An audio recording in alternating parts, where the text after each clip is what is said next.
beginning, there were only roads, people, machines, and the desire to go faster.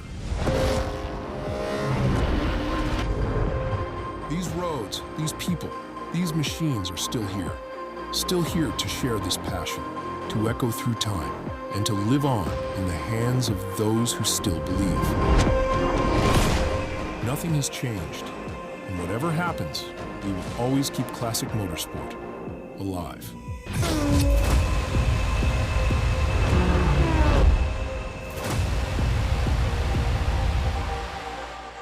In 2026, all the legends unite under one name.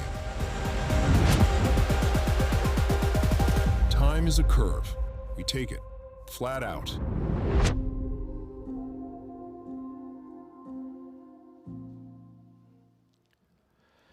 Well, good morning, everybody, and welcome along to the 2025 Le Mans Classic from the Circuit de la Sarthe.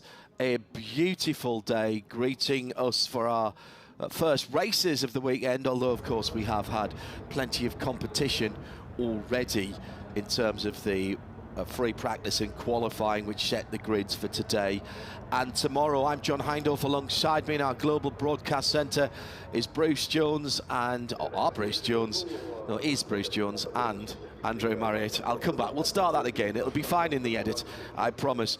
Absolutely quality weather, possibly a little bit too hot in the practice days. But today, at the moment, 18 Celsius in the air, around about 20 on the track. That's going to go up significantly, probably 15 or 20 Celsius today, with the sun beating down onto a relatively dark covered circuit, and many parts of which have been resurfaced down through the last few months and years. We are just to, I suppose you would call it, north-central France, at the top of the Loire Valley, not too far away from the coast, and that does affect the weather just a little bit. Beautiful area of the world to come at any time of the year. Their wines down here are superb. They do a very good fizzy, Cremant de Loire, excellent chalk hillsides. The terroir down here is excellent, and that will stand up with the very best fizzy wines from around the world. They do some very good reds as well, very nice light wet reds, which they like to drink just off room temperature here. Cabernet Franc grape for Saumur, Champigny and Chinon.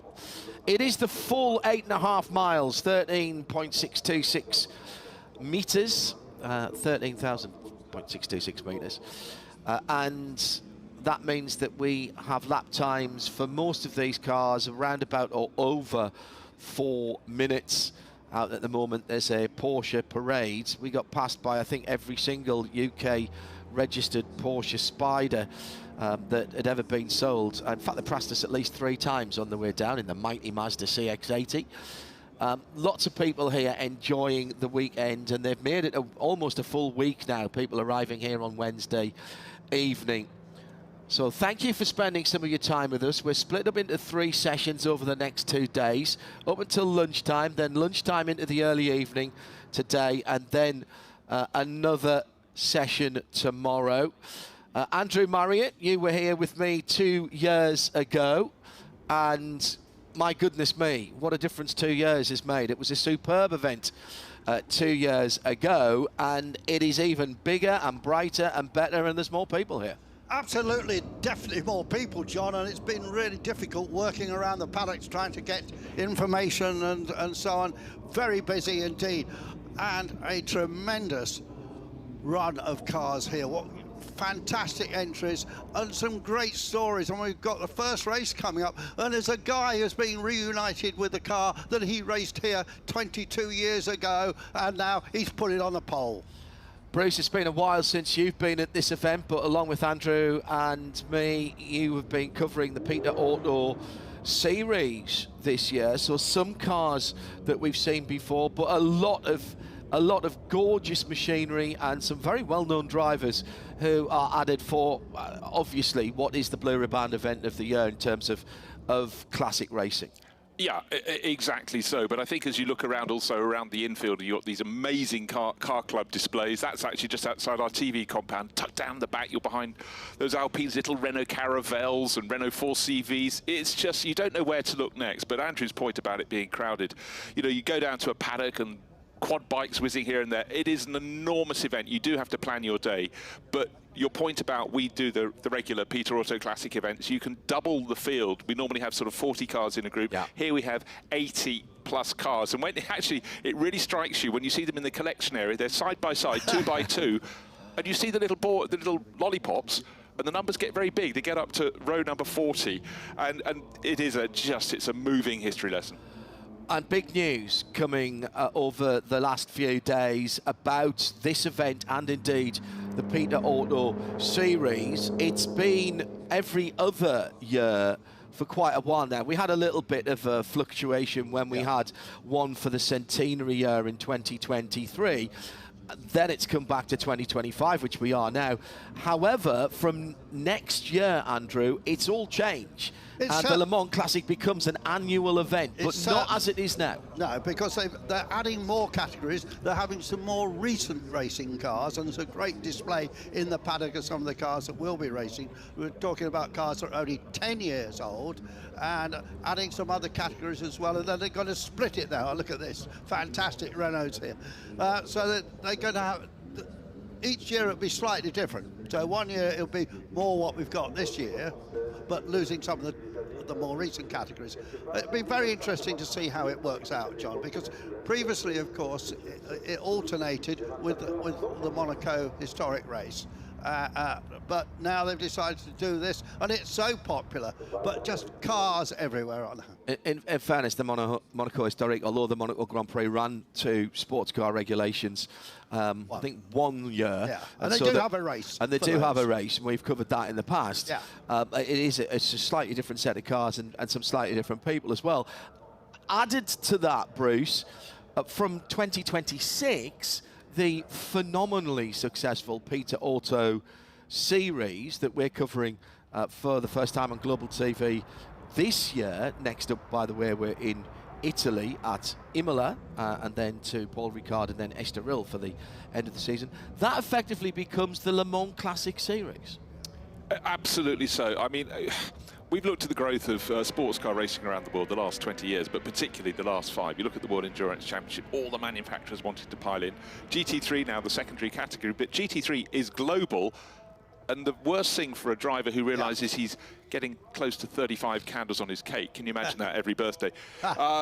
They're going, I raced those cars in Paris. GT3 is now a historic category. So the early ones are coming out to play and dotted with events from the SRO calendar here, there and everywhere. And now we've got the prototypes having the same effect. And I think it's fantastic. You know, we all have our favourite periods of cars. And, you know, every time you look at the screen, there's something else you've seen before and loved. And John, there's one for you right in the middle of the screen. Well, that is the coolest safety car that you have ever seen. We had that at the Spa 12 Hours last year for the Porsche Carrera Cup Endurance. And that was a beautiful 918 Spider, one of the 4.5 litre V8 normally aspirated cars, plug-in hybrid.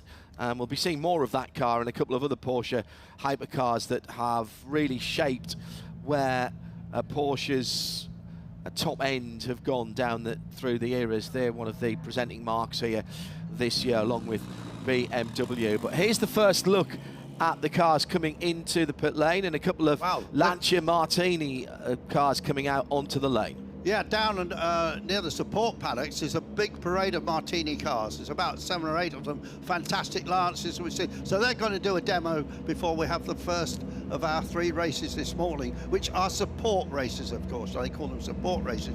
And then we'll race through the night. The way it works is there are 6 plateaus of different time groups going up to about 1985 in age groups, and they will race 3 times over this weekend. They'll do 3 50-minute races, and then the overall result is of the 3 races added together. Now you can perm any number of combinations. You can have 6 drivers, Yeah. Because you have to make a pit stop. So in the 3 different races, you'd have 2-2-2, or you could have one driver does all the races. There's so many combinations. It's quite difficult to follow sometimes. But anyway, the good news is we've got Alcamel this year as our timing, so you'll be able to follow along. By the way, you can do that. Instead of me adding it up, they'll be doing it. Yeah, base 60 math is something, arithmetic at least, something and Andrew learned at the same time as well, doing rally code driving. Of course, so you do that. But if you search for Peter Otto Alcamel, then you can follow along with the timing. Endurance Racing Classics, by the way, will be our first race of the day. Yeah, I had a special calculator when I was rally code driving to add up in minutes and seconds, because trying to do it in your head is strange enough not easy. Convert everything to seconds and divide by 60. While travelling sideways down a rally stage. And plot and bash as well in those days. So you were probably actually putting the route in on your Land Ranger map as you were doing it back in those days. Right outside the studio, at the bottom of the Bugatti circuit, is the collection area, and there's one of the little caravels that Bruce was talking about earlier on, and the French marques well represented here. But it should be said, Bruce, that I mean, I know this sounds odd, but if you actually ignored the racing, you could spend 2 days here just looking at the car club. This has got to be one of, if not the biggest collection of car clubs and classic cars in a single place anywhere in the world. Oh, you'd certainly have to think so, but I think we look at the cars on the track, not the ones we're looking at the moment. Yes, the Lances and things in the background. Oh, fabulous. But it's the fact that historic racing encourages people to bring cars back out. But likewise, these car clubs, people looking at those shots, to me, a lot of those reflect early childhood camping holidays in France. As a young car fan, I was in heaven just seeing stuff we didn't get by and large in the UK. There's collections of cars, and one of the interesting things we saw opposite these Lancers yesterday was a collection of different three-wheelers. I had to drag Andrew away from it. And then there's collections of trucks, there's a collection of fuel tankers from the 1950s. There's the most extraordinary stuff out there. Well, we've been pretty busy because of how many racing cars that we had to try and research, like 600 or something like that. We haven't even been out into some of the areas to see. Now, everybody knows I own a Turner. I know 5 guys that come down in old Turners, and they're in a little patch together, you know, with some Fairthorns. There's a car racing called a Peerless. Can anybody remember that? Bruce has got a TVR. There's hundreds of TVRs here. There's Caterhams here. So the Lancia display, and how great do those cars look, led by the Group 5 or 37, looking absolutely phenomenal.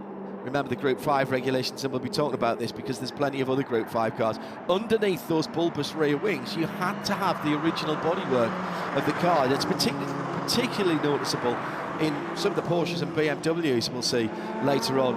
And then this number 5 at the back, Bruce. What an absolute classic. You'll remember that period. Sadly, I wasn't that young. Okay, one of the new additions we have this year is to be able to go down to the paddock, and here is Bruno Vandestick for us this morning. Le Mans Classic. Good morning, everybody. It's a great pleasure to be with you for the 12th edition of Le Mans Classic. Bonjour à toutes et tous. Très heureux de vous retrouver pour la 12e édition de Le Mans Classic. Within the next few instants, we have the Endurance Racing Legends race. But before that, it's good to be in the paddock of the Grid 2, and especially the car of the 50s. Last month at Le Mans, Cadillac was on pole position, but remember that the first time of Cadillac at Le Mans, that was in 1950. Effectivement, avant de retrouver les voitures Endurance Racing Legends, un passage par l'un des plateaux, l'un des paddocks, le 2 en particulier, et un clin d'œil à l'histoire. Pour ceux qui étaient au 24 heures du Mans le mois dernier, vous vous souvenez que Cadillac était sur la première ligne de la grille de départ, l'exercice de l'hyperpole réussi. Et là, voici en effet les voitures qui ont marqué l'histoire du Mans en 1950. This car is, I should say, is a city version. Petit Pato was the name, of course, with the American flag. Very exciting car, I should say. And just on the other side, you've got the possibility to see the monster. Yes, it is really a monster, but so elegant monster, if I can say. In fact, the frame was the same, the engine too, but of course, the bodywork was really different. These cars finished 9th and 10th at Le Mans in 1950. And today, we've got to say again, thanks you to Briggs Cunningham. If we had the possibility to see these great cars at Le Mans, it was thanks to this American great driver and passionate of Le Mans. This is the magic of Le Mans, but within the next few instants, cars of the endurance racing legends will be on track for the first race of the day. Voilà donc ce petit clin d'œil à l'histoire. On a envie de dire encore merci, même en 2025, à Briggs Cunningham, à qui l'on doit beaucoup. C'est lui d'ailleurs qui, après la Deuxième Guerre mondiale, a quelque part éveillé l'attention du peuple américain envers les 24 heures du Mans, avec la présence de ces voitures absolument exceptionnelles. De l'exceptionnel, vous allez également en avoir tout au long de ce week-end. Épreuve donc dans les tout prochains instants avec l'entrée en piste des voitures du plateau Endurance Racing Legends. Enjoy your weekend with Le Mans Classique.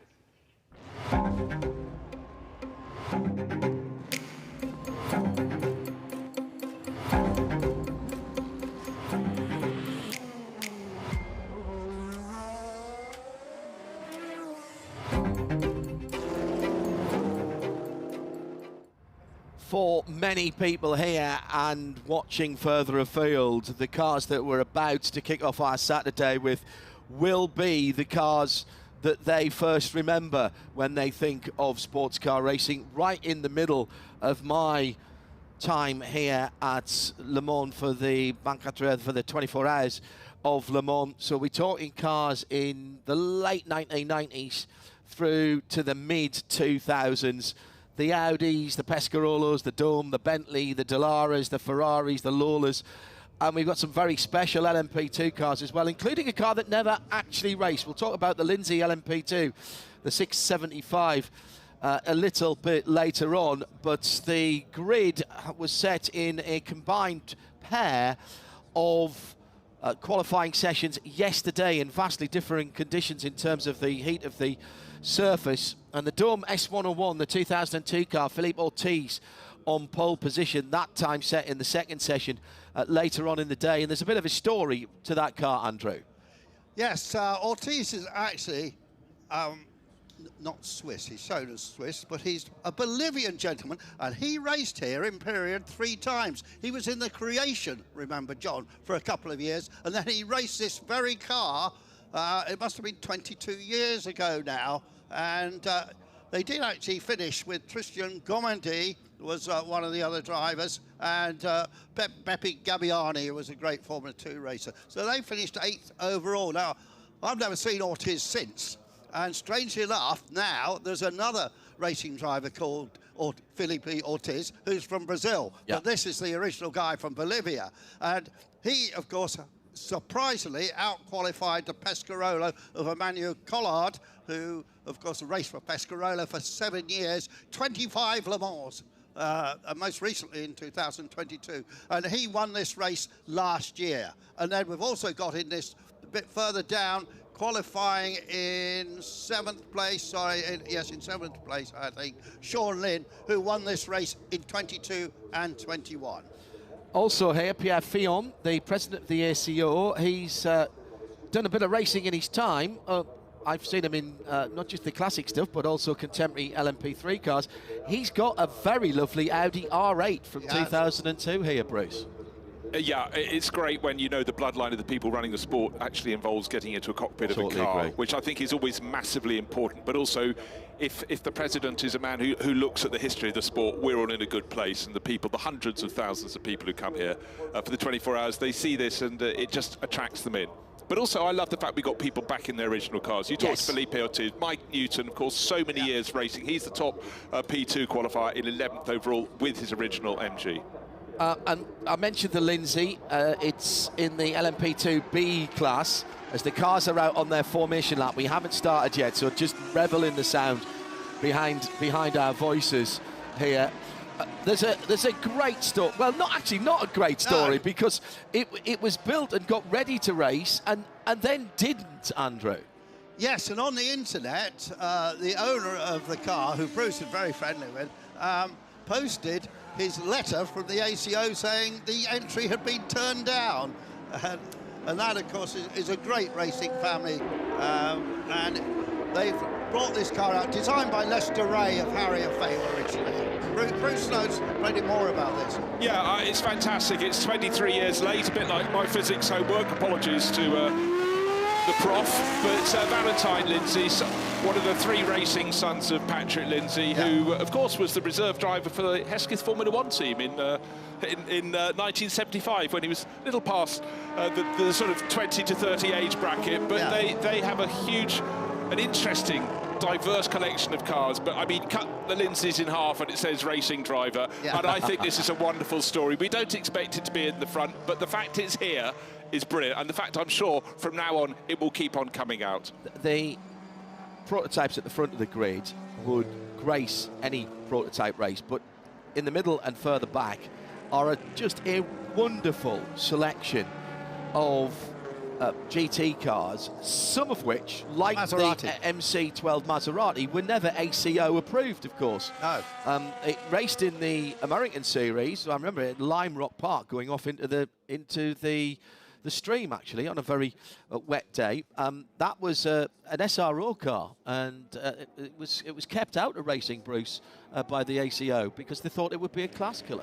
Well, in many ways it could have been, but I think Michael Bartels won so many races across the years in those MC12s. But what I love, Andrew, is, again, looking at the liveries, the crisp blue, white and green of PlayStation, but up front, it's slightly confusing, the black and white checkered Racing for Holland livery, because these domes, they ran for quite a few years at Le Mans, but Jan Lammers, he's not in there, is he? But anyhow, certainly not in that lead car. We know it's Felipe Ortiz, but it's the liveries that I love as much as some of the cars over the history of time, And in this series, of course, we've got a lot of great GT cars as well. And we spot there, second fastest in GT, Ricardo Zonta, former BAR Toyota Formula 1 driver, World Endurance Champion, man who finished for Peugeot third here at Le Mans, and apparently he's never stopped racing. He's been racing in the Brazilian stock car series ever since he stopped his European escapades, and regularly drives in a Toyota for somebody called RCM Racing, and he's still racing to this day regularly in Brazil. But if you look down the entry list of the Brazilian series, it's replete. I mean, Rubens Barrichello raced into it until very recently. Yes, he did. But again, gaggles of Porsches in a Corvette, this all seems right, but the Panos, John, up near the front of the field as well, it qualified very nicely indeed in 5th with Olivier Gallon, and again, that's typical. Gallon has many cars, and a lot of the drivers over this and other Peter Auto events, boy, you look at their toy boxes and think, haven't you done well in life? They'll be racing in Plateau 1, 3 and 5 perhaps, who knows? Somebody told Dom Panos, without whom actually we probably wouldn't be sitting here at the moment. He did as much as anybody to ensure the continuation of world sports car racing from the late 1990s onwards. Told him that it was folly to have a front-engined car. Front-engine car's not won at Le Mans since 1962, of course, in the overall. And he just refused to believe that and built these wonderful, the Roadsters and the close coupes as well as the GT cars. And the GT car did win here, of course, for Richard Dean and Lawrence Tomlinson.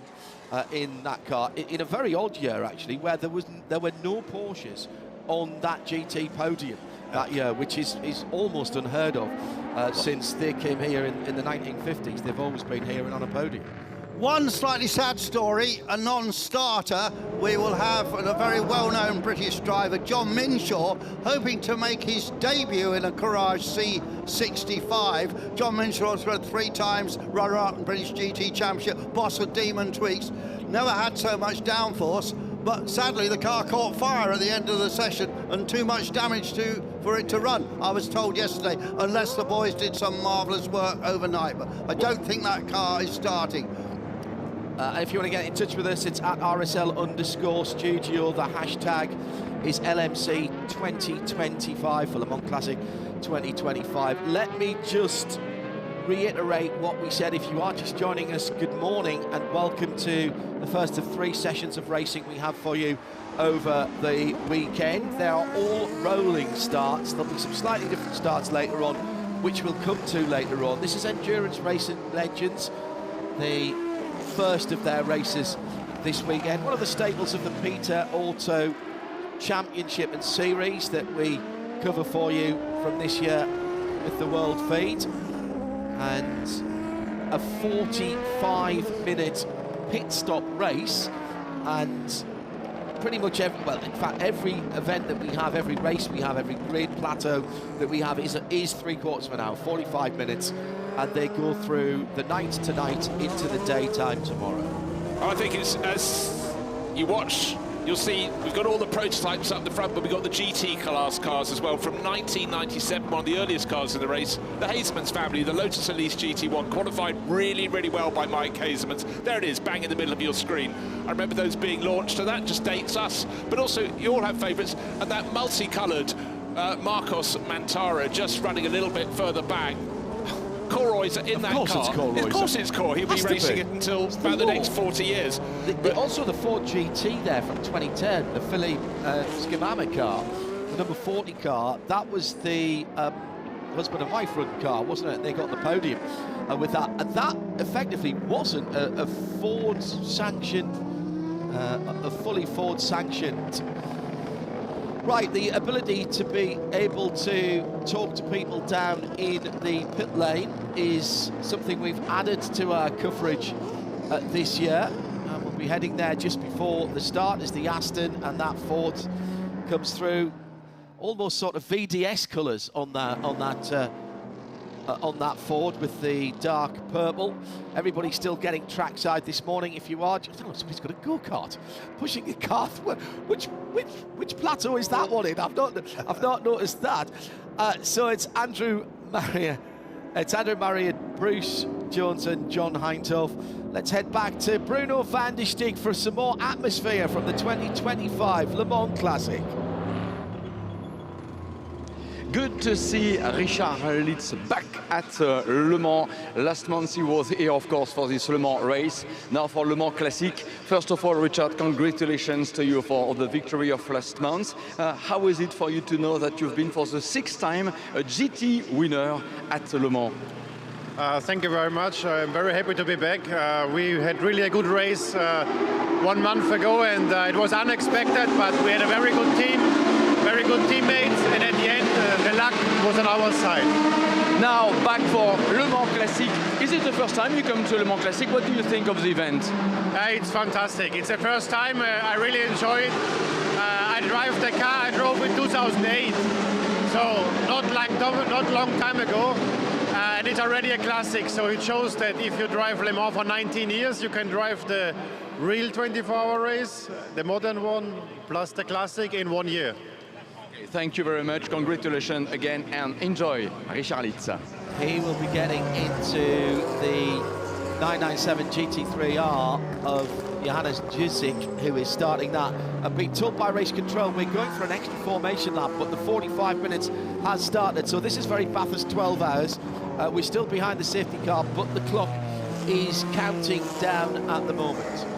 Yes, and they will have to make a pit stop in this race, a mandatory pit stop.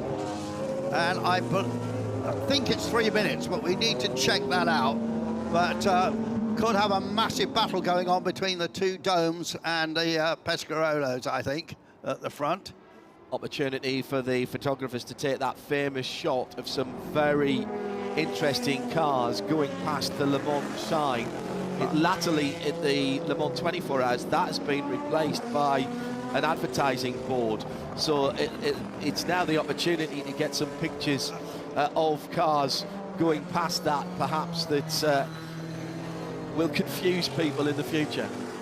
Big problem with one of our front runners, David Hart from Holland, very successful in Peter Auto Series, wins lots of races together with his son Olivier. He is in one of the Pescarolas, and I'm not sure the car is running. It's shown now as 29th, but I think that car might have had a problem. That was the number 17 Pescarola C60 from 2005. Let me check the tracker, because now that we're Alcamels... It's in the usual Pescarola colours, John, if we're looking out for it. But yeah, it's in the PlayStation colours, like the car you see running second with Emmanuel Collard in. That's the one with the green, white and blue race livery. But yeah, the long shot shows it nowhere. I did see a puff of smoke about half a lap ago, and I couldn't tell if it was someone just running over the dust. It's sure has stopped at the moment. But I think that it has stopped. I see yellow flags waving into the well, this is because of the extra formation lap. I think they're all the way around at the moment. So effectively, this is a yellow. I am presuming, because we haven't heard anything else from race control, that car is being... In fact, this is effectively a safety car intervention at the start of the race, if you will. We haven't got to green yet, but the safety car lights and boards are out, and so we are counting down to the 45-minute maximum. This is a time-certain race, and when the 45-minute clock expires, we'll get the green flag next time around. So down in the pit lane for us, helping us to fill some of this time, from the number 78 car is Sébastien Cribier. He's sharing with Pascal Duhamel in the 996, the fried egg light car that is sitting at the moment in around about the mid-50s. So let's get back to Bruno and find out what is going on there. Sébastien Cribier down in the pit lane.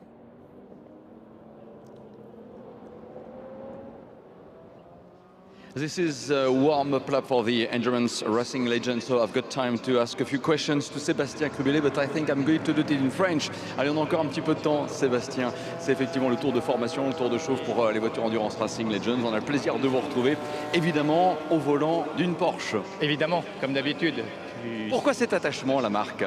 Je suis sorti de la maternité en Carrera. Voilà, donc j'ai été marqué au fer rouge dès le début. Parlez-nous de cette voiture et en même temps de l'enthousiasme qui est le vôtre d'être ici à Le Mans Classique ce week-end. Évidemment, alors cette voiture, c'est quand même une chouette voiture, l'ancienne voiture de la Rivière, Maury-la-Rivière et Castelbajac avec les petits oiseaux, une arcade, ça c'est chouette. Et puis les 96, les 97, c'est un peu mon époque parce que ça me rappelle Le Mans 2013 où j'ai pu le faire avec François Perraudot et Emmanuel Collard. Et en 2013, beaucoup de souvenirs. Et dans cette voiture, je retrouve un peu les mêmes sensations. Et donc, ça beaucoup d'émotions et de plaisir. De plaisir aussi, on l'imagine, à parcourir le grand circuit des 24 heures avec en plus une ambiance lumineuse exceptionnelle. Ah, évidemment, le grand circuit, dès qu'on passe la courbe d'Untitled et qu'on continue, c'est le rêve. Et puis après, il va y avoir cette nuit. La meilleure session, c'est demain matin au lever du soleil. On adore tous cette session. Bon, voilà, on est impatient et enthousiaste de faire ces courses. Merci beaucoup, Sébastien Cribier. So Sébastien was saying that in fact he was born in a Porsche, and of course he has a great passion for Le Mans. Happy to be with this car, the 96 or 97 version of the Porsche. I should say is a car of his generation. He could race here. The car you drive this morning is a former car of Jean-Luc Maury-la-Rivière with the birds. So in fact this is an art car, and of course so many memories to race on the big Le Mans circuit with this atmosphere, with lighting conditions, if I can say, but the best moments possibly is on Sunday morning when the sun is back. Sébastien Cribier, thank you so much. Of course he had to drive a Porsche. Andrew. John, fantastic to see 3 Audi R8s in this race. I mean, obviously dominated at the turn of the century, but one of them is a very famous car. It's the one that Sean Lynn is driving. It's chassis 603. It finished second back in 2002 with Michael Krumman, Werner and Philip Peter in it.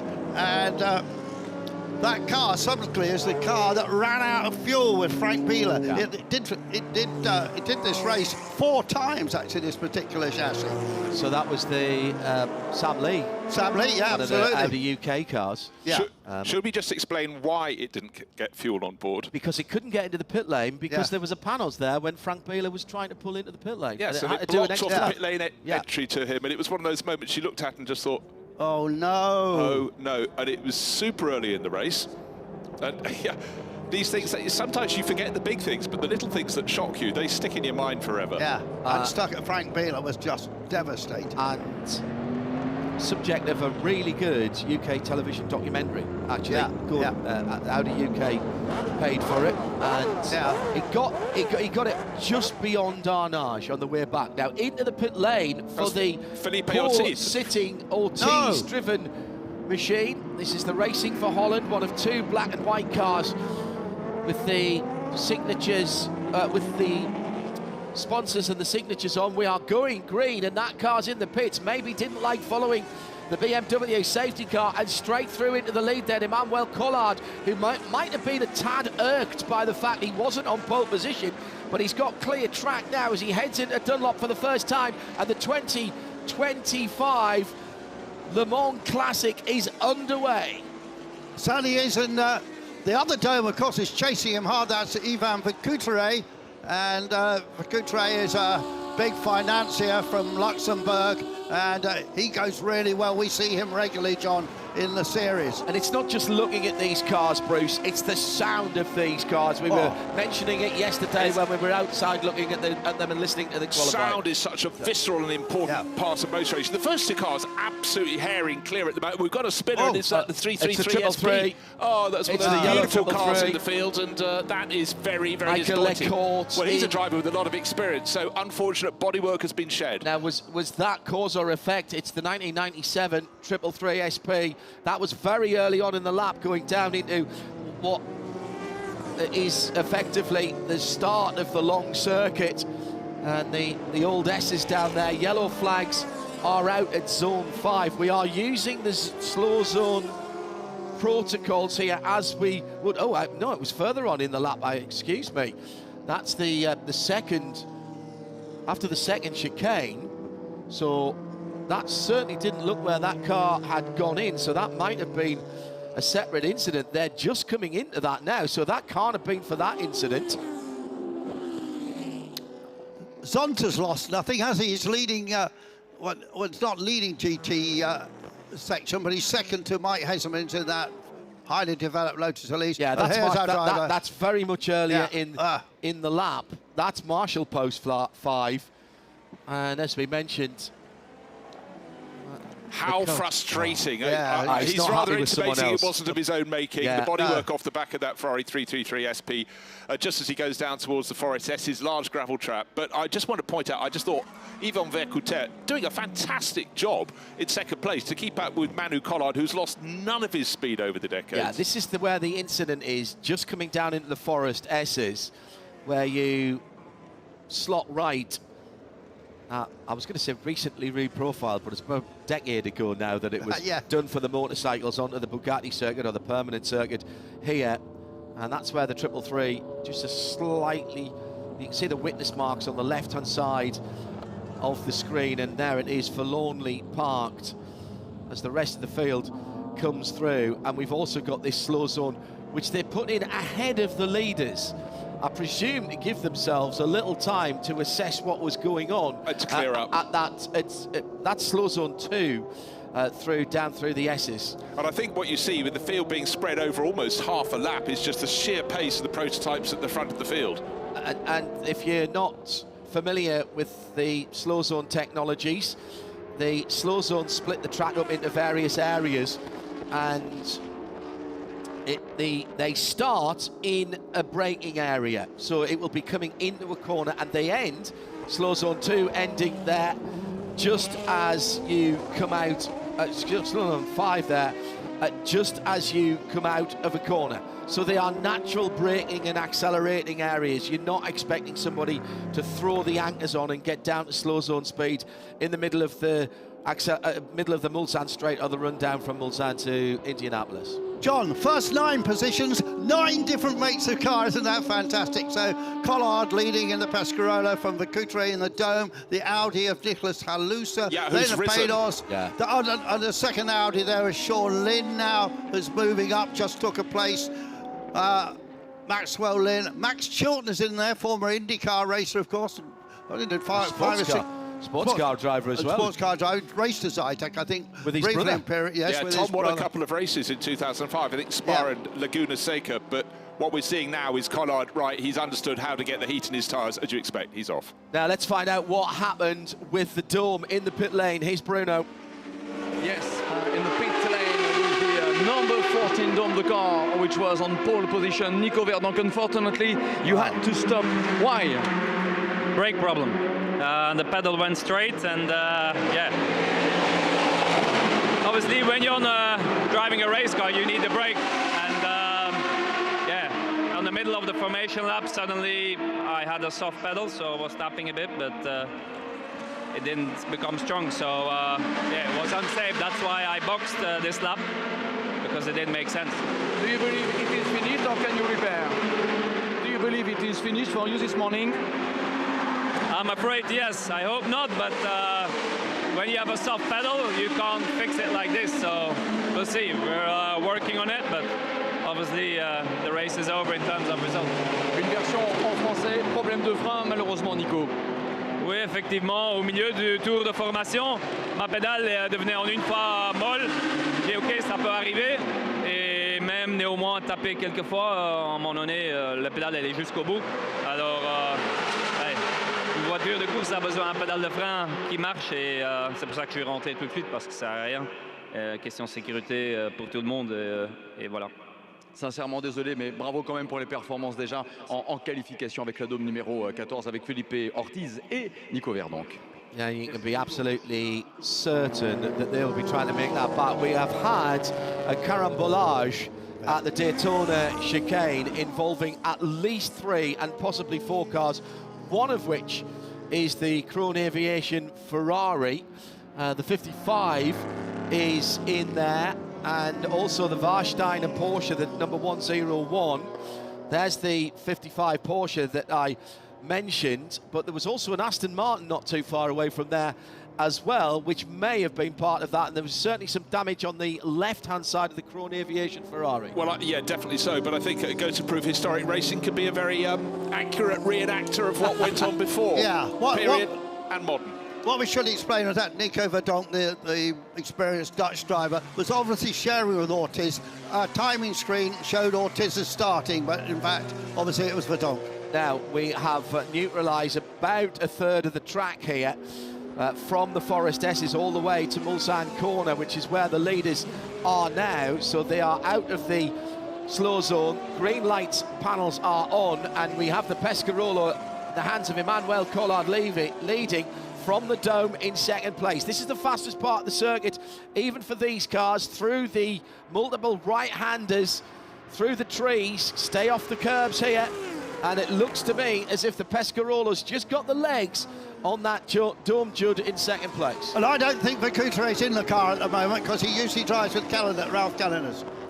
That's Joey in the car. I think that's a very, very good point. But also, when the slow zone was thrown, it seemed Emmanuel Collard in the lead, Pescarolo slowed down before Vicoutre, because remember the previous shot, or Vicoutre, or as you point out, another slow zone slowing right down. It's just yellow flags. It's just yellow flags. Oh, it's green. It's just wave yellows. That's where the Aston Martin has gone around. We've also got a BMW M4. Sorry, that would have been M3 back in those days. That's one of the Intercontinental Crown Plaza Hotels sponsored cars. Andy Prio drove one of those here in his debut at Le Mans. So that was just double yellows there for the Aston that was facing the wrong direction, just out of Vernage. But just to complete my point, I think the second place Dome really gained when they came into the slow zone. I think the driver up front, another Porsche out of the race, we'll get to that in a second. That's how they closed in, but once they're released again, I do expect Manu Collard to pull clear. That was one of the old Charouz cars, wasn't it? The number 103. Fantastic that we've... Is that the orange and white Olivier Piquet car? Yes, it was. Yeah, 1999. One of the right on the end of the 993 GT3 Evos. Lotus is in trouble. Lotus is in trouble. This is the car was the that was leader. qualified best in the GT class. As you can see there, everybody, including the second of the Lamborghinis, that's the one with the Blancpain livery coming through, and the Marcus Mantaro. The fans will like that going forward. So now the best of the GT cars. There are several classes for all of the cars here, so we'll not worry about that too much at the moment. Joe McCarry, the London car dealer, I think he's probably a bit more than that in fairness. He now leads in 15th position as the best of the GT cars in the MC12 from 2012. Andrew. It's not colourless, of course. Sharing a car is Alex Muller. That's Alex Muller. Muller's helmet, the that orange is and Alex white. Muller's helmet. Yeah, you're right. Yeah. You're absolutely right. So slow zone now has been extended.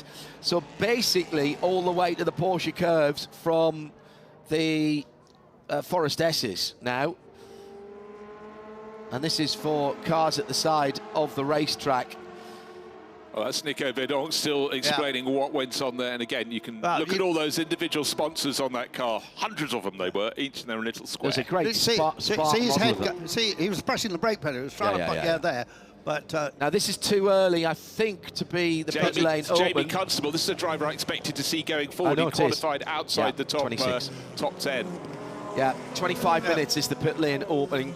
So the kinetic machine in the pit lane with us. Very unusual. It's almost Dodge Viper. The original Dodge Viper had 3 spoke alloys, which were like that. This is the Zytek 04S from 2003. Now, you think about Jota these days, 2 of the people who raced it in period were very much involved here. John Stack and Sam Hignett raced it, you know, all these years back ago, but just think how it grew from them. They started off racing, you know, effectively in a Honda production car, and look where Jota has become since. Look who they run in the World Endurance Championship. Cadillac Hertz team, Jota. Works team. This is a new car to Jamie Constable, been a historic Formula 1 champion a couple of years. You know, he's a very good pedaler, is Jamie, very tall.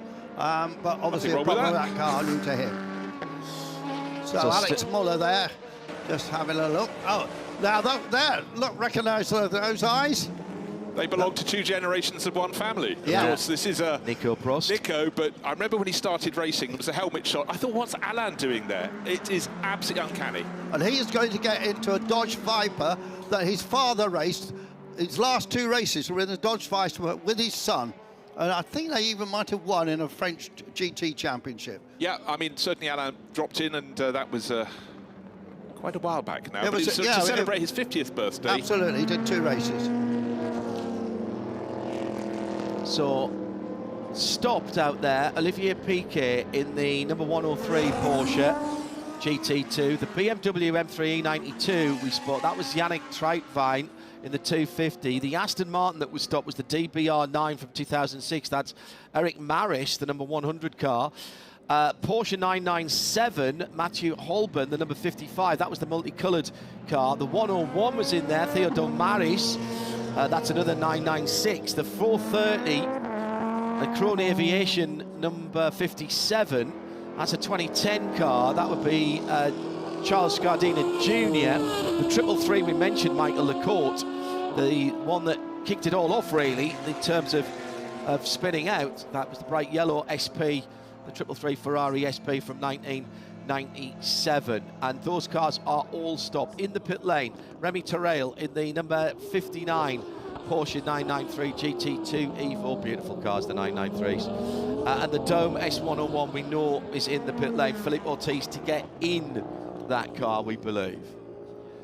Another person who's not running in the Lamborghini GT class, Eric Ellery, of course.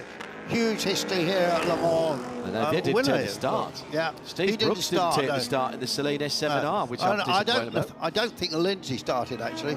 Okay. Which was going to be driven by a Frenchman called Pierre-Olivier Calladin. But I don't think that car started either. Right. That's Caldini, yeah.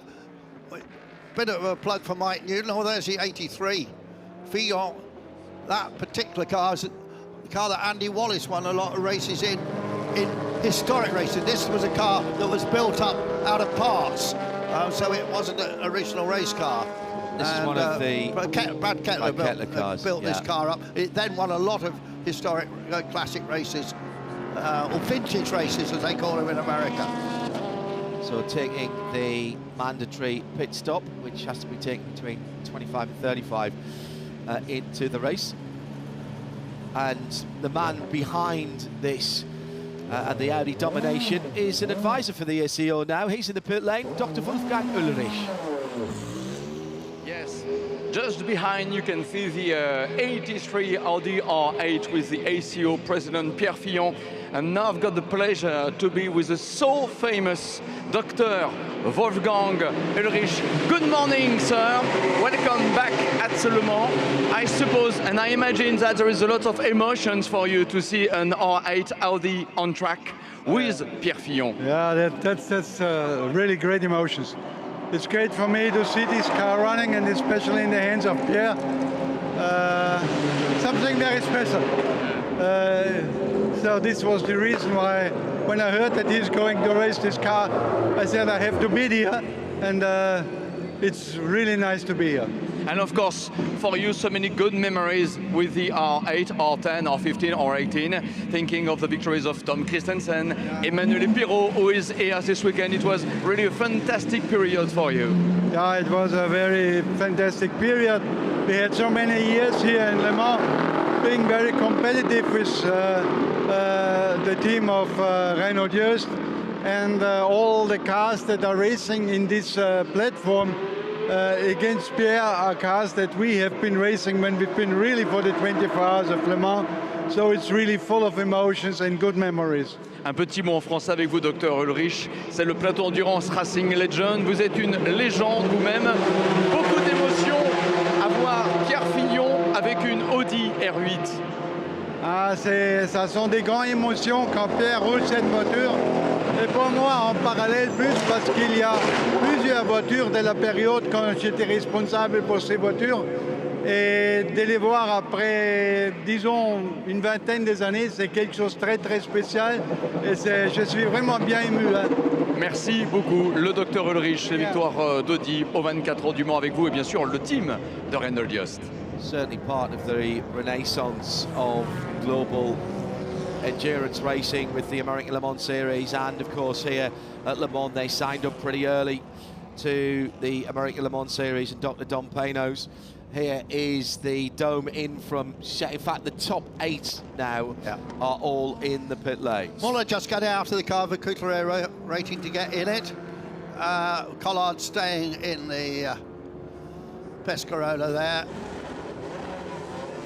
It's when you look at some of the sponsors like Matmut, they've been around for such a long time, you realise they sort of came in, they were new, but 20 years on, they're still sponsoring teams right across sports car racing, and you know, as a French sponsor, it really stands the test. Big insurance company. They're not happy with the front clip, the front bodywork on the car that was leading for Emmanuel Collard.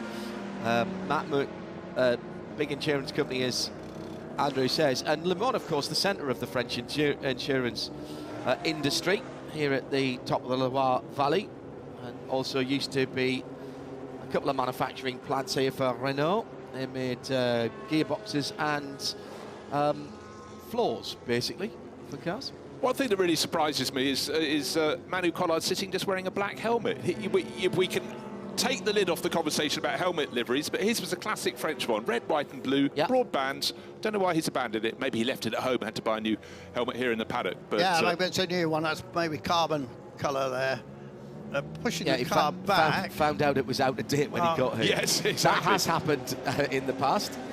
So that car's ready to go. These are all timed stops. We are not doing Formula One style stops, and this will be the case throughout all of the plateau, all of the grids for the weekend.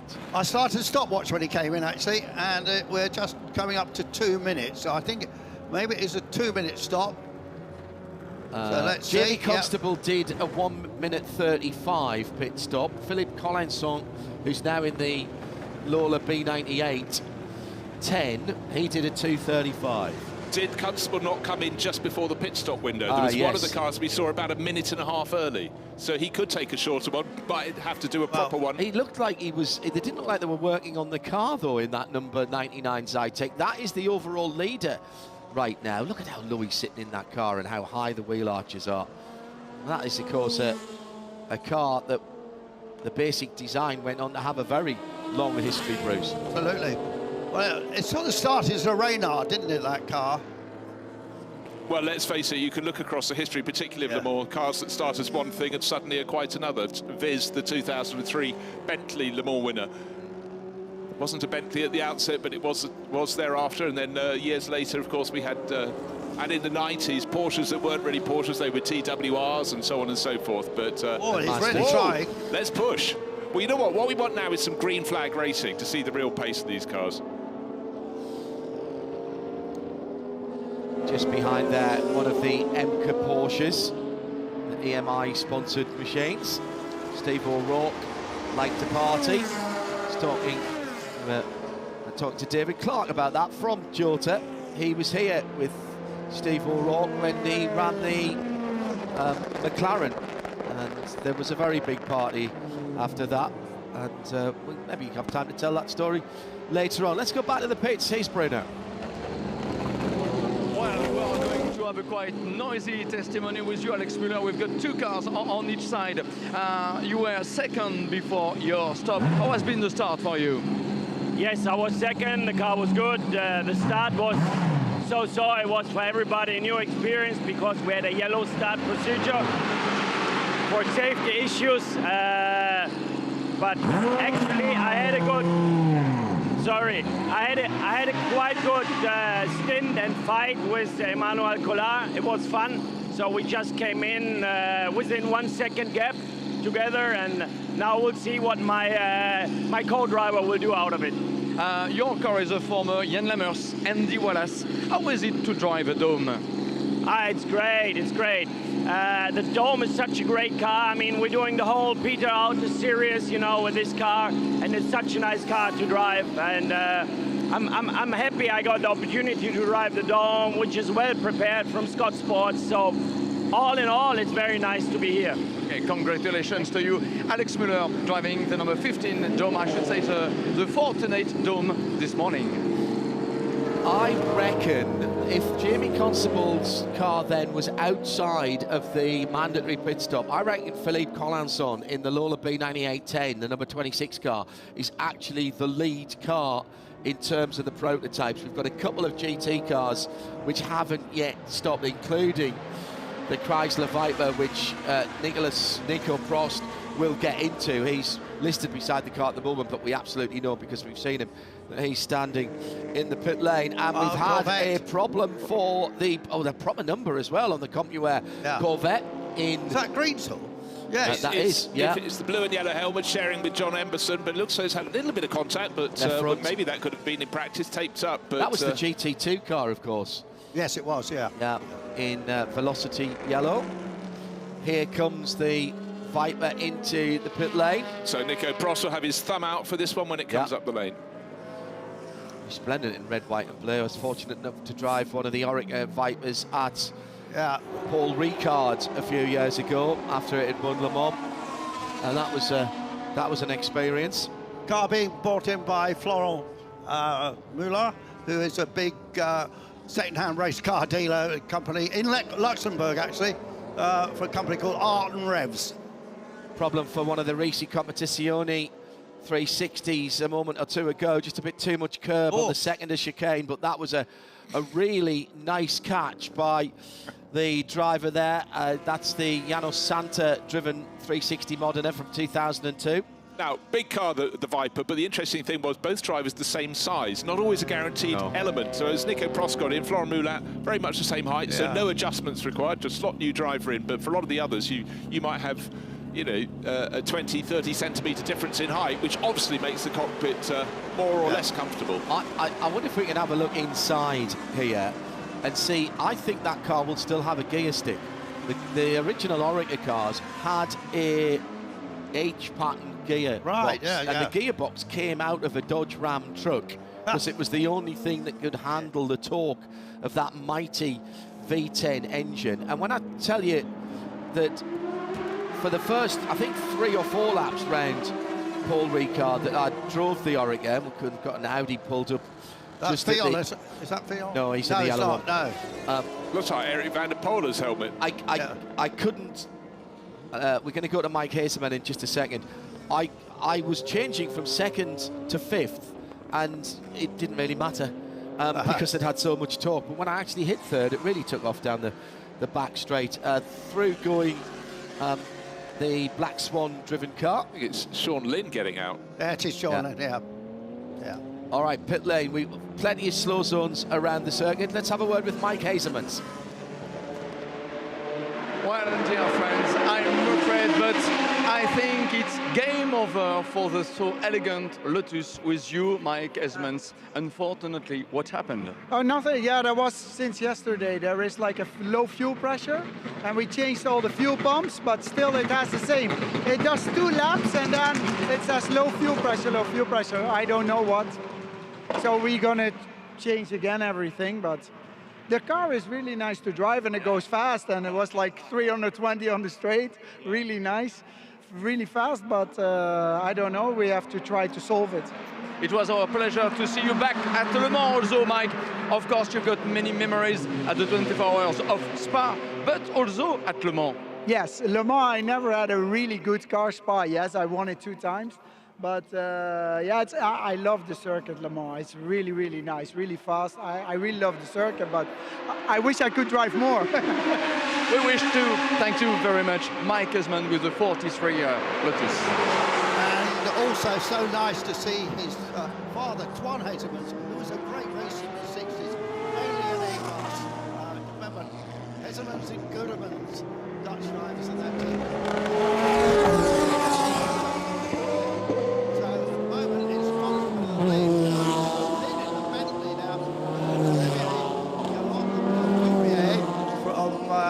France in 3rd place in the Paydos.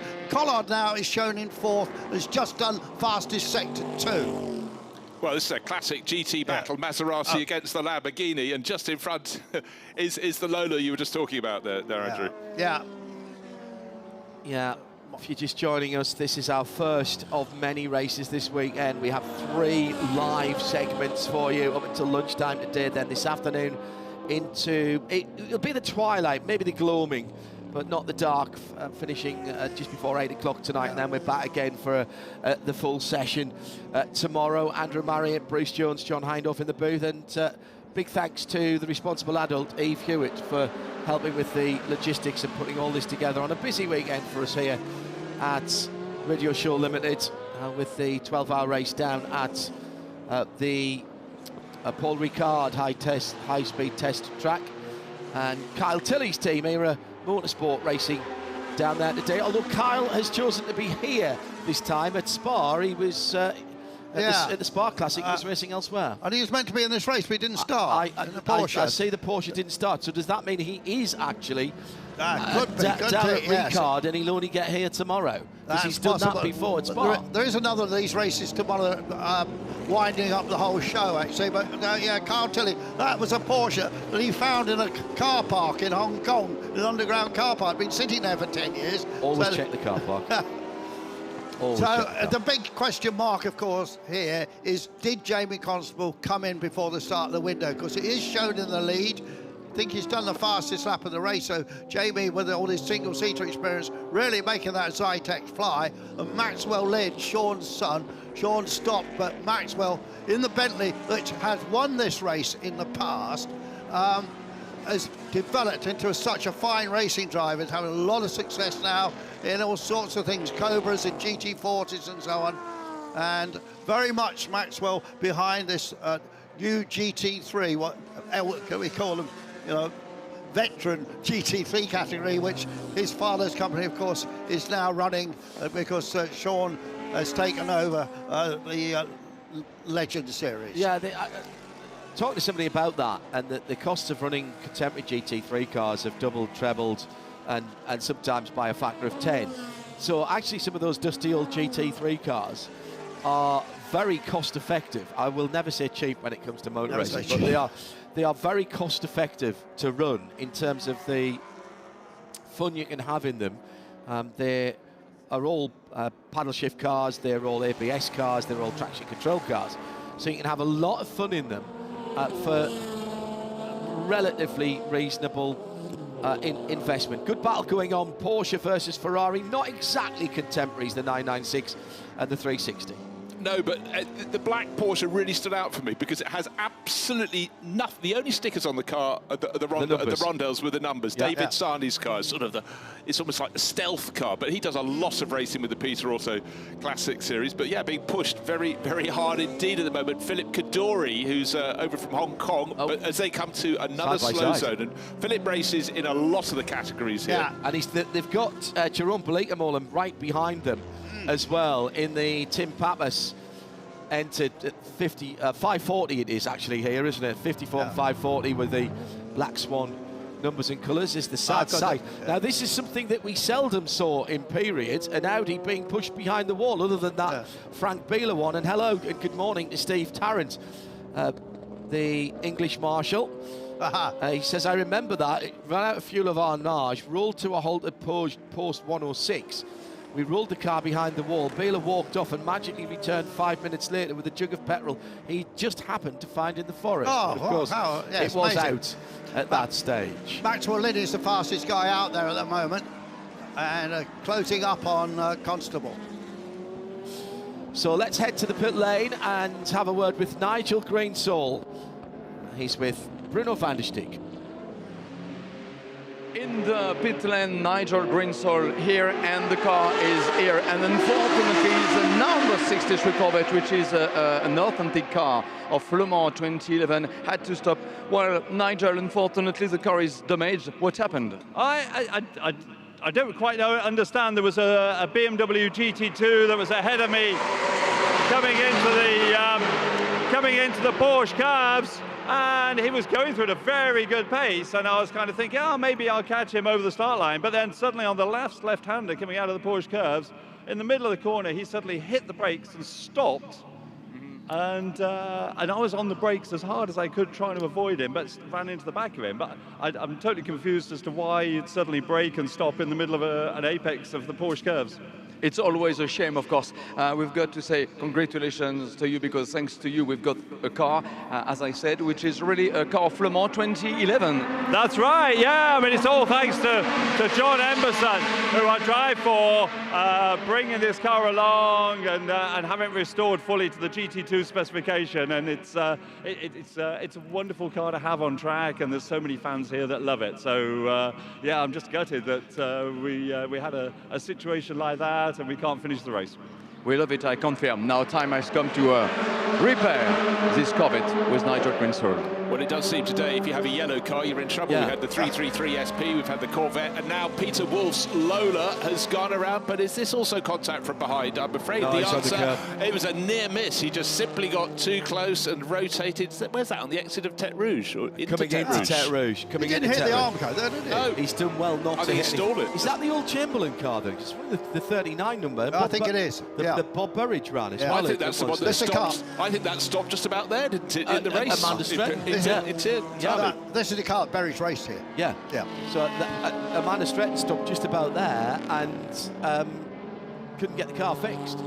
And yeah, I'm pretty certain that was the ex-Chamberlain car then.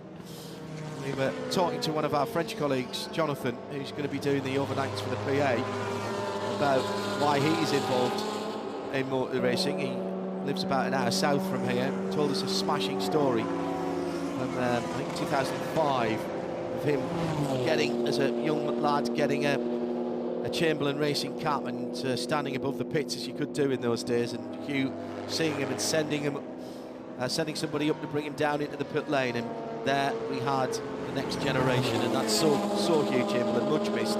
John, the Zytek of Constable is being shown in the lead by 1.5 minutes. Which now, is a pit stop, a regular pit stop is 3 minutes. So I don't think he's made his proper pit stop. I really don't. Well, that's almost exactly the amount of time that he was less in the pits than everyone else.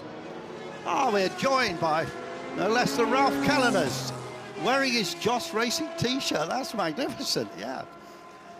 Well, Ralph, of course, raced at Le Mans many times for the factory Toyota squad and various others. So, welcome back, Ralph. Good to see you, mate. How are you? Hello, everybody. Hello. I can see you're still doing the same as always. And the so last are 50 you. years. Well, hang on, I could say the same for you as well, though. It is. Yeah. When did you first come to Le Mans? First Le Mans was in 1996, and then I did it 9 times in total. So always happy to be back. It's one of the nicest circuits, I think, for a driver. It's fantastic.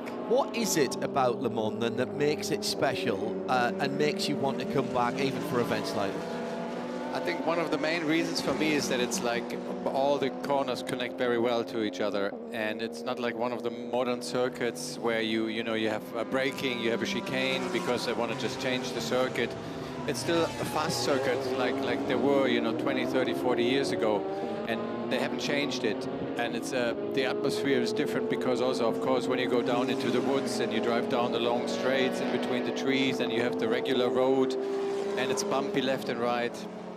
What I love about this event in particular, and we're watching some of it unfold now with the Jerome Blakemole and Tim Pappas Porsche going by a car that came later, so that's a 993 going past the 996 and with the 360 in behind. You get to answer some of those questions about cars that raced in different eras. We've got it the same at the front with cars from 1999 through to 2005. These cars wouldn't necessarily have raced together, and so we get to say, what if? Well, we're seeing it happening here.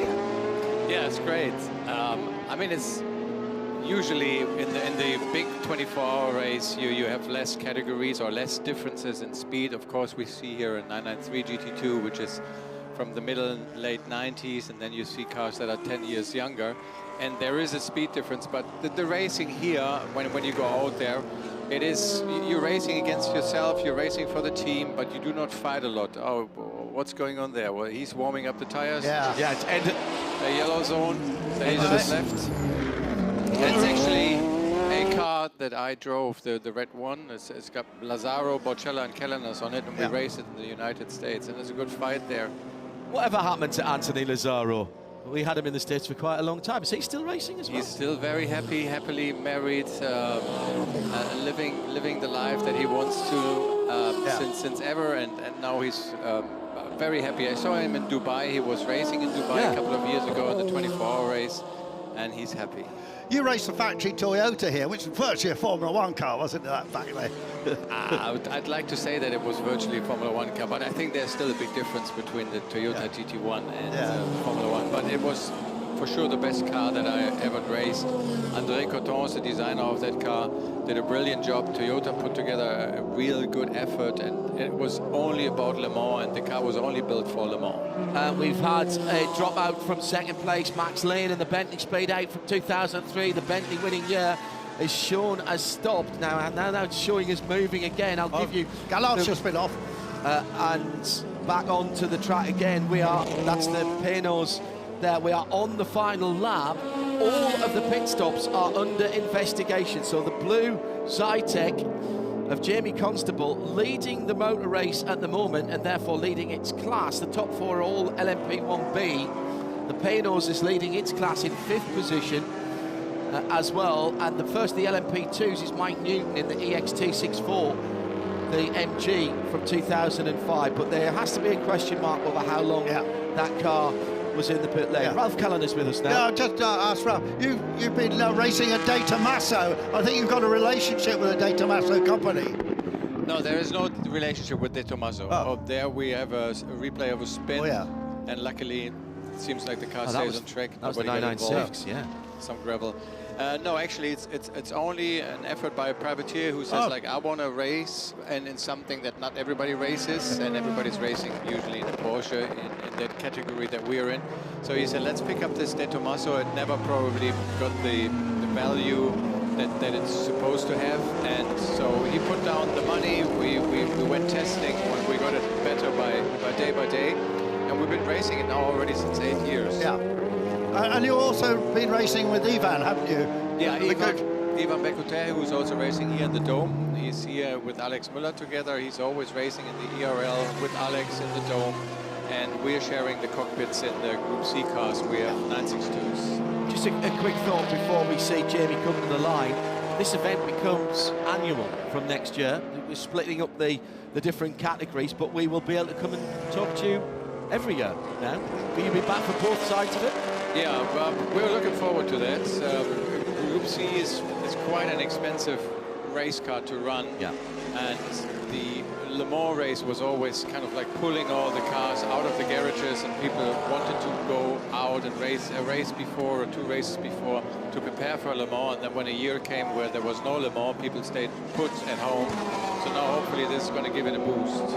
Jamie Constable then comes through to the first checkered flag of the 2025 Le Mans Classic. The Blancpain Lamborghini Murcielago has ground to a halt just beyond the start-finish line, so that one hasn't got to the flag. We will say this is provisional at the moment. Absolutely. It'll be Max Lynn who has dropped back and was shown to stop for a moment. I think he was just slowing one of the sectors. We'll wait for that car to come. That's some 80 seconds back down the road and has the fastest lap of the race. The Murcielago, the 125 car, stationary by the side of the track. That's Ricardo Zonta, who is in that car, former World Sports Car champion. And that is completely dead stick on the run up past the start-finish line. John, the GT category looks as if it's been won by Joe Macari in the Maserati, Sam Hancock second in a similar car, and then Nicholas Prost third in that category. Yeah, they benefited from the early carnage. Yeah. The Red Bull number 46 then of Sam Hancock, bringing that car in. You must have raced against the MC12 at times? No. When I was racing GT1, that was either in the late 90s or it was in America in the Saleen. Yes, and of we course. were running against the Ferrari 550, Aston Martins. But the Saleen I was running was not competing against the Maserati. Yeah, Saleen, the first, and actually with a connection to that car because that's in the RML colours. And the first Wellingborough supercar, P39, out at the moment. Michael and the team putting together a splendid supercar. I go back a long way, and I remember your father Helmut racing Can-Am cars. How is he? He's fine. He's happy. He would have liked to come here, but you know he's in his 80s, and you've got quite a few. You got to walk a lot here, and it's tiring. It's not like that you have like a hospitality where you can just sit down and chill out and watch the races. So you got to be moving around a lot. So did he fire up your enthusiasm for racing? Yeah, he's the only thing that is worried about is racing. He's watching Formula One, you know, whenever it's on. He's watching everything that's got 4 wheels, and he's still doing that. Yeah. So when are you next out in obviously this weekend? So you're out in Porsche, but then we'll see you for the rest of the Peter Auto Series going to Imola next. Yeah, we have Imola next, but I'm going to be in the Pantera there, in the Group 4 Pantera, and then I have 3 LMP races, LMP3 races still coming up, who I share with the privateer. So we have Silverstone as the next race. Oh yeah, look, with the ELMS going back, the ELMS going back. So a bit more Group C, more Pantera, and a little bit of LMP3. So I stay in the seat, I stay fit, I stay focused. It keeps me off the road. Here comes Joe Macari to take the checkered flag. Very quickly, how does an LMP3 car nowadays, which is the sort of starter prototype, how does that compare with a Group C car? I enjoy the Group C more because when you're going down the straight, you still have to focus. You have to make sure that you don't over rev. When you brake, you have to shift down. You're with one hand on the wheel. You have to throttle blip. So, and overall, you get more out of a lap. With an LMP3, it's more about driving hard over the curbs. You can do whatever you want with the car. It always stays put. You know, it's engineered very well. It's very safe. And with the Group C, you kind of like, you have everything, have to have always everything under control, be concentrated at all times, because many things can go wrong. Yeah. So you drive it more like a touring car in LMP3 than if you're curbing it all the time. We have got the word from race control among a bingo card of numbers for minimum pit stop time infringement is the Jamie Constable Zytek, so that will have 162 seconds added. Now that's a function of how much time they were short in the pit lane, so that will promote Max Lynn and the Bentley Speed 8 from 2003, reprising its winning run here at the Circuit de la Sarthe. So the number 7 car at the top of the standings with Emmanuel Collard in 3rd, and Nick Halusa will be in 4th position, and Max Chilton, will be in 3rd position. Max Chilton in the Zytek will be in 4th position. Very provisional, but all of those times, remember, are provisional as it stands, and this is just the first of 2 races for this. This is not part of the 3-race run for all of the plateaus. John, that's the car, and it's just come up on the timing screen. Maxwell Lynn, the winner. He put in a terrific last lap, 3:43.8. The young man has come on so much. That is the chassis number 4, and that's a car. Did no great Le Mans results, but won the Sebring 12 Hours, that particular car, and won this race with his father driving it in 21 and 22, that same car. So Jamie Constable drops behind, in fact, the winner in the LMP1A class, which is Olivier Galland in the Roadster S Panos, the 1999 102 car. It's Mike Newton who'll take the honours in LMP2B from Mark Drain and Lionel Stark. In GTs, it's the 2 Maseratis, as we mentioned, ahead of Nico Prost in the Chrysler Viper. In GT2C, Philip Kaduri in the F430 GTC, the number 48 car, takes that from David Sarni in one of the 996 RSRs. And in 3rd place, Pierre Eret, back in a Ferrari 430, reunited there. Scooter Gable wins the GT2B in an E36 GT M3 from 2000, and I'm just trying to see if there's anything else. The Lotus Elise didn't finish, but won its class because the Lamborghini Murcielago of Eric Ellery didn't start the race. So, scored as the winner then, chassis number 4 for Max Lynn. Let's go down to the pit lane and find out what happened with the Ferrari 333 at the start of the race. It's a pleasure to be with Raymond Narac, who is smiling but a little bit sad because unfortunately the 333 Ferrari had to stop. Raymond Narac, c'est toujours un plaisir de vous retrouver. Merci d'avoir le sourire. Et pourtant, vous pourriez avoir un petit peu de contrariété parce que malheureusement, la belle Ferrari jaune, tiens, c'est marrant cette couleur de Ferrari jaune, ça me rappelle quelque chose de récent, mais la 333 SP a dû s'arrêter. C'est magique d'être au volant de cette voiture. Maintenant, je ne sais pas ce qui s'est passé, c'était Michel qui était au volant. Et il y a eu, je pense, un accrochage après le Dunlop dans le droite. Bon, c'est un peu triste parce qu'on aimerait l'avoir à l'arrivée. Voilà. C'est la vraie voiture de 1995 ? Oui. Avec René Arnoux à l'époque ? Non, c'est pas celle-ci. Hein. Non, celle-ci, elle n'a pas de passé. C'est une voiture qui sort d'une collection. Mais par contre, ce qu'on remarque, c'est qu'elle a une couleur très sympathique, jaune, et comme j'y faisais allusion il y a quelques instants, ça nous rappelle quelque chose de très récent aux 24 heures du Mans.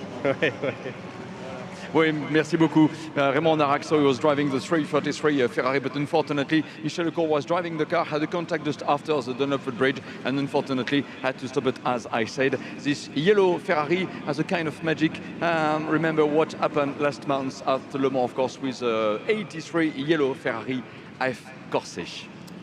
Yeah, and that's out of the 12 wins that Ferrari have taken overall. It was the first time that a yellow Ferrari had won. Here, it's a British Racing Green number 7, Bentley. 7, the most successful number in Le Mans 24-hour history. They used to be numbered, of course, by engine size. So the lower the number, the bigger the engine size, lined up in number order as well. Ralph, thanks for being with us. You're just still enjoying life, aren't you? Yeah. life's wonderful, isn't it? And I'm so happy to be still around so many friends and people that I've seen for so many years, and that we're still allowed to enjoy this craziness. You know, there's still a little bit of anarchy that we're part of. Particularly with some of these cars as well, because they look different, they sound different, and I guess they even smell and feel different when you're sitting in them. Yeah, it's always like you can smell the adventure. I'm not going to ask what it smells like. That's a great. We look forward to seeing you in the Porsche later. Not so long ago, so time to go and put your race suit on, I guess, just like you've done for all those years. Will do. See you guys later. Absolute pleasure to have Ralph Kellners with us in the booth. Andrew. Got to say that an excellent drive by Pierre Fillon in the Audi R8. Yeah. Stepping into a car like that, finishes in the top 10, did some decent lap times. I don't know if you know, before he was the president of the ACO, he's actually an eye surgeon. He does cataract. He used to do cataract operations. And I was talking to him once about it, and I just had one done, and he said, can you tell me which eye I had done? And he said, oh yeah, it was your right eye. I said, well, you've got a 50% chance of being right, of course, but you know, he could see the implant I'd had. Great to hear. Joey was great, wasn't he? He's just mega. Yeah. Well, so, I'm so pleased for Maxwell Lynn, and a great result for him. So let's have a look at the classification. Very much provisional, although in fairness, these times aren't being added together. These are individual races. The aggregate timings for the presentations at the end of Sunday will come in the other plateaus. 9 laps completed. Bentley from Pescarolo, from Audi from Zytek, from Panos from Zytek, from Dallara, Gregor Fiskin well inside the top 10 in the SP1. Then Pierre Fillon in 8th position, and even Vercuter. Then Mike Newton, as we mentioned, in the LMP2. Then the hordes of GT1s. There was quite a bit of carnage in the GT field with, I think, 3 or 4 Porsches coming together in that incident in the early part of that race. You'd be talking about some of the penalties, including the one for getting the pit stop too early for on-the-track winner Jamie Constable. I noticed one driver's got a 2-lap penalty because he skipped around that, didn't bother having a pit stop at all. That's one way of tackling the problem, isn't it? That was Michael Faveni in the RSR, the 996 RSR, the twin turbo, the number 50 car, and that has already been applied. Very impressed by the Alcamel guys. Don't forget you can follow along if you search Patrick, Peter and Alcamel. You'll find it there. John, wait.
So our endurance racing legends have quite a bit of time off, actually. We have them again tomorrow, and it will be the Porsche Classic race coming up next on the circuit at the moment. A variety of BMW and Porsches, more contemporary, including the new BMW M3 CS Touring, which was unveiled first time ever a new M car's been unveiled in Australia with their global launch down at the Maguire's 12 Hours in February.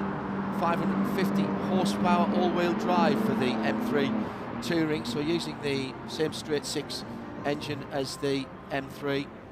All of them are, even though they don't necessarily have X-Drive on them, they all have the all-wheel drive, and never has a sensible estate been less sensible and more fun. Big fan of a Rorty estate car, I must say. I think it's the way to go. Fast wagons are good. Fast wagons are us, definitely. Train your dog to hang on in the back. But what I love here, and in fact, when you were talking to Ralph Callanus, he's looking at the drivers, okay, this bunch of BMWs coming into the pits. He talked about the flow of this circuit, why drivers absolutely love coming here. And through the course, not just of the races, but you'll see a lot of these drivers, hazard lamps on, they're doing everything sensibly, but they'll be loving every second. They'll have watched cars race here over the years or decades, but when they get out there on this fabulous stretch of tarmac, it really does work. Oh my word. Sharp intake of look at breath. that. Yes. Now, 917, a full Langheck version of that Porsche, and those wonderful hippie liveries of the period. And it's still, of course, a Martini livery, hence the roundel on the back. That one did have the roundel on the back. When, of course, you got to the Pink Pig, which was a Martini livery, Count Rossi refused to allow them to put the sticker on the back. Yesterday in the paddock, I saw a pit bike which was in the Pink Pig colours, complete with the names of the different joints and meat on it. Well, that only appeared on race day morning. It wasn't there during qualifying. It had the lines on it, but it didn't have the names on it. Porsche Parade going out now, and at the front of this are three very special Porsches that have come from the Porsche Museum, being the 959, in some ways the original supercar. I can see the 50th anniversary Spider in there. Oh, actually, and if you wonder why the 959 out. The boots are up, the boot lids are up, that'll be photographers hanging out the back filming. Out of the Cayennes, come on, speed it up. Yeah, just going back to the hippie livery as it comes into our screen. I write a series of articles for a magazine about racing liveries. I've done this. It's a very interesting story. Two separate cars ran that livery, actually, because they ran at Watkins Glen, and it was a different car, and that car, I'm not sure if that's the original one, went into a Shell livery and then came back into that livery. And so is that the car that Bobby Rahal had? He had the hippie car for a while, didn't he? And he raced it here. The hippie car had its roof taken off at some stage. It had a longer checkered career. I can't remember all the details there. But I think the livery is absolutely fantastic. And so many people have copied it since. And there's a guy that races in Britain, a very successful Formula Junior driver, has the hippie livery on his helmet. Just trying to think of his name. It'll come to me. Yeah, it's the car that will be in the next event, which is Carl Friedrich Kolb and Frank Laudenkloss. They've got green with the yellow hippie swirls on their 911. So you know it lives on in many ways. But and even the Porsche factory cars, the Porsche Penske Motorsports, that have had such a great season in the States already this year. There's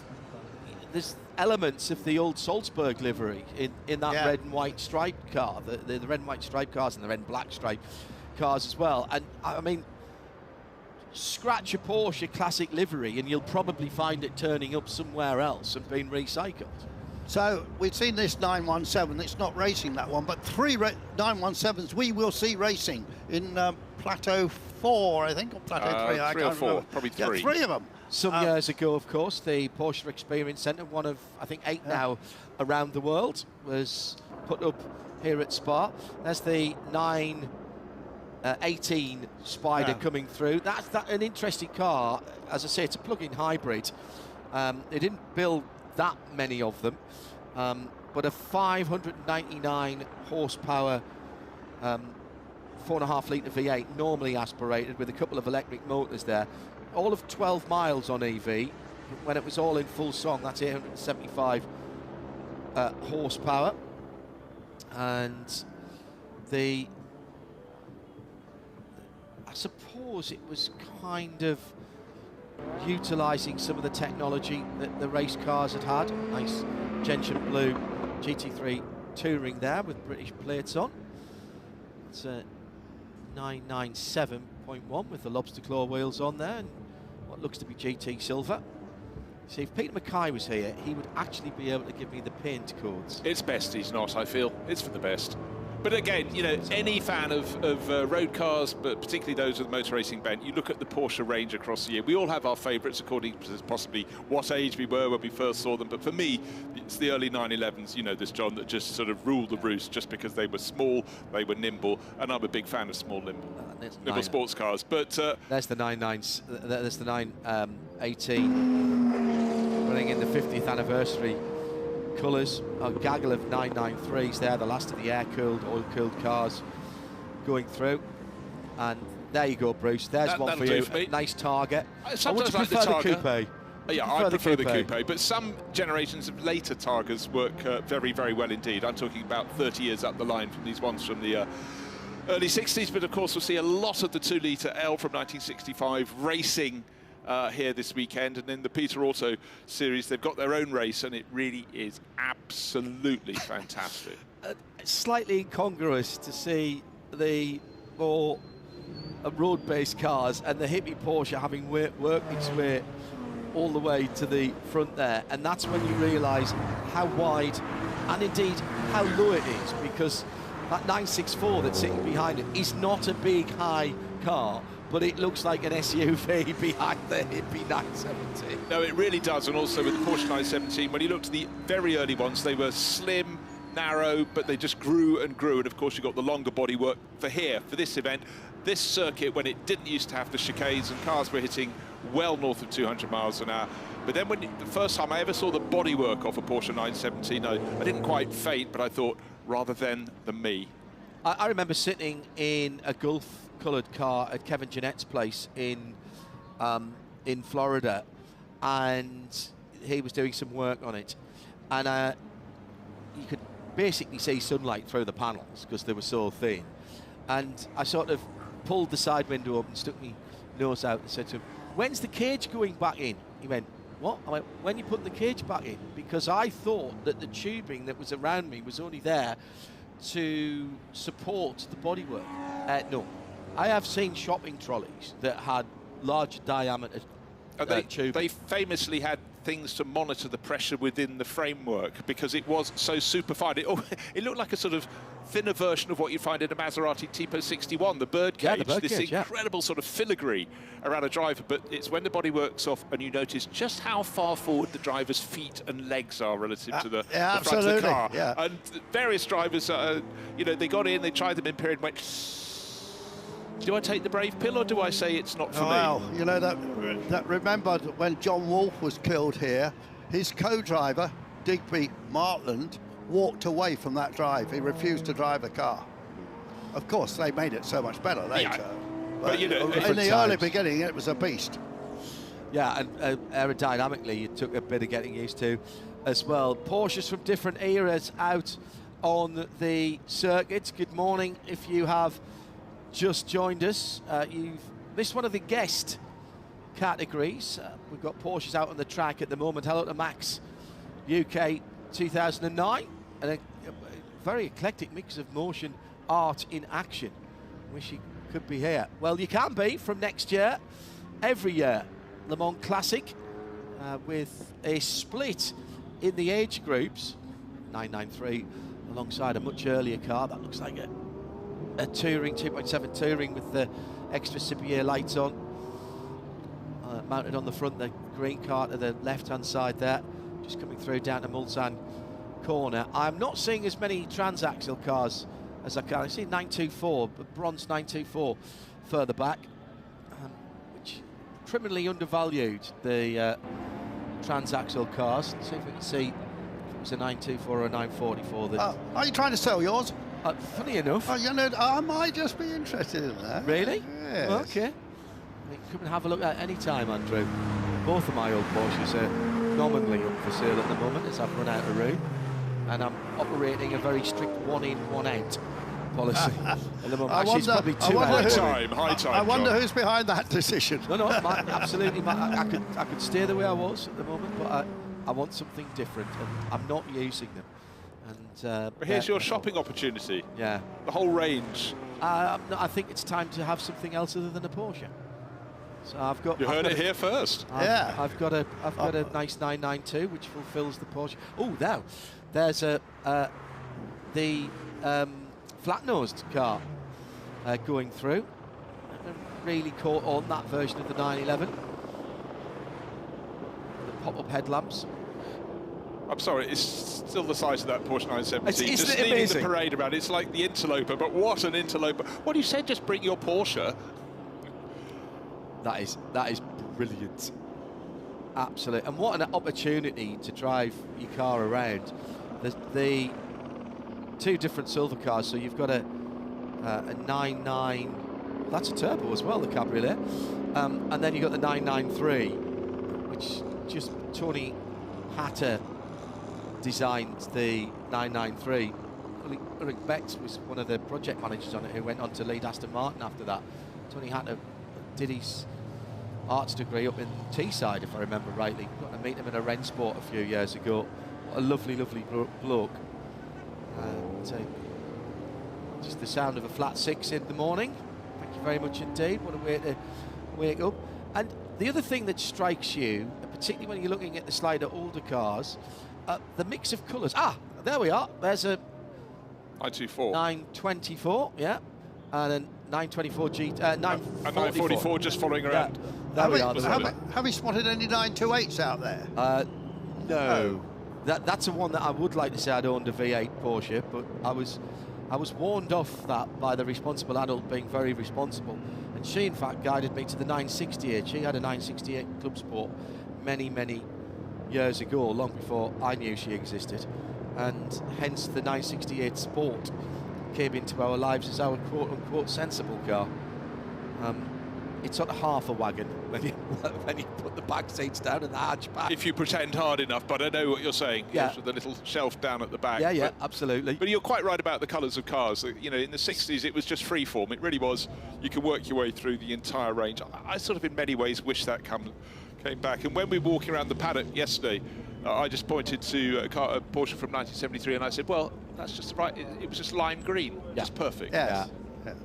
Yeah, and Porsche tend to recycle their colours. That sort of purpley pink car, that's a GT4 Cayman, now called Ruby Star. It used to be called Ruby Stone. And they kind of recycled their colours and sort of reinvent them. And there's a couple of colours like that have come back. I think that's paint to sample now, so that's quite expensive. I'm really interested you picked that one out, because I remember when I was in Autosport days, one of my favourite cars ever was an RS. Yes, and that's a very RS colour. And it came in Ruby Stone red, and I went, it's pink. And inside, the straps that you had as the door pulls, they were definitely pink. They had 3 shades of pink, but no, it was Ruby Stone red. I wonder how many Porsches are out here on the track doing this parade. A lot, but only a fraction of the Porsches are here. Out in the infield, they have got a most magnificent display. The Porsche Club, has just orchestrated it so well. It's all so well parked up. It's not quite Bernie Eccleston with all the names of the tyres at the top, but it is a fantastic display of Porsches out there. Yeah, very lovely. And plenty of GTs out there as well, the flat-built cars. So that's the Porsches out there, one of the featured marks this week.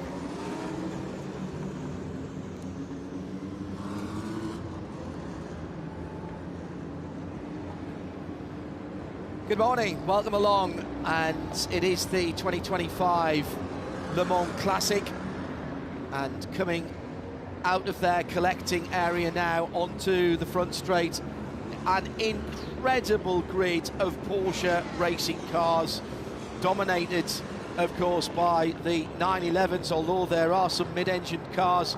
9146, Thomas Guillot has one of those out there. And there's a couple of 904s and 906s out there, as well as a 910 as well, I noticed on the entry list. Where's that gone? There it is, the number 78 car. And these cars span, I mean, they tell the story of Le Mans in some respect. Porsche have been here every year since the 1950s. Yeah. So this is a repeat of the race we had 2 years ago. So it had a similar race, lots of the same drivers. Brigand, who's on the pole position, Emmanuel Brigand, just checking, he was 7th last year.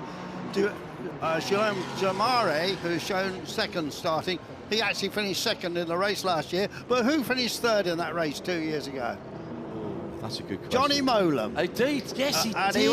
He was in a 911 Carrera RSR that never should have been up with the quick people. Obviously, Brigard is in a superb Porsche 935, and but the man who won it last year, 2 years ago, was Maxime Guenard, and he drove that with his father, Dominique, father and son. We see them all the time at the Peter Auto events. And the Guenard family are the people that started Richard Mille watches. So he was Richard Mille's partner when they started the watches. The watches really should be called Mille Guenard, but it doesn't roll off the tongue right. So we're talking about upmarket timepieces here. We are Milles, that's all right. Yeah, I mean, you know, three-quarters of a million. Lewis Hamilton now wears one, of course. Actually, he's a Ferrari driver. Yes, now he's a rider. I wonder what he's done with his IWCs that he had. But anyway, the Guenard family have got a lot of racing cars. They're superb supporters of the sport, and we'll see them later on. And Maxime, the son, is pretty quick. We might see him winning later on in the day. So, all of the GT-based cars that are there, and right at the sharp end is Mr. John B in a 1969 917. Yes. That seems slightly out of place. I mean, it's a Porsche race, I suppose, but yeah, heavens above. Yeah, Mr. John B, Jean Guitard is his real name. He runs a huge company that deals in gases and central heating, but also carbon fibre. And they've got various companies around the world, actually. Another huge supporter. He has got the biggest collection of French racing cars. He's got Ligers, he's got Matras. He's a big Ligier. He's got a Bentley, actually, we just saw winning. He's got one of those. He's got a massive collection of race cars, Mr. John B. And he's quite a quiet bloke, actually. We tried to chat to him at the previous race meeting. Down there at Dijon-Prenois. At Dijon, and his right-hand man is Sir Larry, top-level racer, and that's a really good pairing because Mr. John B doesn't just have cars; he's raced them for a very long time. Yeah. He really gets the mileage in. Yeah. If you are just joining us, don't forget, if you want to be involved, join the conversation at RSL_studio and use the hashtag LMC 2025, Le Mans Classic, for Le Mans Classic 2025. It's Andrew Mariott, Bruce Jones and me, John Hindhaugh, in the booth. And it's a 935 from 1980 for Emmanuel Brigand. Then Mr. John B, Guillaume Dumarie in the beautiful RSR Turbo from what that'll be about a 1974 car. Then the Kramer cars, the K3s, as well. Olivier Breitmeyer, Henri Jamperle, Dominique Guinat, Carlos de Quesada, US racer, and another K3. Stefan Rakelmi down there as well in a Group 4 930 Turbo. That would be a handful if it's wet this weekend. And so it goes on in a field that has, I think, about 5 or 6 different classes. Again, we'll sort of put them to one side and concentrate on just what's interesting and tell the stories of the cars. Yeah, a bit of history on the 917 with Mr. John Beat. It was a factory golf car that Mike Hailwood famously crashed early on. He was sharing with my mate David Hobbs. I've written David Hobbs' book. There's quite a lot about that crash. He wasn't very pleased with Mike Hailwood, although he's a big mate of his, but he wasn't as less pleased as John Wyer, who really gave Mike Hailwood the big stare when he got back to the pits. That car subsequently, it was chassis 31 stroke 26, bit of a funny business going on there. That car actually had the top taken off it, and it ran as a spider in the Interserie for a while before it was put back to what it should have been. And so nice to see a car like that, a proper ex-factory 917. Yeah. And of the 26 of those cars ever built, only 52 of them still survive. Yes. continuations are allowed here, actually. We'll be talking about some continuation cars later on. There's some Bentleys here that were built by Bentley, and I think that's all right, so long as they're manufactured to the same standards. Yeah, and nobody's trying to say... Same drawings. Yes, absolutely. And and Porsche do that, of course, still with Porsche Classic. Some of those continuations are here to race, the Bentleys, but others... people have just chosen to drive down. There's been a phalanx of them, so they're using it properly, coming back to the place that really launched Bentley in terms of... We can talk about it later, but they're building 24 continuity cars at crew with the Mullen 9 of them here. Yeah. 9 of them are here. So Porsche's coming round at the end of their formation lap. And I can hear the British national anthem, God Save the King, for Max Lynn, presumably, our first winner of this weekend. So there's a nice bright green, Viper green as it used to be called, Python green as it's called now. That's the Frank Lodencloss car. It's what I was talking about with the sort of similar hippie livery, and some great George Lewis cars in the field, red with the yellow band they fought with in period. And again, you look through your historical books about Le Mans and you go, oh, hold on, either that's a replica, it might even be the original car that was racing here in the late 70s. Yeah, I haven't had much time to take any photographs. I've been so busy beavering around getting stories. But I did stop and take a picture of the car which is on pole position, right from the back, John, low down. And the picture, I posted on the internet.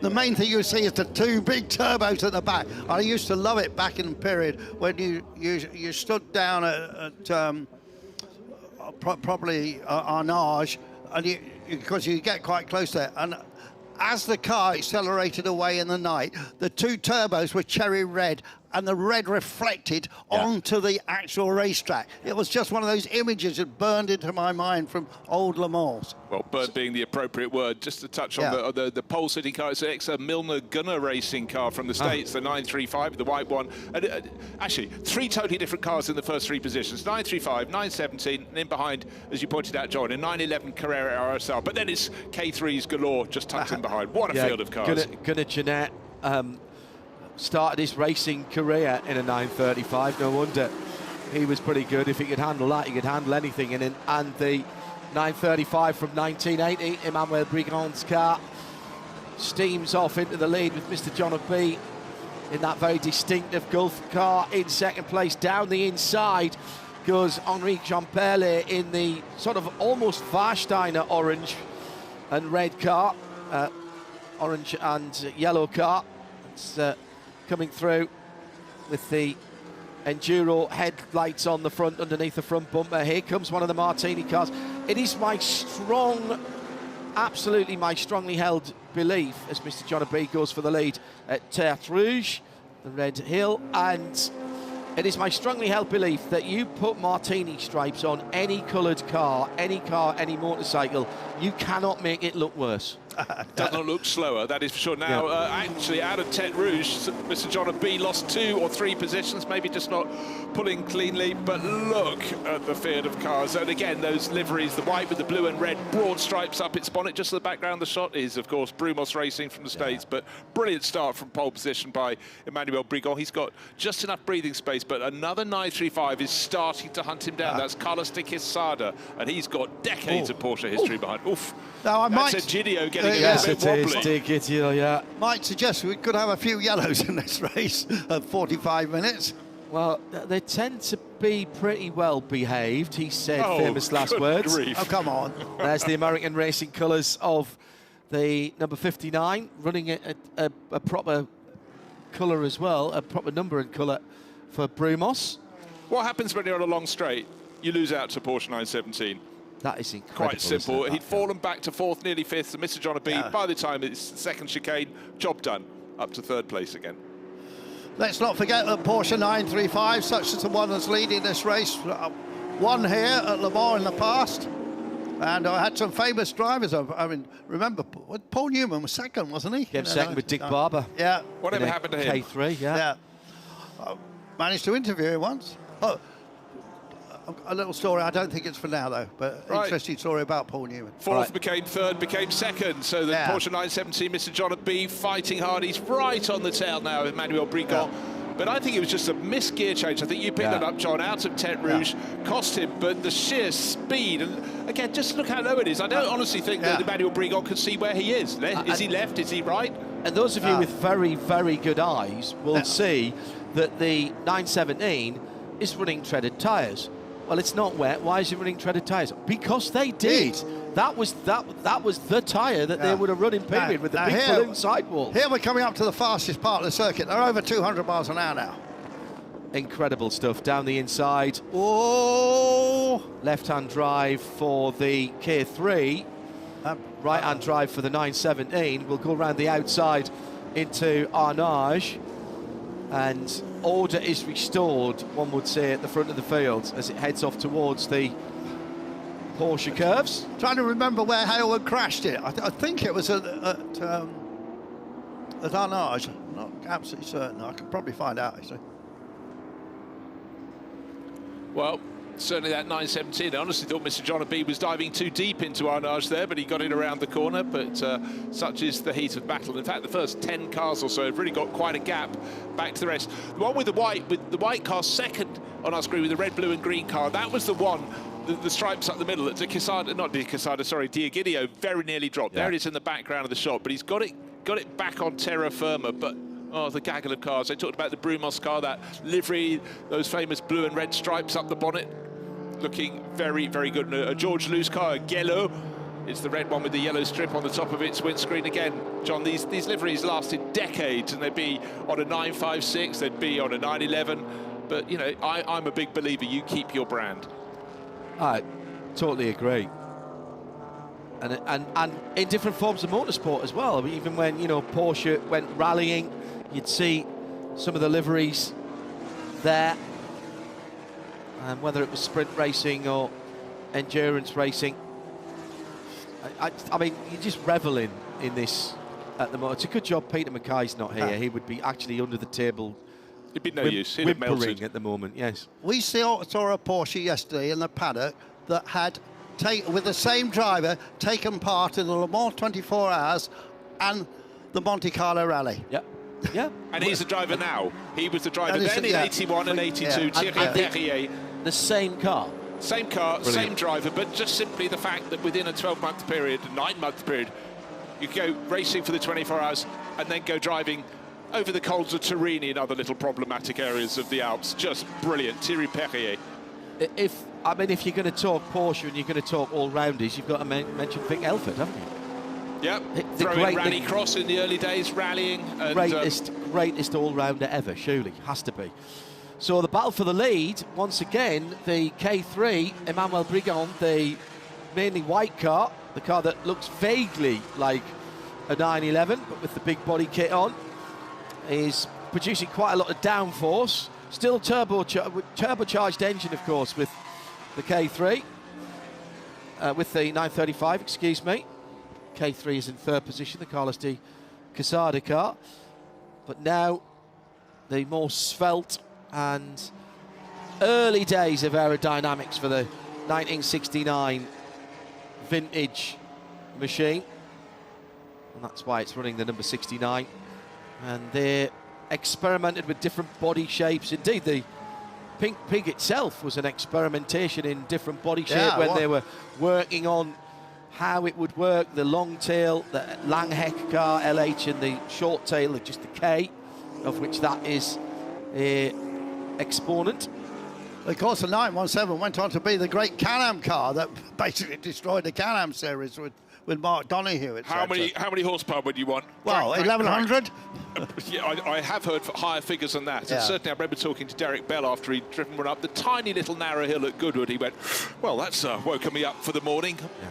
More than enough of ampleness, I think, was the horsepower quotient on that. Yeah. Turn the turbos up to 11 for the quote.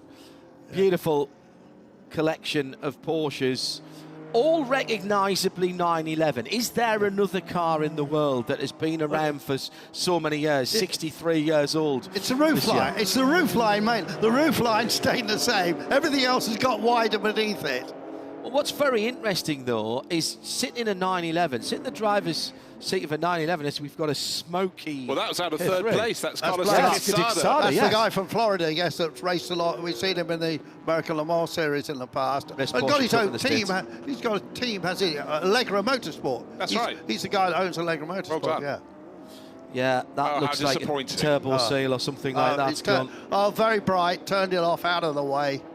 There you can see the bodywork of the original car underneath. Yeah. Nestling, Yeah. I think, within. Which is why the side lights are still exactly where they would be, and the arches that look like they're big from some demented mind of a kit builder who had some extra plastic sheets to go around it, but that was the regulation in those days. Yeah, going back to your point, Andrew, you sit in a 911, and whether you sit in one of the very early 911s, whether you sit in a 964, a 993, or even right up to the new 992s, what you actually see over the steering wheel is very, very similar. Yeah. It's comfortingly similar in that you have the two wings that hold the headlamp. Yeah. Then there's a slight depression into the bonnet that has two styling lines up the top of it.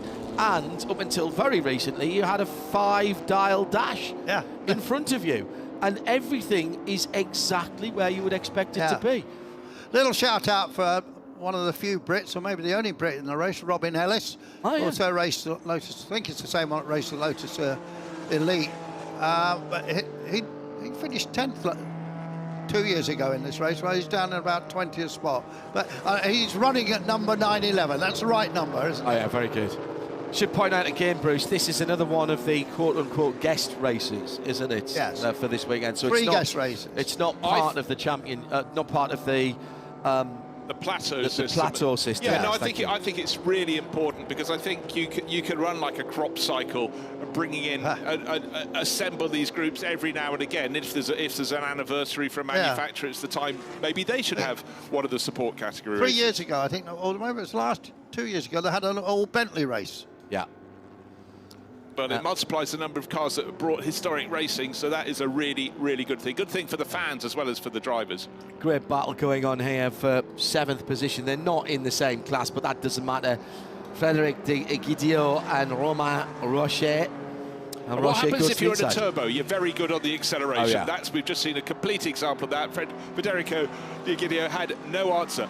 Lead battle of the race is down to next to nothing, half a second, and it really, John, is the ebb and flow, the different areas on the circuit where the 935 just has an advantage in the handling by and large, but in a straight line, the Porsche 970, well, no surprise there. But interesting, so you're talking about 11, 12 years difference between those two cars, and actually a bit more if you talk about when they both first appeared. But there you've got two cars that won Le Mans outright, and and are both Porsches, and Porsche, just deciding, right, we want to make the 911 our halo car, and therefore we're going to race what we sell. Exactly.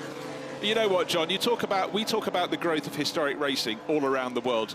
It's the fact that this can be watched all around the world now that I think is so magical. An old Formula One colleague, Gary Critcher, sitting in Nairobi enjoying his morning watching this. That's what it's all about. Great. People who love the sport, forwards, backwards and sideways, educating and re-educating and remembering. Helps us old codgers, There's the old Samson Shell car as well, that bright red car, in front of the number 76. She's turning into the uphill section at the start of the lap now. And that is Nicola Bravetti. And ahead of that, Christian Chavi in the RSR, the red RSR. John, you'll remember the old JMB racing team run a lot of Ferraris here. They've got a historic division now, and they're running quite a lot of cars. And one of the cars they are running is Mr. John B's 917, I noticed. So I'm trying to remember that they were a top-running Ferrari team, JMB, weren't they, back in the day, 20 years ago? Ran out the south of France, down by Ricard somewhere, didn't they, at one time? Yes, it's a very point well made, Andrew, because some teams at the time now have such a demand for their services, so they're running multiple cars. And some of the people we were speaking to in the paddock were going, actually, you were going up saying, how many cars have you got? 10? Yeah. And they go, well, actually, we've only got 6. Acura Europe will be the biggest. Yes. They're running over 20 cars here. Beautiful 2.5 litre ST. And the classic Dunlop bridge, we should give that a... Yeah, absolutely. And I mean that. Now, if the responsible adult was here, she'd be very happy with that colour in that car. Those primary colours, the yellows, the blues, the greens. Yeah, the earlier the Porsche, the more it can carry a primary colour. I totally agree. Yeah. Totally agree. Look, he's running down in 45th place, but he's having a lot of fun.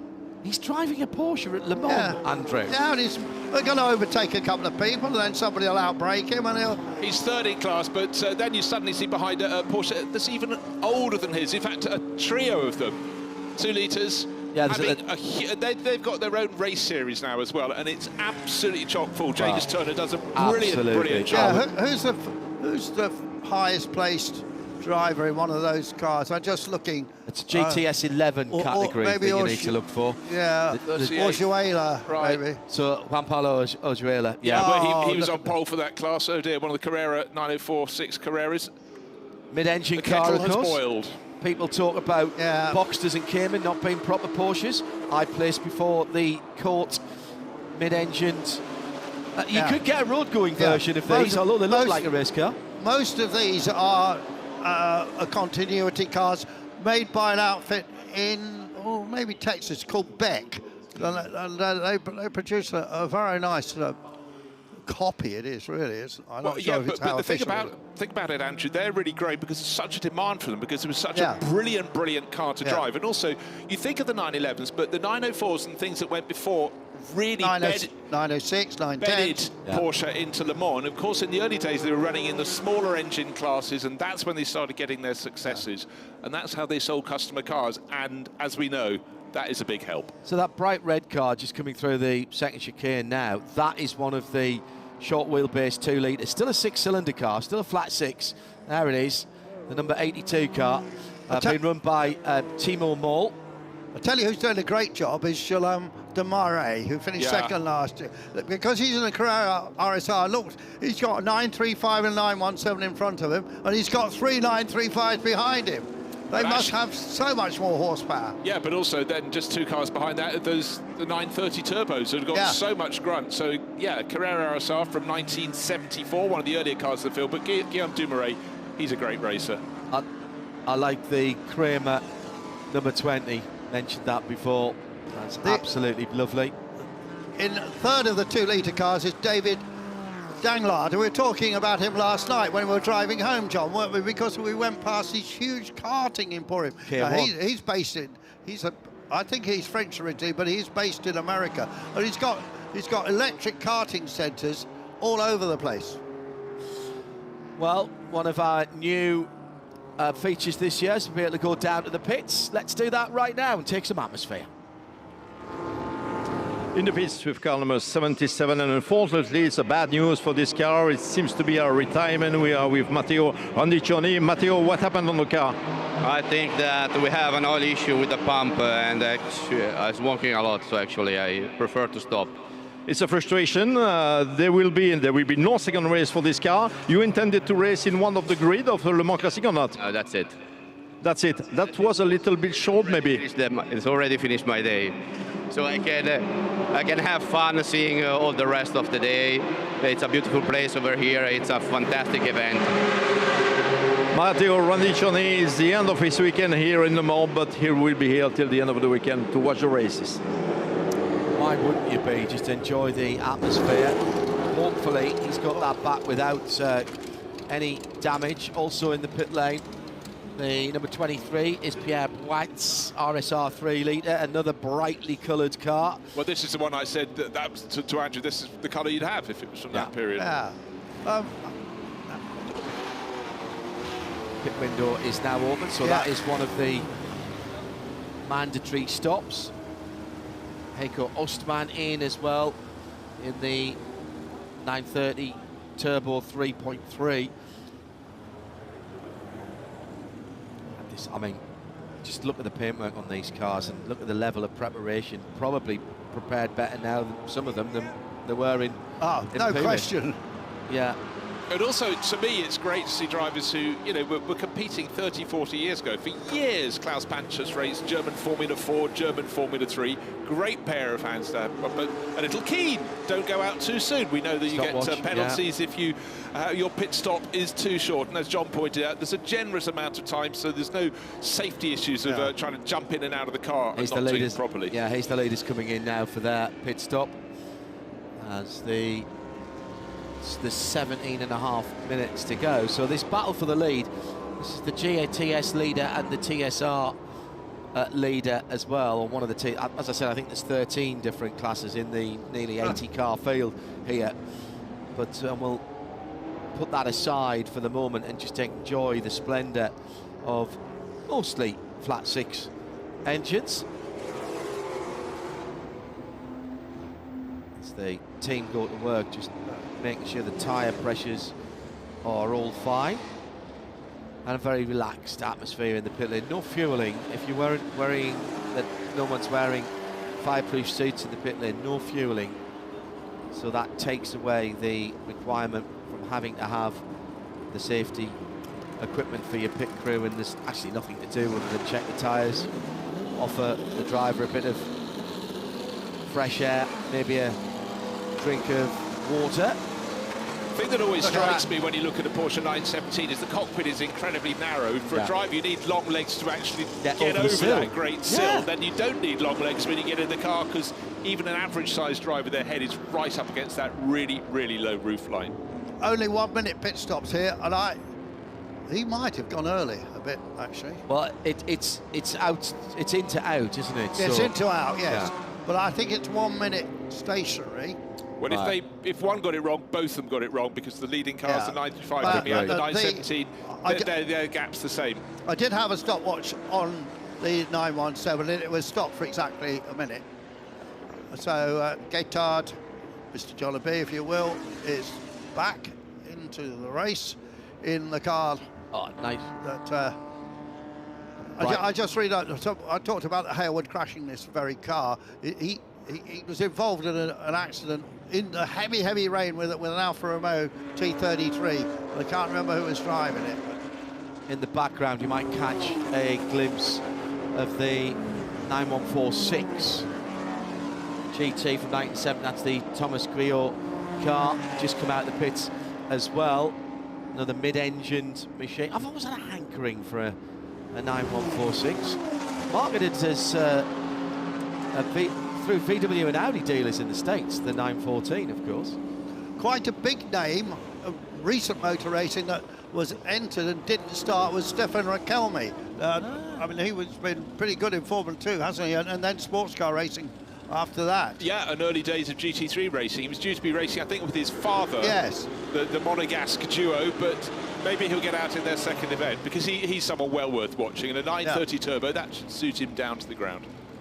So right in the middle of the pits, I think I gave you a bum steer earlier, so I apologise. I was reading my countdown clocks the wrong way around. We have now got 24.5 minutes to go. Yeah. There was 17.5 gone when I mentioned that number earlier on, so we have a little more time. This is fun. Great battle, isn't it?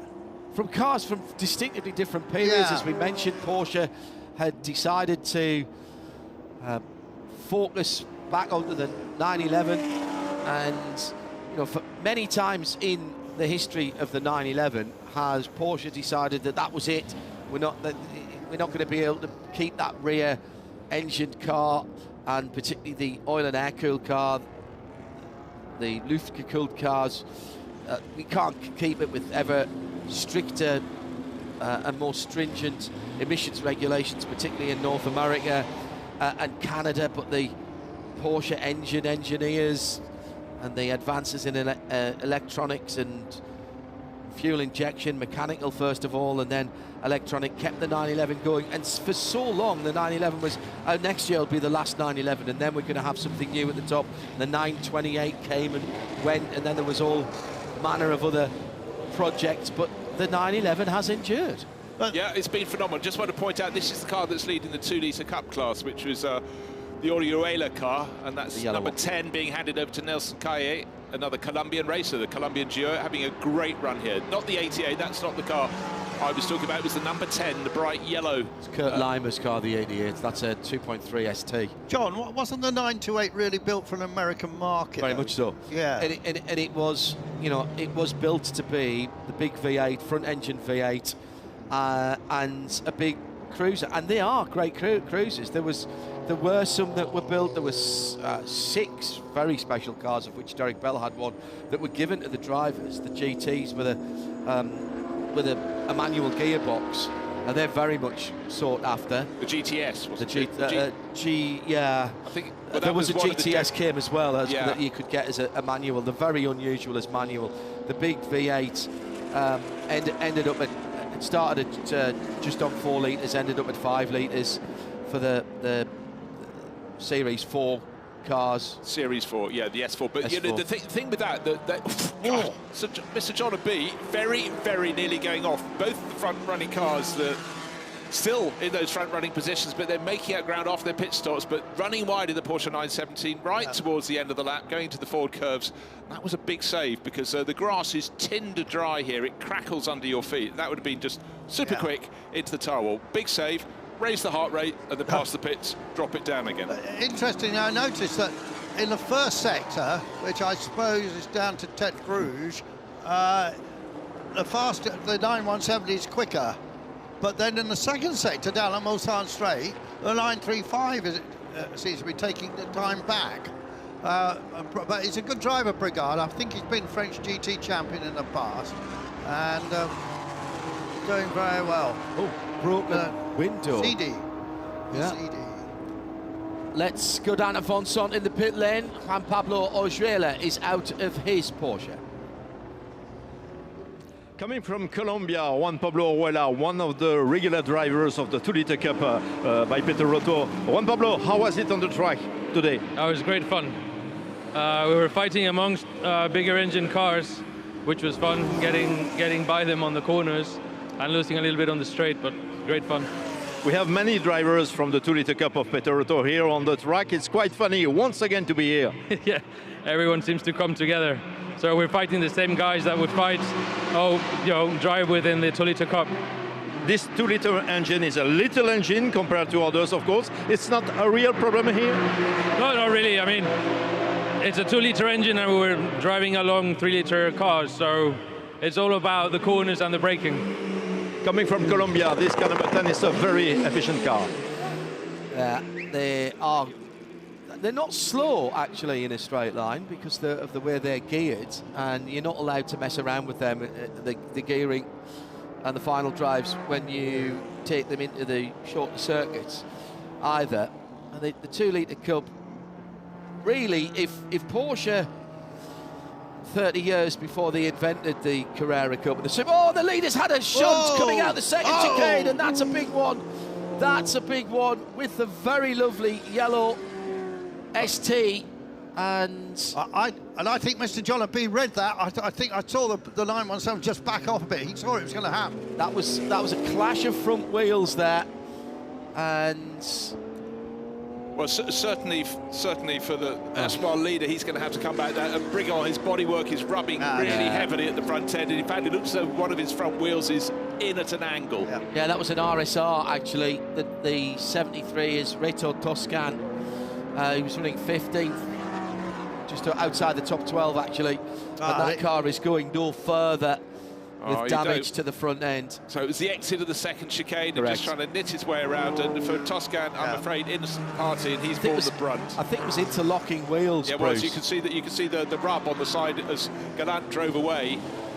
Yes, marshals, thank you. We pass that message on all around the world. We cannot race without the fantastic nice livery. Oh yeah. Very French. That's the 169 car. Alan Benjamin and Johan Frank Dirick, and then many names on the twos. I am an artist. Well, I'm not. Luckily, I'm talking about things instead of painting That's a 2-liter Cup car. That's a short wheelbase car. I don't think we've seen that one before. Well, not in that livery. Well, it is Le Mans, the home of the art car. Yes. Mainly BMW, of course, introducing art cars, but there's a bit of the Michel Vaillant about that as well, isn't there? There is a lot. Style. Yeah. So the leader then now is Mr. John B. Henri Champerle is actually ahead of this car by about 30 seconds as we have a safety car. Oh, now this is going to be interesting. Well, yeah, that could suddenly have really, really helped Enrique Gamperle in his 935. Yeah, but he hasn't stopped. He hasn't stopped yet. Sorry, I automatically thought he was still taking his pit stop, but no, he hasn't. So, and he's just gone past the. Now he's got. No, to he's get in the pits. Right, just okay. dived in. Yeah. Well, that could be a helping hand, of course, behind the safety car. Everybody's pace has to drop. Serve your pit stop. At that time, you're not losing as much. Well, there's a roll of the dice. Just after fighting so hard, Mr. Jonaby tucked under the tail of Emmanuel Brigand, and it looked as though they were going to race all the way to the flag. Then the clash of cars, and now we've got the safety car period. 17 minutes left on the clock. Also, and he's. Brigand has now pulled to the side of the track. As you can see, the bodywork was rubbing, and I think the front suspension was not quite how it left the pits. I suspect that the steering wheel and the front wheels were not working in perfect harmony on that. On the run down from Mulsanne corner towards the Indianapolis Arnage. Indianapolis, we're going the wrong way. And the safety car, therefore, is out. Our hard-working marshals pushing that one behind the barriers. In fact, actually, they've got a tow rope there to help, and that's very smart. I like that. And the car is out of harm's way. I don't think that was the big problem in terms of the car. It's much more the car that was the second car that was involved. That RSR, the Reto Toscan car. That is the car that stopped at Martians Post number 16, which is the second of the chicanes on the Hindhaugh Nadier. Right, the big question, John Andrews, how long is this safety car period going to be? How much has that given this race to Enrique Gamperle? But, well, you can't necessarily choose your luck, but you can try and make it happen. The Gamperle car is George Loose colours, yeah. Yeah, he's just out of the car, down in the pit lane. And the safety car then coming at a fortuitous time. That car is out now, so the co-driver has taken it over. So let's find out who started and who's taken it over, because it could be Enrique, it could be his teammate. Here's Vincent down with the number 8 car driver.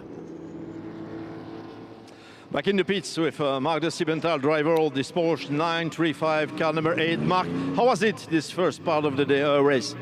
It was fine, everything okay, perfect condition on the track, free, good traffic, everything is fine, everything working perfectly. What's the goal for Enrique Gamperle, now your teammate? What can you expect? Enrique follows the race, he do as he can as possible. And the boat is finished, we will be at the finish of the race.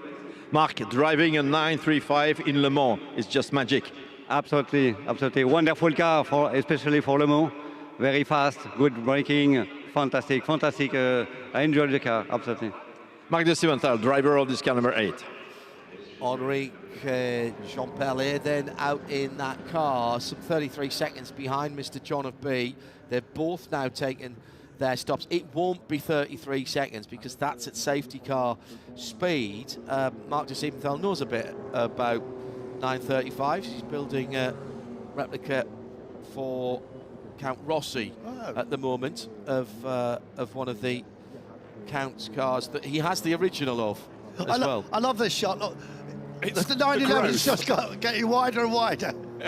Yeah, the car that we think will be, we've just heard Marc de Siebenthal getting out of, Enrique Gamperle, their number 8. Will that slot into the lead of this group? But again, they've got the field is behind the safety car, therefore the order will be compressing. Course vehicles out trying to clean up the mess. The Gamperle car, Bruce, do you think that's a George Loose? I think that's George Loose colours. Yeah, yeah, I'd agree with that.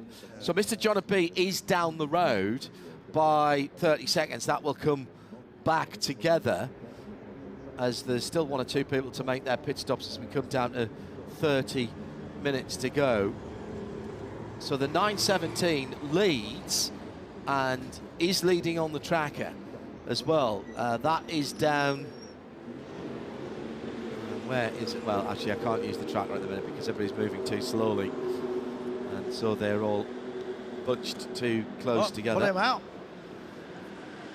famous 59 number. Yeah.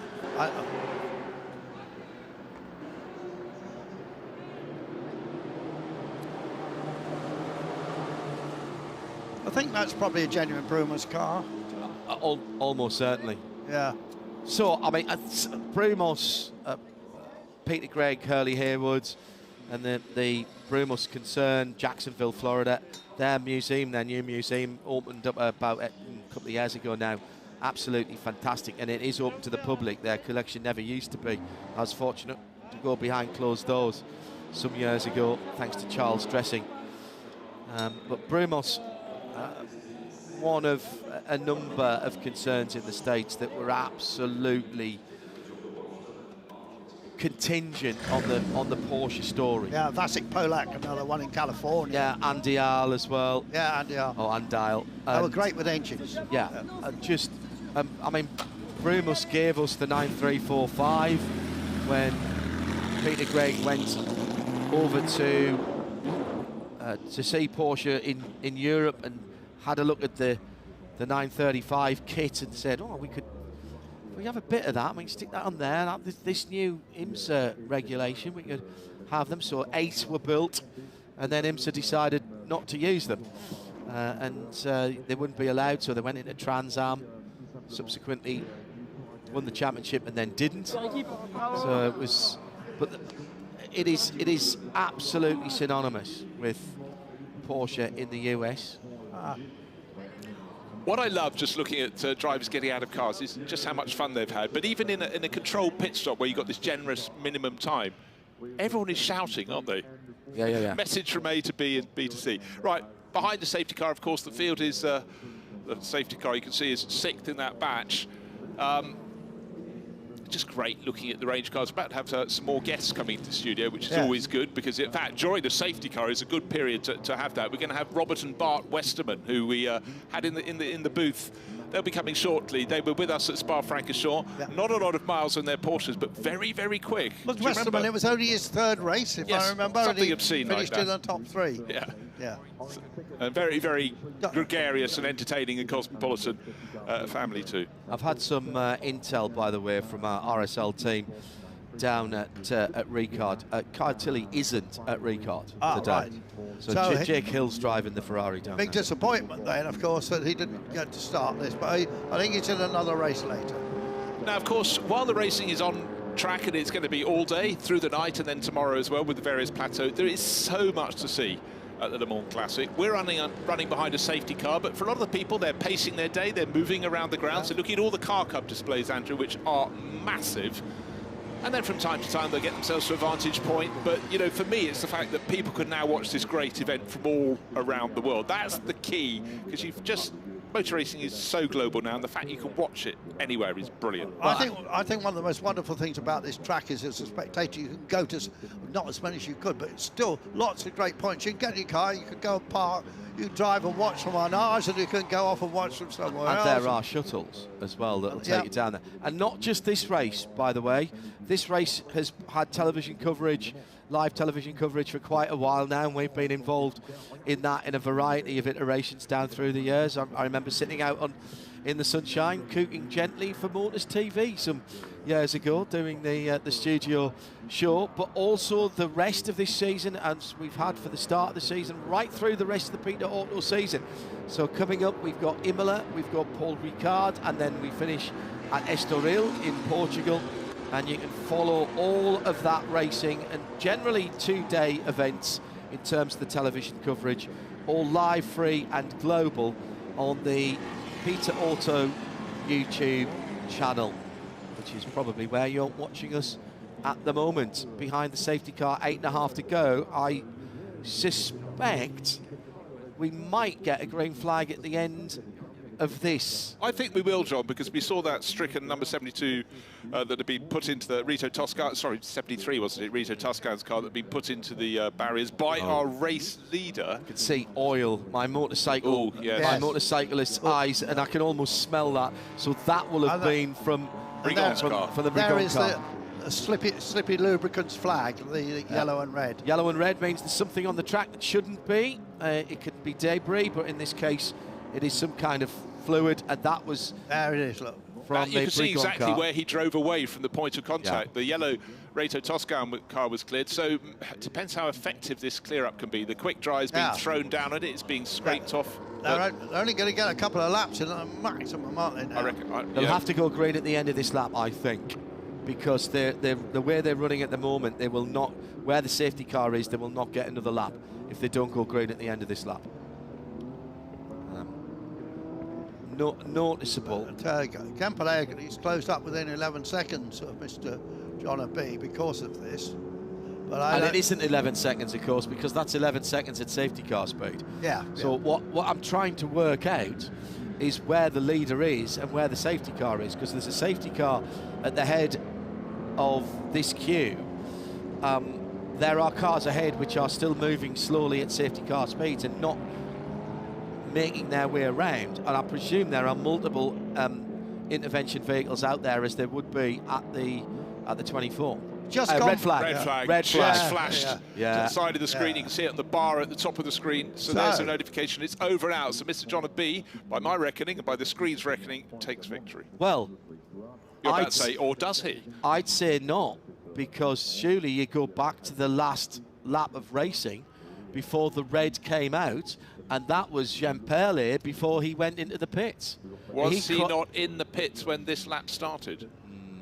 I don't know. It'd be quite close. Yes, when this lap started, but not the one before. We're on lap 7 at lap 6. Yeah, you know what? Such a long lap that that time you could be spot on. But one thing is great. This time. But then he wouldn't have taken his pit stop. There's Mr. John B, car number 69, sitting in the background. Well, I tell you what, while it's going quiet, we've got not one, but we've got 2 stars from the Netherlands. We've got Bart and Robert Westerman. Hey, I'm guys. going to stand aside. Yeah. Let's. Who's jumping in first, Bart or Robert? Get Bart in first. Let's get Bart in first. Robert, yeah, you've got the headset. I couldn't see. Sorry. How are you? How are you, sir? Doing great. Good to see you again. And you? Obviously, we've got a red flag here, so it'll be a while before we get all the cars back. It looks like Mr. John B is going to take this one in the 917, at least across the line. It'll depend where the count back goes to for the red flag. Welcome to Le Mans. What have you got this weekend that you're enjoying? Plateau 4. Yeah. Yes. So we got the same 2-liter car from Spa. We entered into Plateau 4 and we're currently quickest in class, so that's great. You weren't tempted to do this race because some of your normal competitors are in this race as well. Yes, but we decided to go for Plateau 4, which is, I think, the more traditional classic Le Mans setup. Because you're going to be able to race in the night. Yes, exactly. Yeah, you wanted to do the full experience. Exactly. And how are you going to change drivers in each race, or one? Or you do one race? We're going to do, because the pit stop is mandatory anyway. Yeah. So we're going to change each race. Each time in all three. Yeah, each time. Yeah. So, tell me about that little 2-liter flat 6 machine around here. Are you running out of revs, or are you running out of aero? We did change the gearing. Right. So we got a 25 kilometer more top speed compared to Spa, which is just about enough. So we do hit the limiter a little bit. If you're in a draft. Yeah, exactly, before the first chicane, but it's running great. It's really running great. Super nimble around here. And I presume through places like the Porsche curves, it really comes into its own. Oh yeah, yesterday I was quite surprised on how quickly I catch up to the big Cobras and some of the Ferraris. Of course, I'm completely useless on the straights again, but well. So have you been drawing lots, or rock, paper, scissors for who starts each race? No, we... Well, so I messed up the gearbox in Spa last race. So, well, that was on me. So Robert gets to start, do the Le Mans start here in the first race. I might be a little bit quicker as well, my feet. Do you think? Well, he would take fewer steps because he's a bit taller than you. It would take him less steps to get up. He needs to fold into the car as well. Yeah, well, that's a fair point. So tell everybody how we haven't seen one of the Plateau races yet. We've had 2 guest races. So you do the old-fashioned run across Le Mans start, but that isn't actually the start of the race. No, they do reshuffle on the back straight to some extent. So if you do mess up the Le Mans start, they might say, okay, now you start at the back. Okay.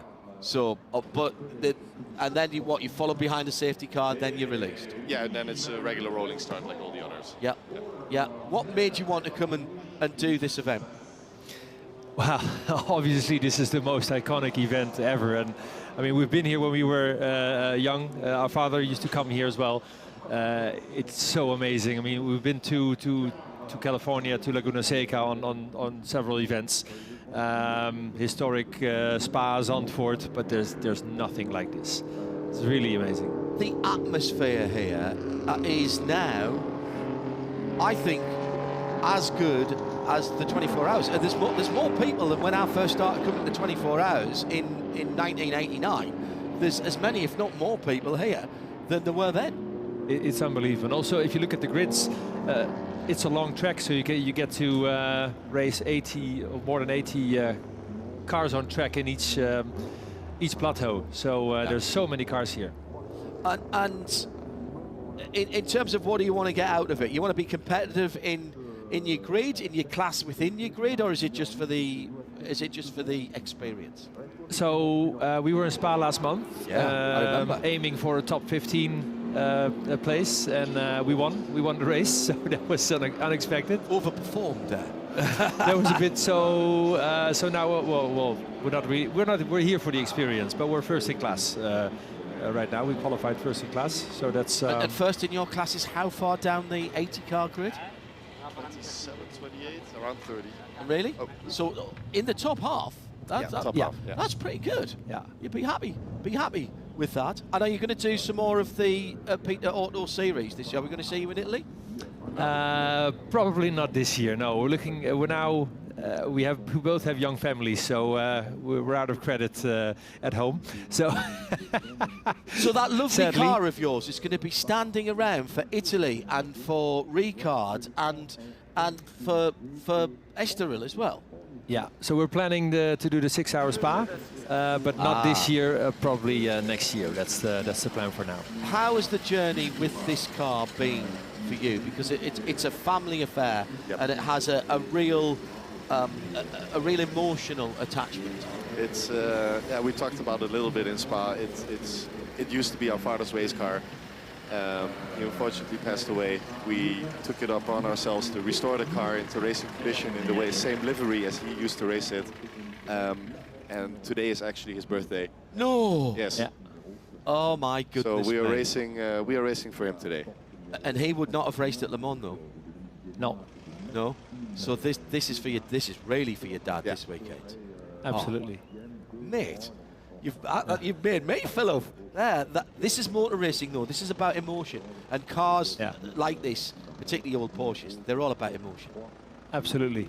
So yeah, our father used to race 40 years ago the same car. We were on track always in the summers, going everywhere, which was a lot of fun. Never came to Le Mans though, and now we get to come here, sharing the car with the two of us, which is an amazing journey so far. It took us a couple of years to set up the car, because it was in storage for a very long time, and now, well, it's alive and it's competitive. So, but that is a green endeavour, because you have saved that car and you have brought that car back to honour your dad, to honour the old engineers and designers from period. Absolutely. Yeah. Oh, guys, I knew about your dad because you told me that before. That is just an extraordinary coincidence. And what a lovely thing to do this weekend. And we're very lucky that so we're from a small town in the east of the Netherlands, and we have a small workshop in this town. A few guys that are here on track as well, helping us out. They know their thing. They know a thing about about Porsche, and they've built this amazing car, and it's running. It was running in Spa perfectly, and now we're here again. So we're super happy. Guys, thanks for coming to talk to us. We wish you all the best. Great stories. This is what this whole event is about, and the whole Peter Auto experience is about. And we're delighted that you guys have been a part of it. Thanks for being with us. Thank you. Thanks very much indeed. We have got a result, and as I suspected, it's the result because of the red flag has gone back, and Enrique Champerle and Marc de Siebenthal have been, Bruce, declared the winner ahead of Mr. John of B. Originally not showing that on the timing screen, but there was a car that was out of kilter on its pit stop and dropped down a wee bit. But the Enrique Jean-Pierre Marc de Siebenthal machine, then that red number 8 935 has been declared the winner. Yeah, I mean, as I said, you can sort of make your luck. They decided to pit late in the pit stop window, and that just, it happens in pit stop races, and they shuffled to the front because a safety car came out. But they were running nicely, but Mr. John B and running well. The screen is still changing beneath your fingers, John, as some cars didn't get their pit stops done. They get a 2-lap penalty, of course. They tumble right down. There's still cars just coming to the line and having penalties or times added on. Out of the top 9, 8 of them were class winners. We'll not go through theirs. The top 3 who we'll see on the podium will be the number 8 935, that's the Henri Jean-Pierre and Marc de Siebenthal car. Mr. John B, who drove solo in the 917, and the Dominique Guinat, number 51 car. And I think we'll see those 3 on the overall podium. It's quite an eventful race, that, and not necessarily. So let's go down the pit lane where Vincent is caught up with the team manager of Team Europe. Yes, back in the pitch with Yvan Mahé, team principal, team manager, owner of Équipe Europe. We'll do the interview in French, we'll translate it in English just after that. Yvan, bon, Le Mans Classique, c'est quand même le monument de l'année. Quand on a une équipe comme la vôtre, Équipe Europe, qui engage tellement de voitures durant la saison, combien de voitures d'abord ici? Là, 12 voitures. 12 voitures. On sent que c'est le truc qui monte pendant l'année, la pression monte pour Le Mans Classique? Bah, la pression, non, pas exactement, mais voilà, c'est un événement qu'on adore parce que c'est quand même au niveau Europe et même mondial, c'est l'événement avec Goodwood, et donc voilà, c'est bien d'être là et avec voilà, beaucoup de voitures. Alors on a vu, il y a pas mal de neutralisation, des drapeaux jaunes et ce genre de choses, mais il y a quand même des courses, il y a quand même cet événement, c'est ça qui l'emporte auprès des clients qui louent les voitures chez vous, qui vous confient la préparation? Alors les clients, bien évidemment, comme nous, pour eux, c'est aussi l'événement à pas rater. Et donc, en fin de compte, voilà, ils sont tous heureux d'être là. Et c'est vraiment un événement fantastique. Et puis, à peine le Mans terminé, eh bien, on regardera du côté d'Imola pour la suite. Il n'y a pas de vacances chez Équipe Europe? Non, cette année, c'est très compliqué. D'ailleurs, on en a parlé avec l'organisateur. Parce qu'aujourd'hui, ça va faire 7 plus 8 courses. Et donc, pour nous, c'est un peu compliqué. Parce que justement, là, on n'a que 15 jours. Et donc, après, on a le Paul Ricard. Encore 3 semaines après, donc voilà, on n'a pas de... Bon, les employés, les mécaniciens, ils se donnent à fond. Et notamment ici, c'est très fatigant parce qu'il va y avoir l'épreuve de la nuit. Et donc voilà, pour nous, c'est un peu compliqué pour les mécaniciens. Il faut bien se reposer. Et là, c'est non-stop. Mais bon, c'est une fois tous les 2 ans, voire maintenant peut-être tous les ans. Donc on en reparlera plus tard, je pense. Yvan Mahé told us how important this Le Mans Classic event is for Équipe Europe. 12 cars present here in Le Mans, and that's a big calendar for historic racing by Peter Roton. Just after Le Mans, in a few weeks, there will be Imola, of course, and Yvan told us how difficult it can be to manage all this for a team. Of course, all the mechanics, they have to work during the night here, but once it's finished, okay, we have to already think about the next round, and he spoke about, with the organizers, about this, of course, Mr. Yvan Mahé.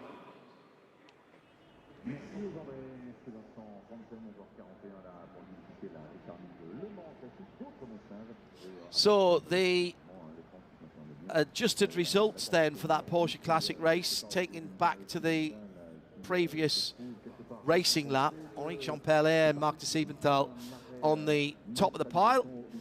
Mr. John B. With Soyel Ayari, I did not see them change drivers when they pit stopped. Dominique Guinat in 3rd position.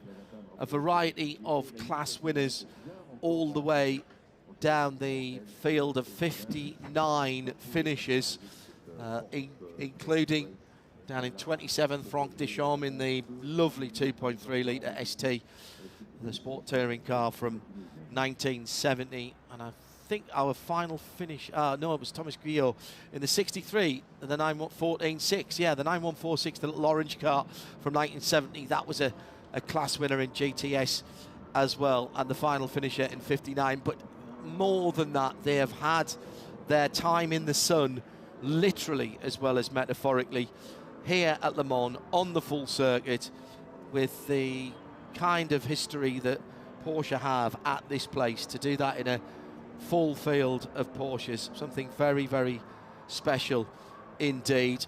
We'll bring in another guest in a moment, but before that, we'll give you a little taster of what happened in that Porsche Classic race, and after that we'll be talking with Andy Wallace, who joins us in the Global Broadcast Centre. Now let's remind you of the variety of flat six Porsches, mostly flat six Porsches, that were out there here this Saturday morning.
So the clean-up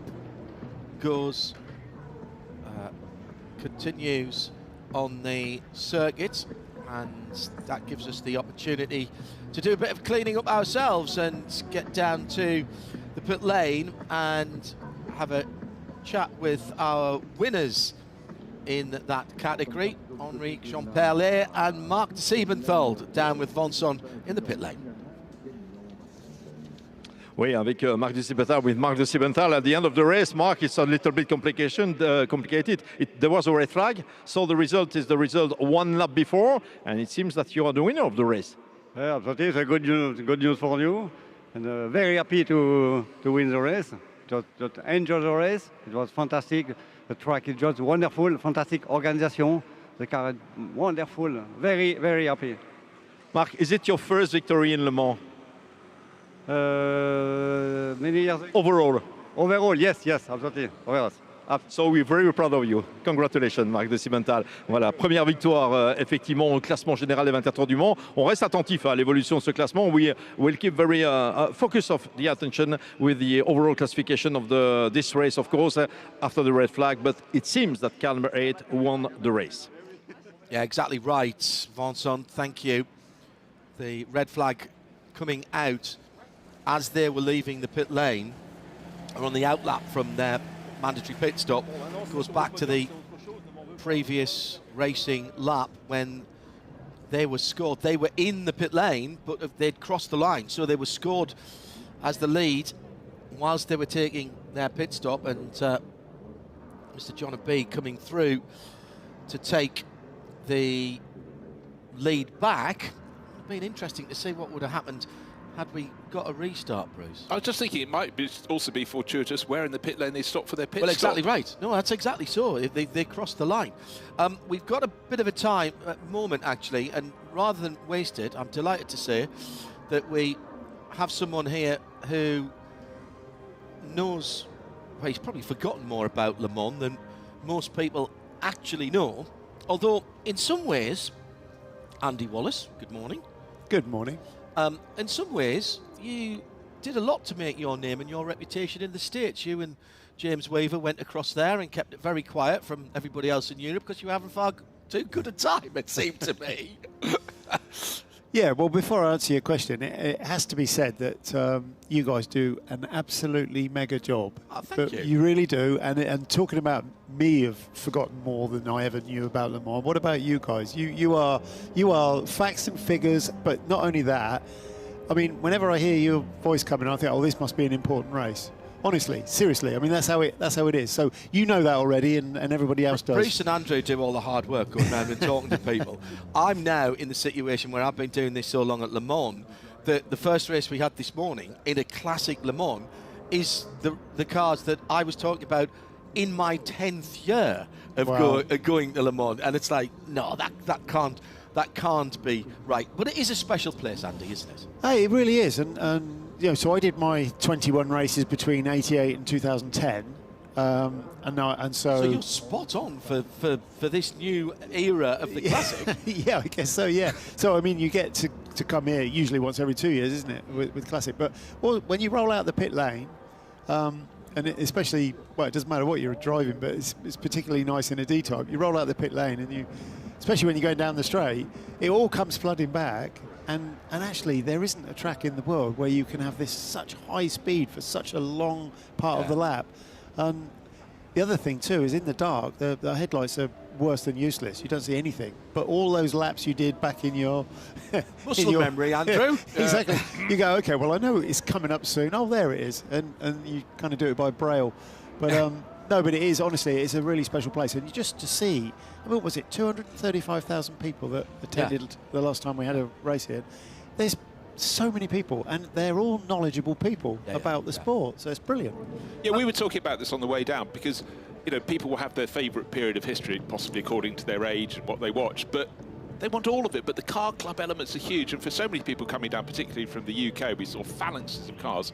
The drive down with their mates is as much as everything, but they will all go away with something else that they've seen and quite fancy for the future. It really is just the most extraordinary thing. But the sheer number of people, you do have to sort of manage it quite carefully, choose when to go in the various plateau areas to see the cars. You don't want to go in just they're about to come out, you'd have missed them. But then the huge, the lineup behind our global broadcast centre, where the cars line up before they go on the circuit, sort of 80 cars, 40 rows of cars, start by your lollipop. It is extraordinary. It really is. Yeah. So when you look back at your career, when did you first become aware of Le Mans? Of Le Mans. So I was either sort of 13, 14, somewhere around there. I was heavily into racing, but of course the only thing you could ever find of any description on TV was F1. Yeah. In those even days. then it was sketchy. And then it was very, very sketchy. I was living in Oxford, so about 30 miles from Silverstone. Right. And I used to. My dad was working every day and weekends, and he couldn't take me, so I used to go on my push bike to Silverstone, and I didn't have a ticket, so I found a way in. Secret out. That's it, and your cheese and pickle sandwich on the sprung-loaded rack at the back, and then wait till the last race finished, at which time it chucked it with rain, and I rode back in 30 miles on my push bike. So but racing was in the blood. My family never had any money, so my dad, I think, would like to have done it, but never had the chance. So then eventually, as I say, 13 or 14, we got the 35 quid Page and Moy from Victoria Station, coach to Le Mans. Yeah. And we did it 3 years running, and I just absolutely in awe of it. Why Le Mans then? Why, of anything that you were going to do at that age with friends stroke family, why Le Mans? I don't know. I think already it had quite a following from UK. Yes. And the 35 quid didn't make it so difficult, let's say.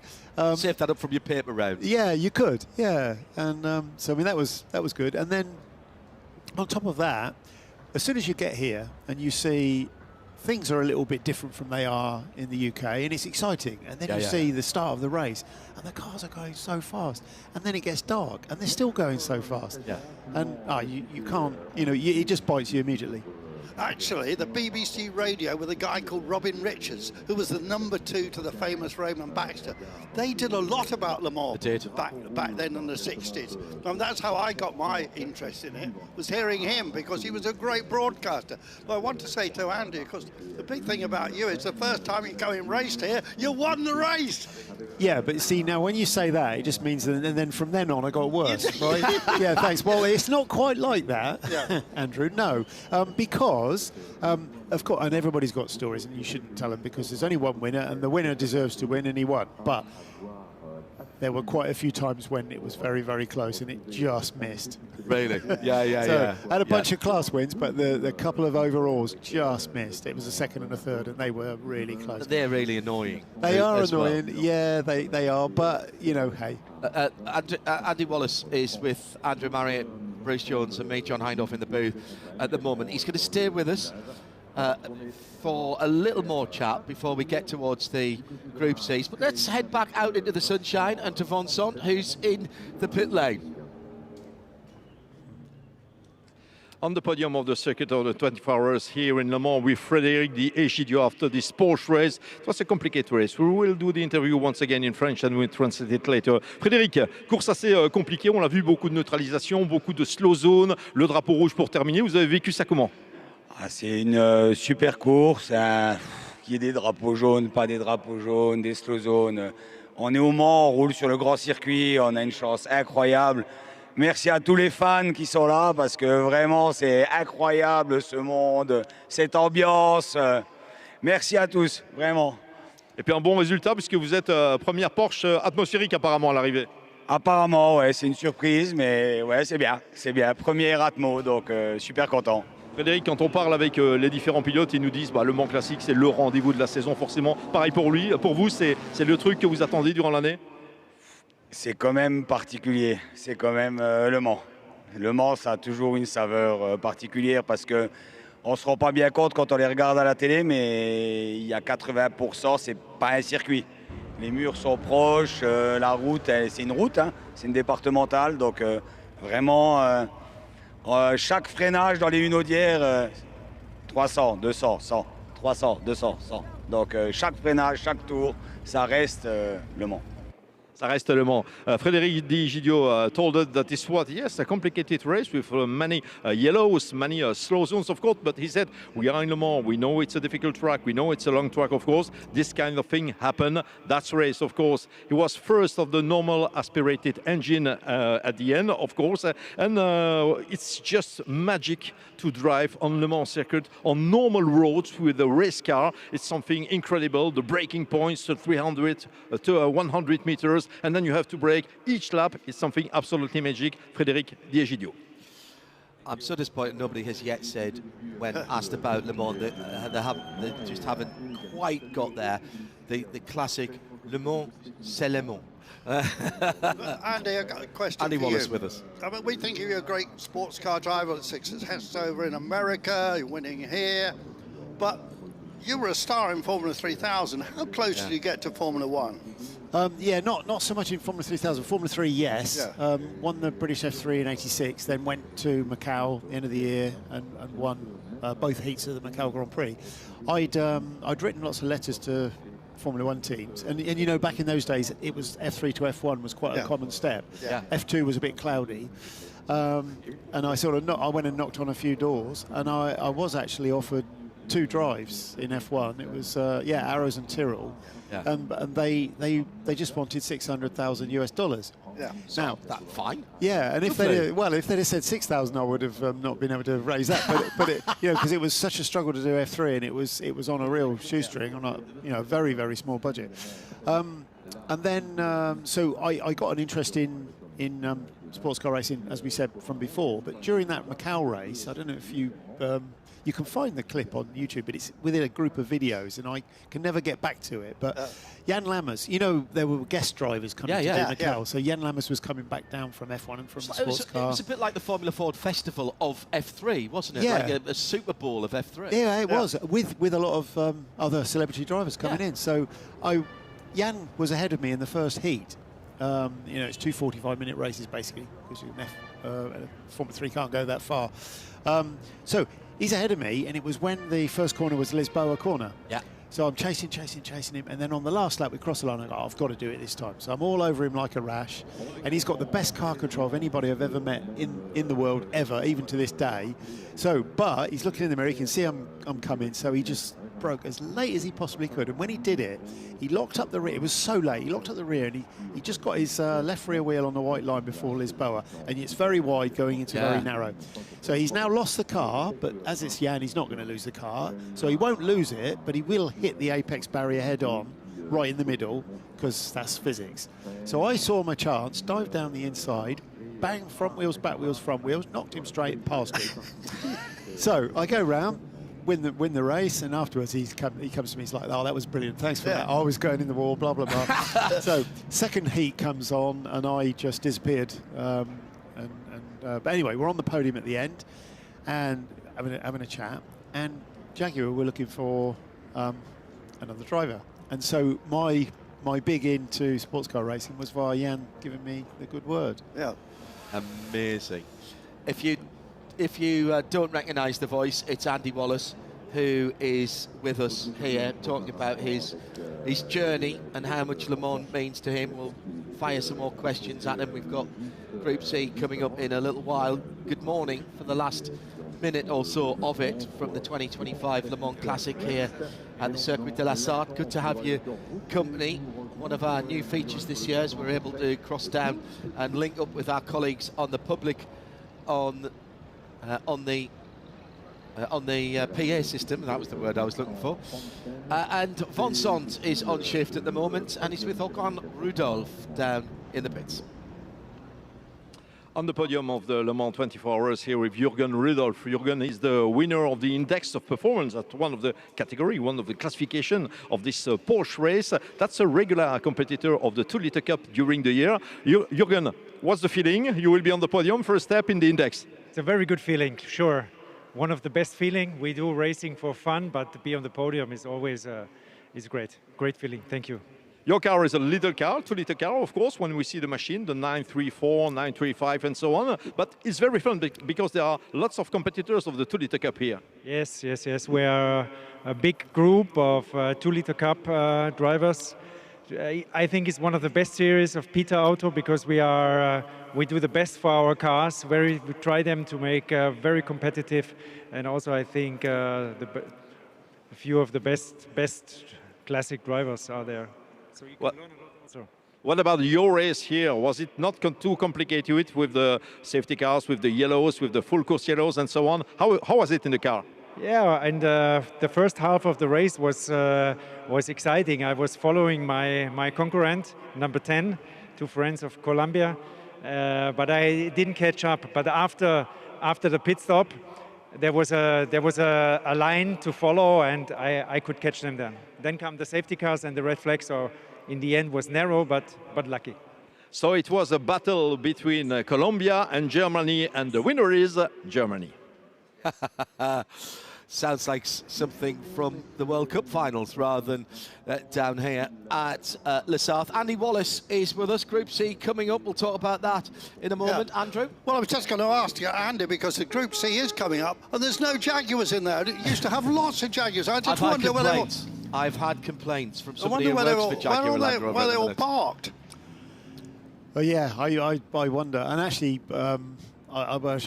I shouldn't be too hard on Jaguar, but to be honest, when you see the motor industry how it is now, a new manufacturers coming in, they would kill for a heritage. Absolutely. And what did Jaguar do with their heritage? I'm sorry to say that I love the brand, and I love the cars, and I love racing for them. I mean, it was controversial, but does Formula E really fit into that heritage? I suppose it's a future. Andy is a massive exponent of electric cars. He drives everywhere in an electric car. I just did a really mega trip, and it was there lovely. You go. And you see, and I ended up the MotoGP in Aragon. Yeah. And went and watched that. It was amazing. But I'm very envious. I did a. I mean, kilometres, 5,900 kilometre trip. Right, so that's over 3,000 miles. Yeah, way over 3,000 miles. So, are you still working for Bugatti and testing? Yeah, still doing. Now, what was the speed you did in a Bugatti? 304.7724, if you don't mind. Kilometres? No, miles. 490.4837 kilometres an hour. Just have you got that tattooed somewhere on the inside of your eyelids? No, it was blood, sweat and tears for the last, thousandths of a thing. And where was that again? That was in Erlesien, the VW test track in Wolfsburg. Wow. But just recently we did, that was for the World Speed Record for a production car.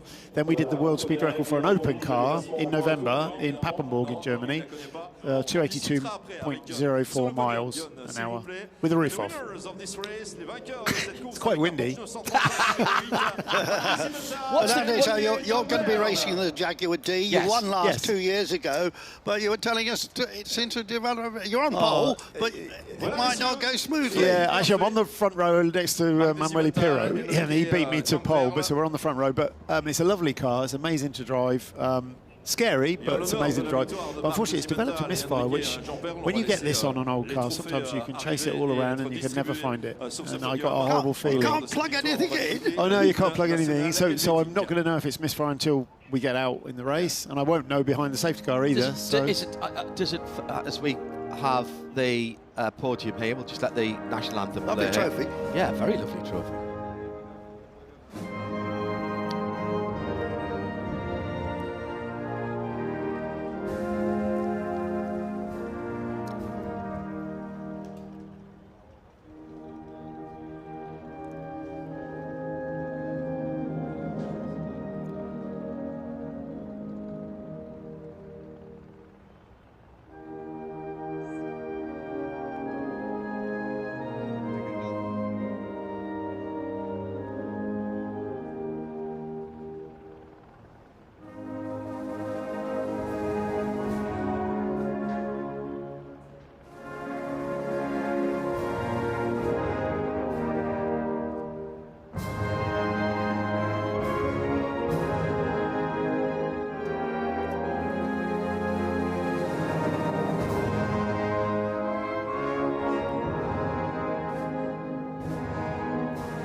The Swiss national anthem then playing for the winners of the Porsche Cup. Andy Wallace, thank you very much for being with us. Next we have the Group C. Andy, thanks for being with us. My pleasure.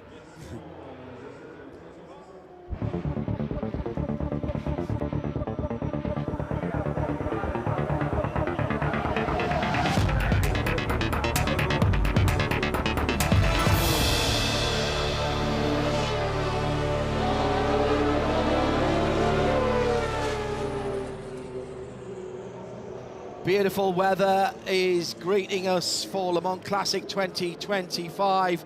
Our next competition, a 45-minute race for what some will say, quite a lot might say actually, is one of the golden eras of Le Mans, that of Group C. 23 in the air, 38 on the track, and a little bit of wispy cloud in the sky, just keeping that temperature down a little bit. That's a good 10 degrees Celsius cooler than it has been. Group C, of which we have 28 cars here and a great selection of them as well. Bruce Jones, Andrew Mariott, we've just been talking to Andy Wallace as well, who plied his trade during this era. People talk now about BOP, Bruce, but people forget that Group C was a fuel formula. So that was the balance of performance back in the Group C era. Yeah, no, exactly so. But in fact, you'd expect the newest cars to be at the front of the grid. It ended at the end of 1992. I was there at the finale at Magny-Cours. It had whittled down to next to nothing. Yeah.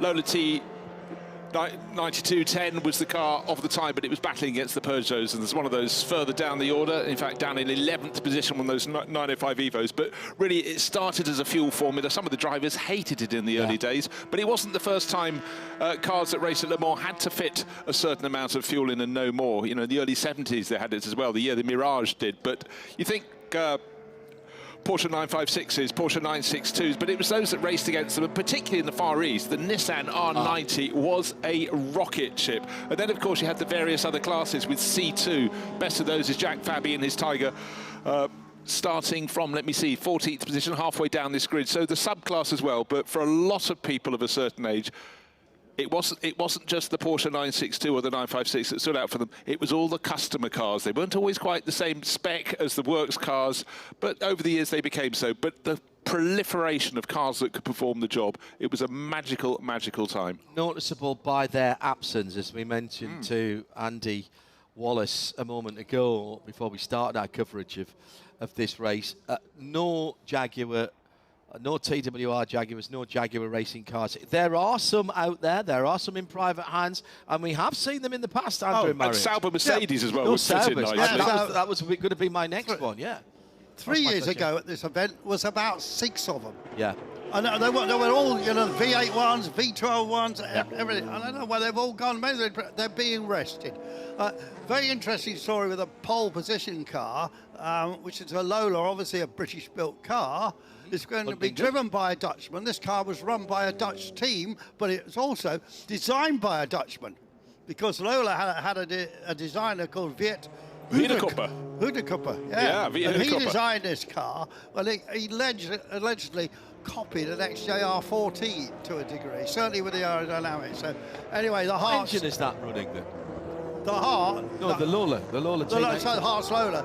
It'll be running a Judd, won't it? Yeah. Yeah. A Judd 10. I mean, these were exquisite cars, but unfortunately, the fields had pared down. The various other manufacturers dropped away. Peugeot dominated in that final year. But one thing that really focuses my mind for this Group C race, a lot of the cars, cue the Niseki-sponsored 962, were racing in a very strong scene in Japan, and of course the American IMSA scene was replete with them as well. Yeah.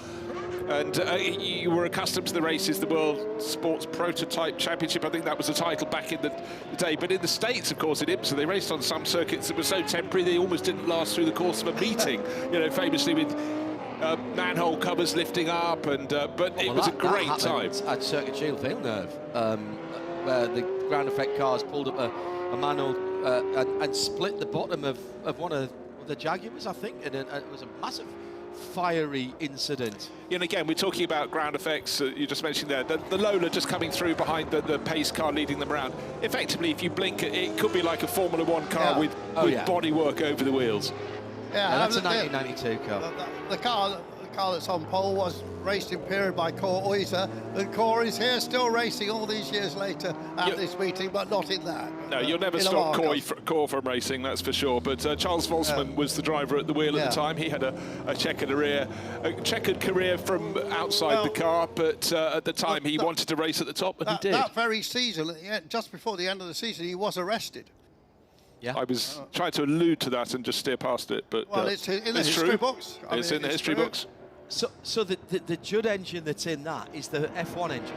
Yeah, is the V10, and we were moving towards that in the mid-90s because Bernie Eccleston wanted to lure some of the manufacturers from sports car and the World Sports Car Championship into Formula One, and so the Formula One 3.5 litre V10, and that's where it was going, and that's where Peugeot ended up as well, of course. Le Mans was the biggest thing in motor racing he didn't control. Yeah. And then, of course, they took over the TV rights. I think that one year, was it 92? It had I think they only started 18 cars or something. It was absolutely trim. Just want to point out one thing. If you're watching this and you look at timing screens, you've got one driver driving a Porsche 962C in second and third on the grid. Yeah. It says Ivan Verkuter, but he's sharing both of those cars with Ralph Kellerner's. Yeah. I wonder if they're going to swap. We've got to find out which is which, well, will they pit at the same time and run across, or will they be allowed to go the whole way through? Yeah, but one car's quite a bit earlier, but I'm not sure which is which. So one car's an ex-Reuter Jelinski winter car that raced here in '93 and didn't finish, and his other car was the Obermeyer Racing Team car. Oh, yeah. Which is chassis 155 for those that like that sort of deal. But the Hearts will be quick in this. Do we know what chassis? There was only 3 of those Lolas built. Do we know which one it is? Is it 1, 2 or 3? The third one was very heavily modified. Well, I tell you what, while Andrew digs for that, let's have the start of the race, and it's the Lola waiting for the lights to go red. There's the pressing of the button. It looks like a really good start from a livery Nissan. All that turbo horsepower, and it says sweeping around outside. Lola against Nissan, and thank you very much, says one of the 962. Is that Ralph Kellender's, or is it even vehicle tear? 45, it's the Alpha car. This is the car that came third in 1990 with 3 Brits on board here at Le Mans. And Tiffany Dell, David Sears and Anthony Reid. 3 Brits that didn't include Andy Wallace. He was busy. Just listen to that V10. Jenny, one of my favourite racing engines is the John V10. Well, the Johns Judd did, motor racing royalty, really. And they kept a number of series and small teams and manufacturers going with their engines that were bolted into a myriad of different formula bricks. In rugby, engine developments, but always called Judds. Chassis number 1, by the way. A chassis 1, okay, fine, thank you very much indeed. And you're right, they only built 3 of them. Yeah. That's the Alpha, that's the livery, which is a Japanese company, wasn't it? That the 3 Brits did so well in, fantastic. Yeah, Richard Lloyd Racing used to run with that livery, but the real shuffle of the front runners. Jared Lopez, that number 45 Porsche 962, has gone from 5th up into, oh dear, we lost the Niseki car. Is he going to come back onto the track, or is that coasting? Alas. Dead stick, but there is a yellow cutout flags. there. There's a cutout there. I think they'll be able to get through, and here's the battle for the lead. Here's the Olivier Gallant number 83 Nissan coming down the inside. Gets through into the second chicane. Just look at the difference between those 2 cars that were a couple of years apart as the aero understanding, Bruce, was changing. Look how powerful the ground effects is as they suck all that quick dry off the track, but yet totally so. And in fact, RLR, Richard Lloyd Racing, they really work so hard on the spats on the rear wheels. Well, they built a carbon chassis, of course. Entirely so. This could be in period, the shuffling of cars, but aren't they great looking vehicles? Just so super. Running a little bit wide, the car there in 3rd place, going out over the curbing at Mulsanne, but pick your favourite. Oh my word, well, James Thorpe in the bright yellow Nissan, making it very hard to let anyone get past. He's got nowhere to go there. He just had to keep the steering dead straight with Porsches either side of him. Philippe Cattori, Ivan Verki. Do we know which one Ivan is driving? I think he's the one that is the number 7 car. Yes. Yeah, okay. Yeah, I think so, yeah. Yeah, the 121 is the other car that we expect Ralph Callender's to be on board. Certainly that was being driven a little bit harder at the outset. Out through Arnage, distinctively different from when these cars were here in period. A lot more runoff there.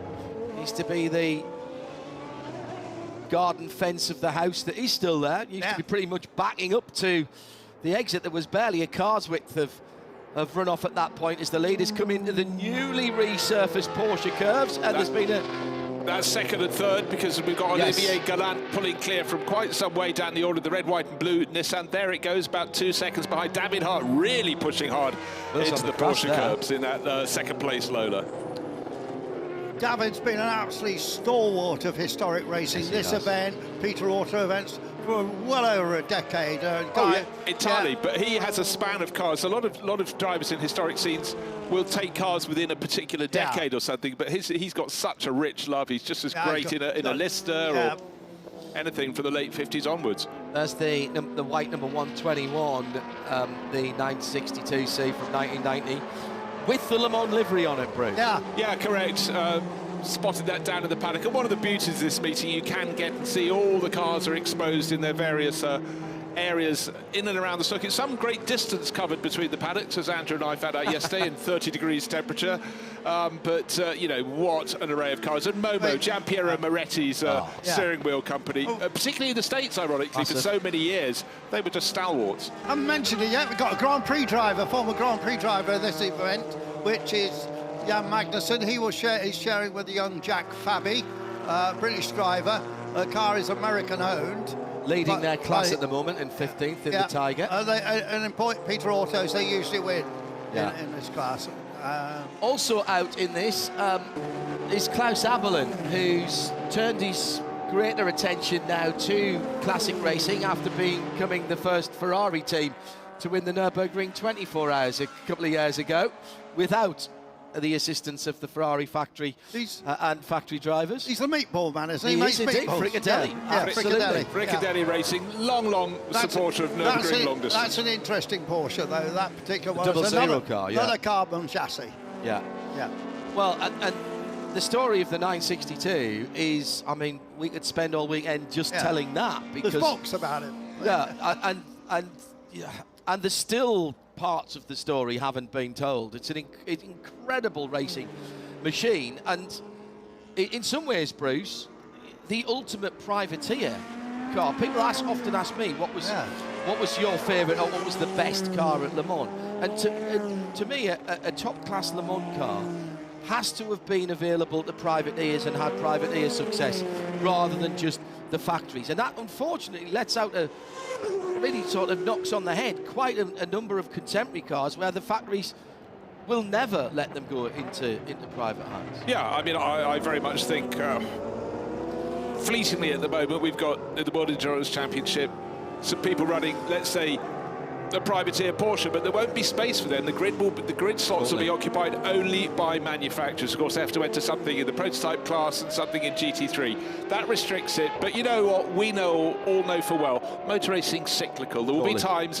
when the manufacturers slide away for whatever reason, even with the competition of sort of balanced performance. Yeah, rich days in the 1980s, but we very quickly forget sort of the early days of Group C were not exactly times of great racing. They were trying to work out how to use this fuel formula to get it to work, to understand how to back it off. But motor racing doesn't just invent itself from time to time. A lot of these themes have been run before, and it's how you deal with it. I was just reading the history of the Mirage team this morning. You know, when they were racing, you know, sometimes in order to hit the target, they had to drop their revs by 2,000. They're giving away so much horsepower, but it gave them, we can cover this later, but Gulf Racing, in order to make the Mirage win in 1975, changed the fuel. They invented a fuel that could squeak at another quarter an mpg, and that made the difference. Yeah, Bruce Jones, Andrew Mariott, John Hindhaugh in the booth, and we've got Bruno and Vincent doing double duty, actually, working on the PA, and also we're able to tap into their interviews down in the pit lane. And Gerard Lopez hasn't started the 962C number 45. How do I know that? Because he's down in the pit lane now and we can talk to him. With Gerard Lopez, his teammate is the so famous Marcel Fassler. Gerard, Marcel at that time is in 5th place. What about the start of this race?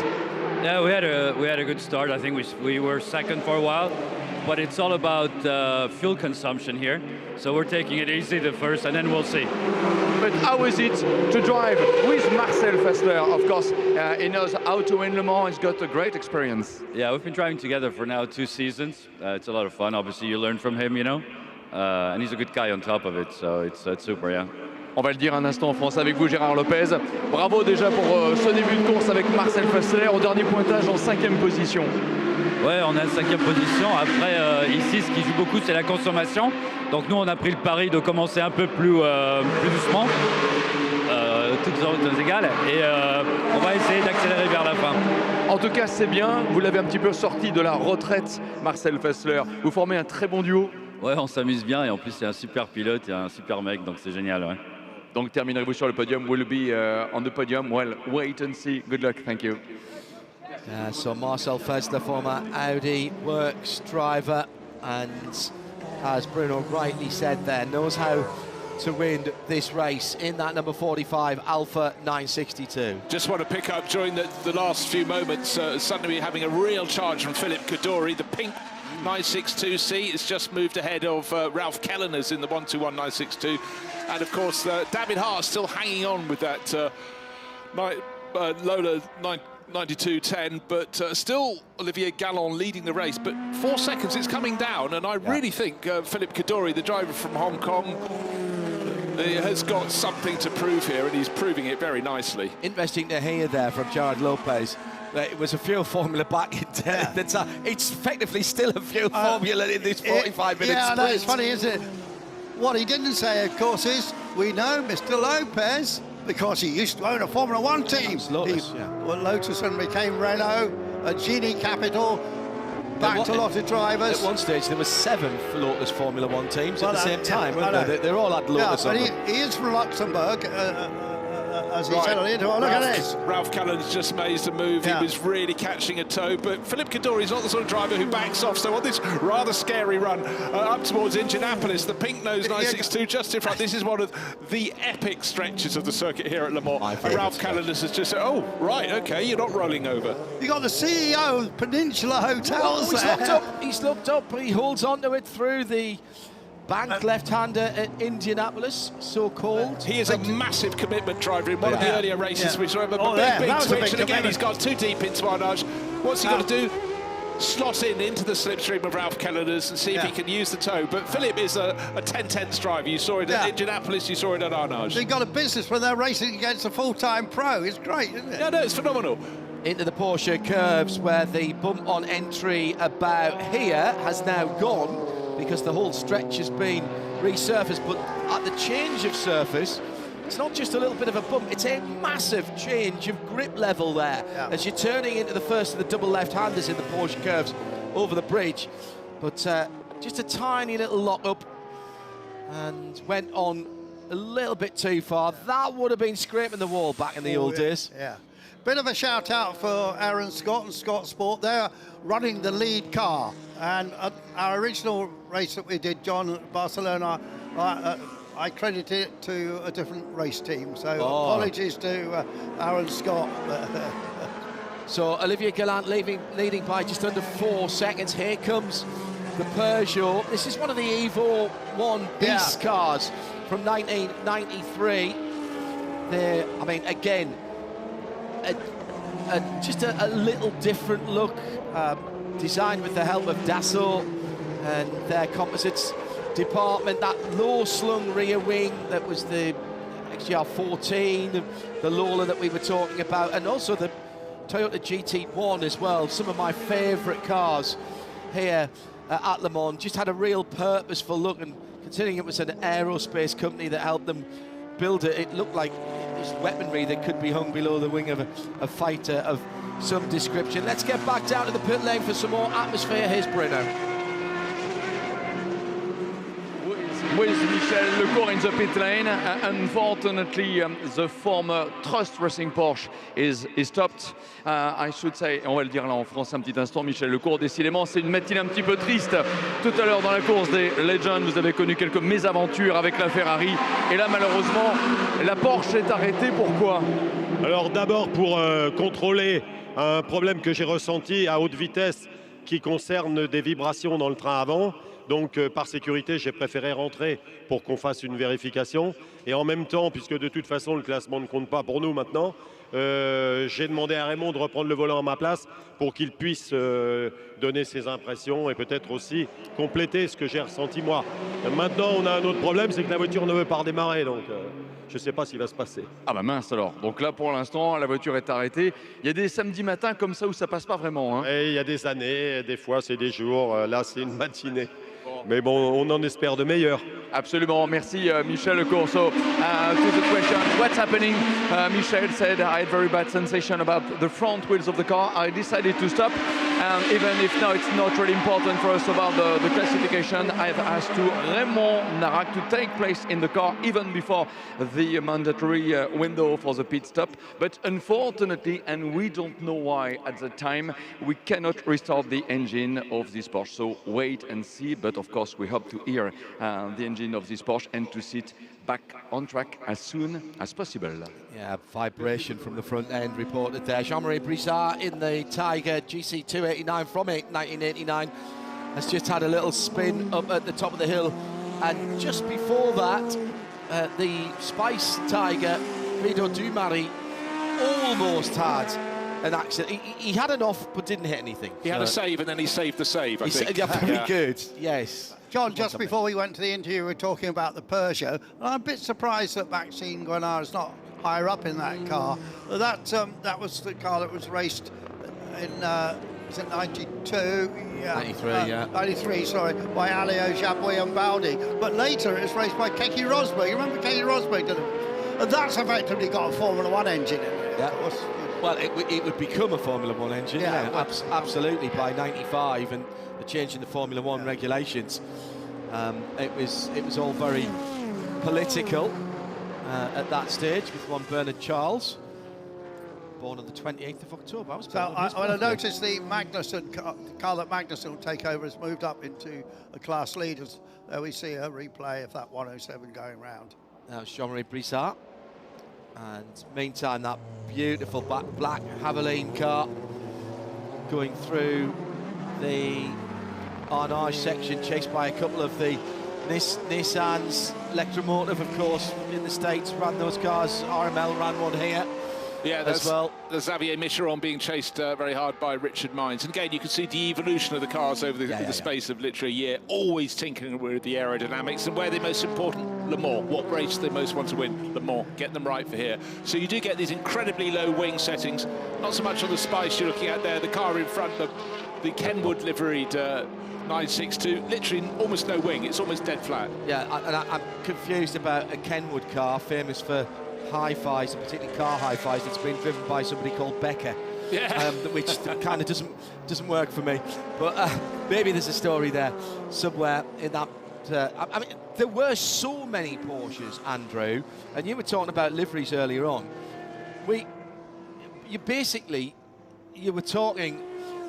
You would talk about the Kenwood car or the Shell car or the whatever, because that was the only way that you could.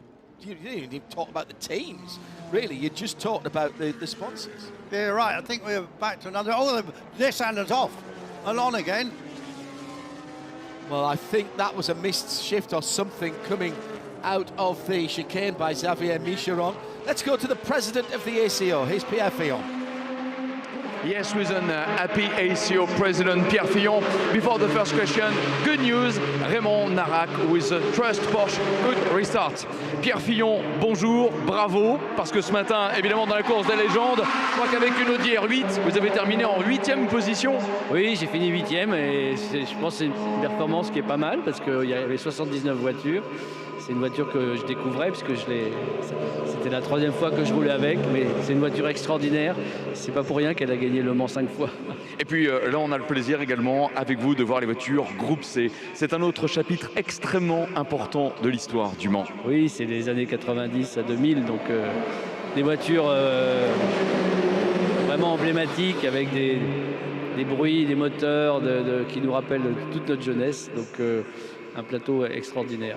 Et un public également venu déjà très très nombreux. C'est un succès ce week-end.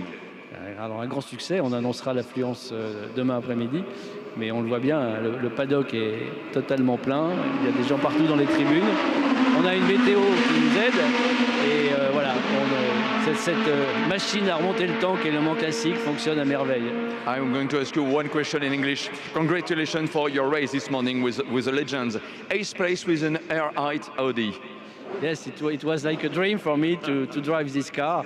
This car won Le Mans 5 times, so it was a great privilege for me to have a race on the big track, on the 24-hour circuit. So we have a and the car is very efficient, very comfortable, and it was a dream for me. Thank you very much. Pierre Fillon, the ACO president. Yeah, also Pierre saying what a great event this was. All of the paddocks filled and good crowds in the tribune. It goes from strength to strength. Unfortunately, Olivier Galland has got a right rear puncture, Bruce, in the Nissan. Does not help you lead races, therefore he isn't. Therefore, Ralph Kelleners has taken over the lead in the 1:21.962. Porsche being chased by Philippe Kaddouri, 7 seconds between them, but they had their little sort out. We saw Philippe getting it rather wrong at Arnage a few laps ago, but since then, Ralph Kelleners has stretched clear. Car 105 in the pits at ADA. That was a car built in West London. Chris Crawford. Chris Crawford, Ian Harrower for so many years with that team. But for Olivier Galland, so unfortunately, had a brilliant first race, but that had contact, and he retired from that as well in the Porsche 935 as well. So did the two Nissans come together coming out of the Porsche? I'm not sure. Is that why one of them was on the grass? I'm not sure. It's quite possible, because it didn't seem to really equate why one was sort of limping a little bit. No, absolutely. So, and obviously that right rear puncture it's been right at the start of the track. At RSL_studio, use the hashtag LMC 2025. Pit window closing in 7.5 minutes for this Group C racing, their first of two. A guest series here this weekend, but being incorporated much more into the whole Peter Auto series, which next year will be called the Le Mans Classic series, and we'll be back at Le Mans next year. Le Mans Classic and Le Mans Heritage and Legends becomes an annual event as we split up the plateau and the more than 100-year history now, of course, of Le Mans into two separate events, each operating on alternate years. Earlier on, we were talking about the lack of Jaguars in this race. I was looking back at the result from 2022. The race was won by John Minshaw and Phil Keane in an XJR9.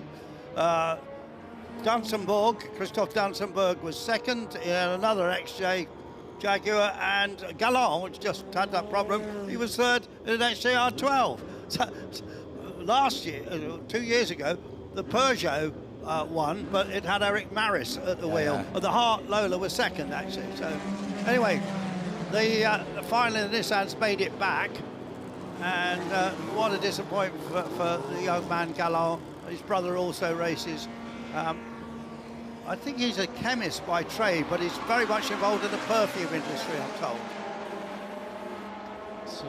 So for Coutre, well, Kelleners, I wonder if they're going to swap over. I don't think they will. Well, Swap I don't cars. think they will, because one was in a lap ahead of the other one, so you wouldn't want to hang around for an entire lap to do the driver change.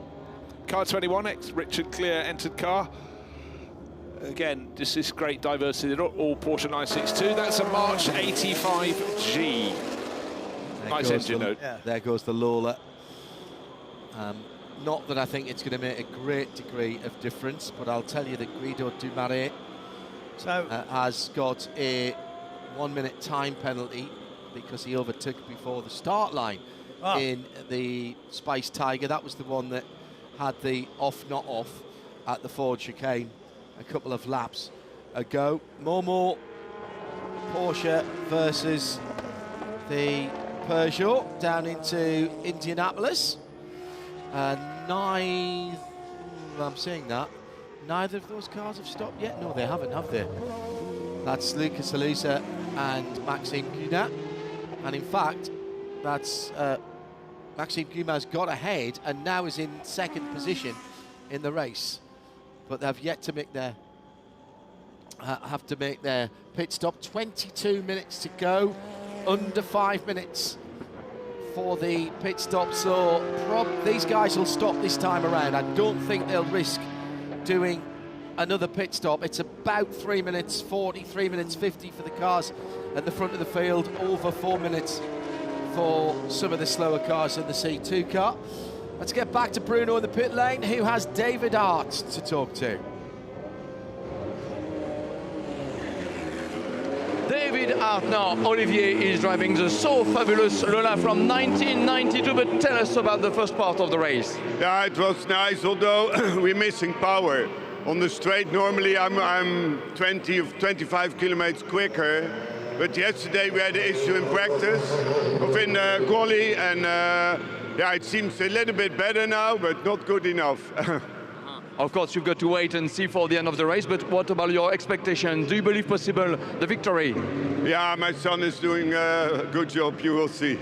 And you've got to resist, of course, because you've got Peugeot 905, Porsche 956, 962. It's a great entry, the Group C Racing. Yeah, it's ridiculous. It's nice that all the cars are here, although I like in the season that more people will come and drive Group C.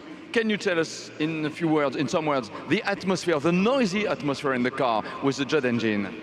Yeah, that's like a song. And it's screaming, and although also with nice ladies, you get used on it. Thank you very much, David Hart. But now Olivier is driving this fabulous Velar from 1992. So are they better off on fuel because they're not getting the power? Is that's trying to find the silver lining, isn't it? Really, exactly. in many Well, ways, I'm a glass half full type of lad. I do think though that drivers always somehow seem to notice what their top speed is down the Mulsanne. You know, it's not bragging rights, but if you know you're well down, you just think all your effort around the rest of the lap is rather chucked out the window. Tiny cockpit of the Peugeot 905. I mean, Dassault, as I say, it is like a fighter jet, that car, wasn't it? That was incredible. You could clean your windows in the pits. And well done to the vision mixer, spotting that shot. Brilliant, brilliant, brilliant. Yeah, that was this was the Peugeot's great hope, and of course it took them another decade and more before they actually took the checkered flag here with the next iteration, and they were very disappointed that it took them so long when they came back to get to the top step of the podium here after they'd had such a dominating run in the early 90s. We've already had some great guests here, and it's wonderful to have one that was in here just an hour ago leading this race. Yeah, absolutely. Except the leader's just changed now, I think, hasn't it, Kaduri? Yes, because Kellner's has come in the pits. Kellner's come in, yeah. Kellner's in the pits. The second of the cars going out there. Kellner's leading out of the pits there in the 962. The white one, that's car 121. The second one is the Rondo, and of course, rich history at Le Mans. The local lad did good. Yeah, won the race. One of 3 cars to win the race overall with a Ford engine, of course. And I think the only driver to have won the race in a car bearing his own name, or did Pescarolo? No, Pescarolo didn't win. No, didn't win. No, Pescarolo came close many times, but Jean Rondeau on a tiny budget got it right, and then he started selling customer cars. But right, let's have a look. This is Ralph Kellner's car. Didn't quite want to get away, but they wanted it away before the Rondo, the white one, just got going. You see the Rondo, much more sculpted rear end. You know, again, just looking for the aerodynamic effect. Like a trimaran at the back of that Rondo. Yeah, look, Olivier Hart's really just seen fastest Philip section. Gadori checking out the marshals are okay at their posts at the outside of the circuit. When was the last time you saw sideways? Well, that was a flat, fully four-wheel drift in a ground effect car. Yeah, what did I say? I said Philippe Gadori is a 10/10ths driver everywhere. I think it was turned up to 11 now. I think you're right. You saw him in his early days in Ferrari Challenge, I think, did you, Bruce? No, I generally saw him racing at Goodwood, and he raced suddenly arrived with a lot of very quick cars. He's always been quick, but he's sort of, I was going to say, tamed his wildness, but clearly not all of it. But he's massively committed. We saw him in the paddock down there, just talking to friends about his car, and even standing still. He's all arms and elbows and enthusiasm. But he's also a helicopter pilot. He runs the Peninsula Hotel Group, just taken over from his father, who owned about a third of the whole of Hong Kong. And he's a helicopter pilot. Don't fly a helicopter like that. No, I'll walk. Again, great to see some of these long-term sponsors. Listerine, Hawaiian Tropic on the back of there. Well, Where are those Hawaiian Tropic girls gone? Did you not see them yesterday? They were looking for you, Andrew, but never mind. Always last-minute deals with odd teams. Yeah. Where can we? Which other teams can we get? I can't remember the name of the fella who used to put all that together. And more problems for the Ford engine Rondo with the slightly different shape of the greenhouse area, more of a sort of a trapezoid than an oval. Let's snip down to the pits, and well, it's the Porsche number 7 that Bruno is alongside. In the pit lane with unfortunately a car which is stopped, the number 7 Porsche 962, a former Yost Racing Porsche, and Yvan Vercouter. Unfortunately, you are here with us. I say unfortunately because, of course, the aim was to drive the car. But why is he stopped? Yeah, it's very disappointing. We right from the beginning, I had a lack of power. I couldn't take high RPM, so lost a lot of speed. Really, the car was just not there today. It was fantastic yesterday, and yeah, after we pitted yesterday afternoon, we felt a little bit of also it was difficult to get beyond 7,000, and that's just what happened. I mean, I had no speed. Yvan Vercouter, on va le dire en français, c'est bien de vous voir, mais on aurait préféré vous avoir dans la voiture. Alors qu'est-ce qui s'est passé sur cette Porsche ex-Yost Racing? Malheureusement, perte de puissance, j'arrivais pas à prendre les tours. Et contrairement à hier où elle marchait très très bien, aujourd'hui elle avait vraiment un manque énorme de puissance et j'arrivais pas à prendre de vitesse. Est-ce qu'on peut dire quand même pour un moteur Porsche, c'est un caprice de l'âge? Ouais, normalement, on n'a jamais eu de problème, mais c'est malheureusement pendant la course, ça arrive, un petit problème. Bon, on va essayer de voir ce que c'est et on va repartir demain. Voilà, absolument. Merci beaucoup, Yvan Vercouter. Thank you very much to Yvan Vercouter. And Yvan says it, well, we are back tomorrow for, of course, a better day. Okay. A couple of British drivers we haven't given a shout out to yet, both in Nissan R90 CXs. One of them, the veteran Richard Mines, raced all sorts of things over the years, great supporter of historic racing, and also usually going a bit quicker than this is second car, James Thorpe. Yeah, well, he did very well at the start. Remember, he tried to power around the outside. I think he's probably something is remiss with the car. Yeah, another car that has a slight problem, just noted before we went down to that interview with Yvan Vercouter, is the ADA. One of its doors is not true. It's sitting up on the straights. Yeah. That'll be causing a little bit of vexation for the driver, and also just that sort of aerodynamic thrum you get. That won't be comfortable. Charles Baudin has come in the 105. The 105 ADA. Oh, well, we mentioned there might be a problem for James Thorpe, and unfortunately it has manifested itself. Whatever was clearly slowing this car, which had ample of power, I presume Phil Quafer's taken it over for the second part of the race, but he's obviously thought, you know what, let's park it, something is wrong.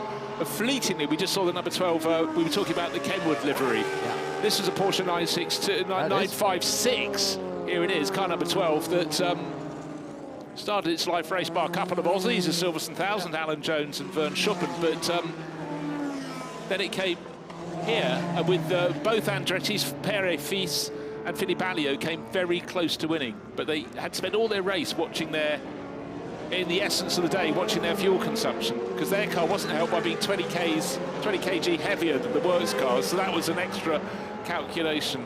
But the works cars finished first and second at the Mort. They finished third that year. Still a mighty effort for the Kenwood crew, but Mario Andretti and Michael, particularly Mario, wanted to win the race together. Their big chance came a dozen years later, didn't it, in the Courage? Just one little slip-up was enough to deprive them. Oh, that, and the brilliance of J.J. Leto in the Harrods McLaren. Absolutely. True, outstanding run from him. Jan Magnussen now into that Tiger car developed by Tim Schenken and Howden Ganley. It is Tiger, not Tiger, because I've asked them both. Yep. And Magnussen not actually, he's now into the lead. No, he's not into the lead of that category at the moment. Well, we'll just wait to see where the number 111 Spice comes back out. But bear in mind, that's a really famous car. And get this, when the Spice, which is car number 111, raced here in period, it won the C2 class by, get this, a whisker under 300 miles. Such was the fragility of the class in the early days. Magnussen, a winner in Corvette here over the years. Yeah, big battle going on, coming out the second chicane. We'll keep our eyes on that as the Kenwood Porsche for the moment holds sway over the Haviland car, and then it's the Nissans, as there's a number of pit stops under investigations. Nissan hunting as a pair now, using the slipstream down the inside, and that is a position made up. Now, we were talking about the Rondeau M482 from 1983. Let's hear from, I think it's Christian Philippon, who is with Bruno. We expected to Rondeau on the track for the Group C Racing, but unfortunately the version 3A2 couldn't start. We've got for sure the M4A2 from 1983, and Franck Lapesca is one of the drivers. On va le dire en français, on espérait 2 rondeaux au départ, on a la M482 avec vous de 1983. Quel départ avez-vous vécu, Franck? Ben, on a eu quelques petits soucis techniques hier qui ont fait qu'on est parti de la dernière place. Des petits soucis de pression d'essence, pas très grave, qu'on a résolu. Donc là, mon premier relais s'est bien passé, la voiture va parfaitement bien. On a pu rejoindre la deuxième place du C1B, derrière la Porsche qui est pour nous difficile à aller chercher, bien évidemment. Cependant, on se régale, la voiture a beaucoup de succès. C'est une voiture prestigieuse, hein. C'est l'ancienne de Pesca et de Boutsen. Donc voilà, on est super contents. On aurait bien évidemment aimé avoir la deuxième Rondeau avec nous. C'est une famille, c'est quand même quelque chose de prestigieux pour Le Mans. Voilà, donc on espère que Christian va aller au bout et qu'on puisse monter sur le podium de notre catégorie. Et voilà, c'est vraiment un pur bonheur d'avoir le Cosworth dans les oreilles, dans les Hunaudières. Et vraiment, on se régale et voilà, je suis ému et beaucoup d'émotions de piloter cette voiture. Yeah, Franck said that it's a pure happiness to drive this car at Le Mans. Unfortunately, we had some oil and fuel pressure during the qualifying session, the reason why we were badly placed. But everything is going better. Before my stop, we had the second place for the C1B class. What I can say, it's of course a great car with, I should say, a very good atmosphere in it, and of course a prestigious car because it is a Rondeau, and the Rondeau story, it is a former car of Henri Pescarolo and Thierry Boutsen. And apparently you've got the Henri Pescarolo autograph on the bodywork of the car. Yes, Pescarolo and Boutsen have signed the car, and Boutsen drives the car 1 year ago, and it was very emotional for us. It's a pure pleasure. As you can see and as you can hear, Franck speaks English very well, mais on peut le dire aussi en français. C'est une voiture qui a 2 autographes sur la carrosserie. Oui, c'est ça, tous les autographes sur la carrosserie. Voilà, donc beaucoup d'émotions et on espère être là, si on peut, l'an prochain et continuer à la faire rouler, à la montrer à tous les spectateurs du Mans. Thank you, Franck, and look here, Air Rondeau. Yes, it was the signature of Jean Rondeau, Heroes of Le Mans, winner in 1980. Yeah, it's a real emphasis there that Pescarolo drove so many cars because he drove here so many times, up and down. You can almost shift from decade to decade. He had 3 wins in a row. Then Matra, of course, pulled the plug on their sport programme. But, you know, the man was just Mr. Le Mans, wasn't he? Yeah. David Hart said that there was a problem with the Lola. Doesn't seem to have made much difference. Olivier Hart has moved the car up well into the lead now with a 21-second lead over Kadori. Yeah, just watching the progress of Xavier Micheron in the #1 Nissan, who was having a battle with Richard Mines in the R90 CK. I don't think that is a CK, that car, because the CK had different headlights and it was the low downforce car, and I don't think that 24 is a CK. I think it's another CP. The one version was for Japan mainly, was it, if I remember rightly? They were both based on the 90C. I've looked it up to see if I was making it up in my mind, and I'm pretty certain one had the headlamps going the other way. Yeah, one has a very much lower front end, and I'm trying to. You need them side by side so you can we have had them the there a moment or comparison. two ago, and I thought they look identical, and they shouldn't be. That's the one that's listed. The 24, that's listed as the CK. Yeah. You mentioned Micheron. 2 years ago, he was here racing the Helmet turbine, which he owns. He's from the Ascot collection. He's another buyer and seller of racing cars, but Micheron running there in 8th place. Yeah, and that's got the exposed mirrors as well, which I'm pretty sure the CK have them built into the top of the wings. I shall do some delving. Okay, we talked earlier on about former Works Audi driver Marcel Fessler. The Swiss driver out of the car now, down in the pit lane with Bruno. So good to see Marcel Fessler back at Le Mans. Marcel, welcome back. Thank you very much. How was it? Nice to be here. It's always nice to be at Le Mans, especially for me, first time here at the Classic. I'm very, very impressed about the event. Really cool and really great cars. A lot of the crowds is big fans here around, and that's awesome for us as drivers. How is it to drive a 962 Porsche? Actually, I was really surprised how good it is to drive. It's really hard work because you have a H gearbox and no power steering. But the car is really stable in the high speed, and I enjoy really much to drive it. Marcel Fassler, on va le dire en français, bonjour, welcome back, je disais, ça fait plaisir de vous revoir au Mans, comment ça va? Merci, ouais, ça va bien, ça fait longtemps, ça fait maintenant 6 ans que je n'étais plus ici comme pilote, et c'est la première fois ici comme on va être dans les classiques, et je suis vraiment étonné et impressionné. Je vous ai posé la question en anglais, comment c'est de piloter une Porsche 962? Ouais, c'est une voiture formidable à rouler. Moi, j'étais étonné. La voiture est très stable dans les rapides, surtout les virages Porsche. Et surtout, ça, c'est les virages préférés pour moi ici au Mans. Ouais, c'est quand même beaucoup de travail derrière le volant. C'est une boîte de vitesse au H. Il n'y a pas de power steering, comme ça c'est de vrai travail. Will you be back at Le Mans in 2026 or is your career definitively stopped?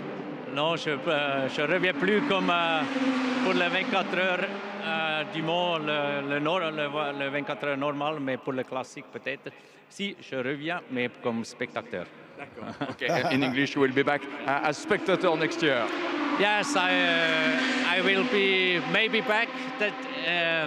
It will depend a little bit. Years ago, I was working for GM as a VIP, how we say this, VIP, taking care about the VIPs, talking about the race and everything.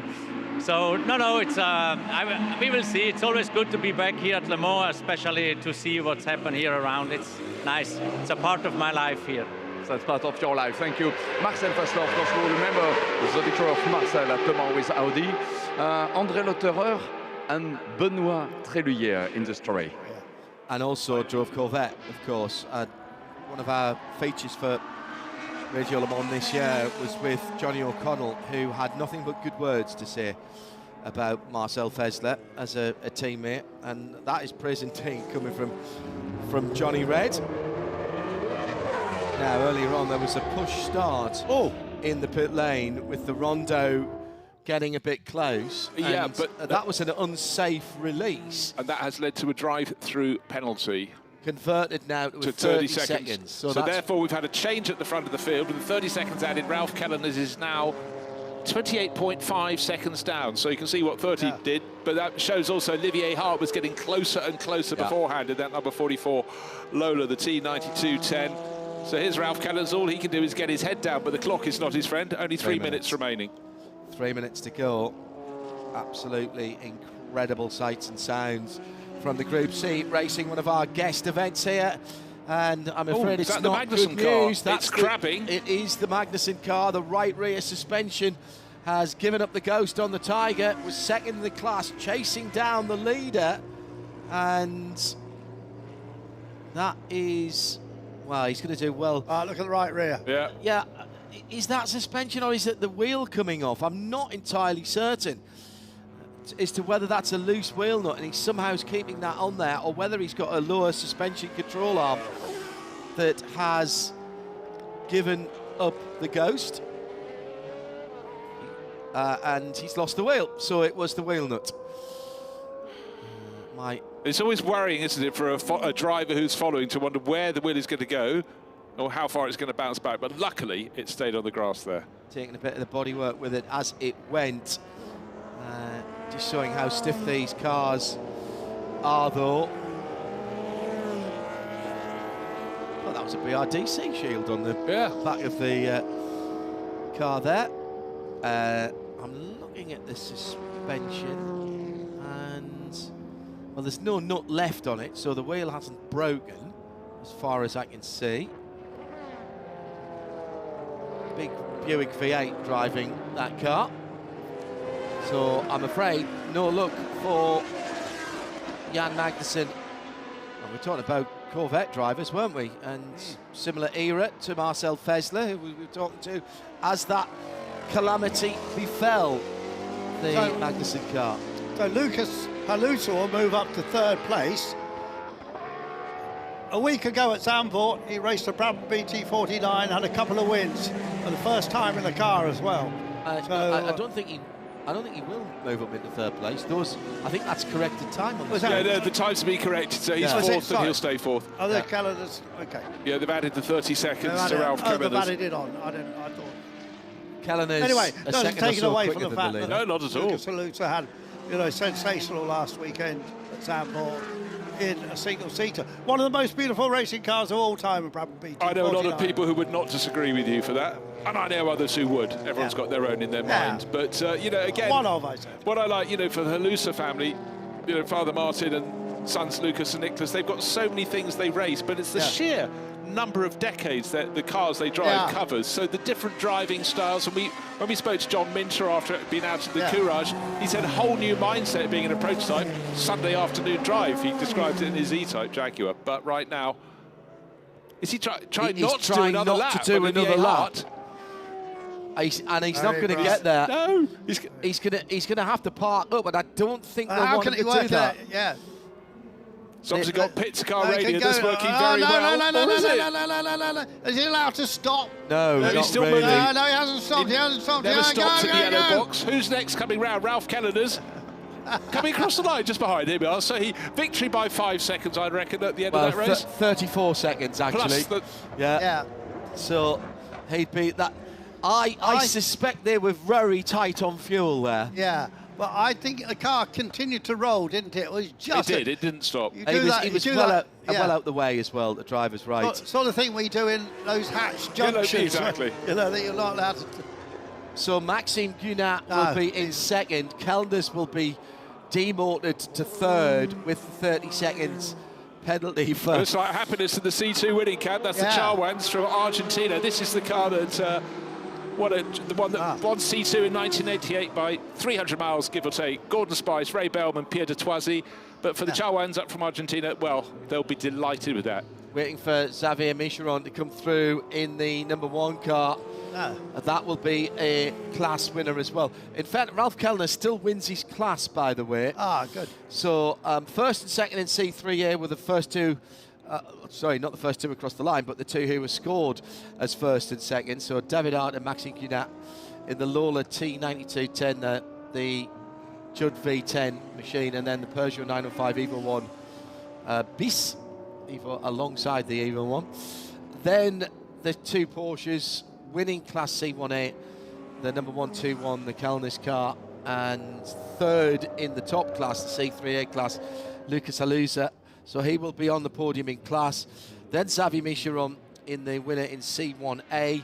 C2 is the Chawans, as Bruce mentioned. And C2B, which we didn't speak about, is Romain Belteste in the Sethmore, the SMC2 from 1984, the 185 car that started way down the field, actually.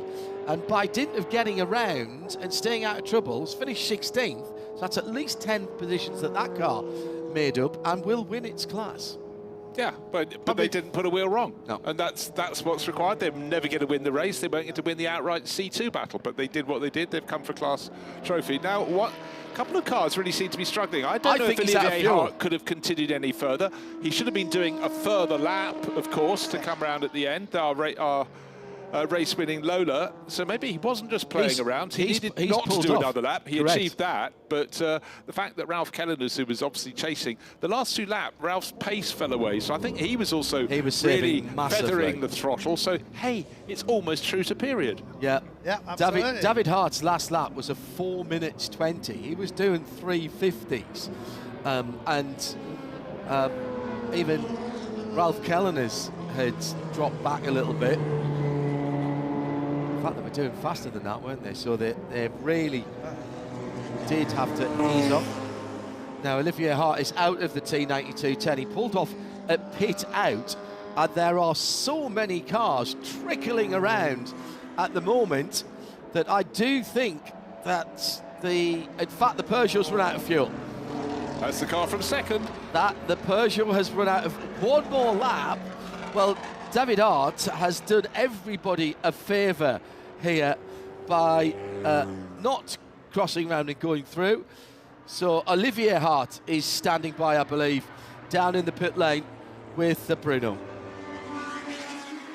Olivier Hart, what a crazy end of race. Please tell us, did you stop because you hadn't enough fuel in a tank? No, we were managing a problem already throughout the whole race. We had a problem in qualifying 2 sensor, we thought, but we still got to figure it out. Normally, the engine has a much higher pitch, and now it's like an angry dog, you know? So it's not running well, we're losing time on the straight, and the problem was getting much bigger, and I wanted to come in that lap. And then we decided to just take it a bit slower and then just go over the finish and take the win, so that's good.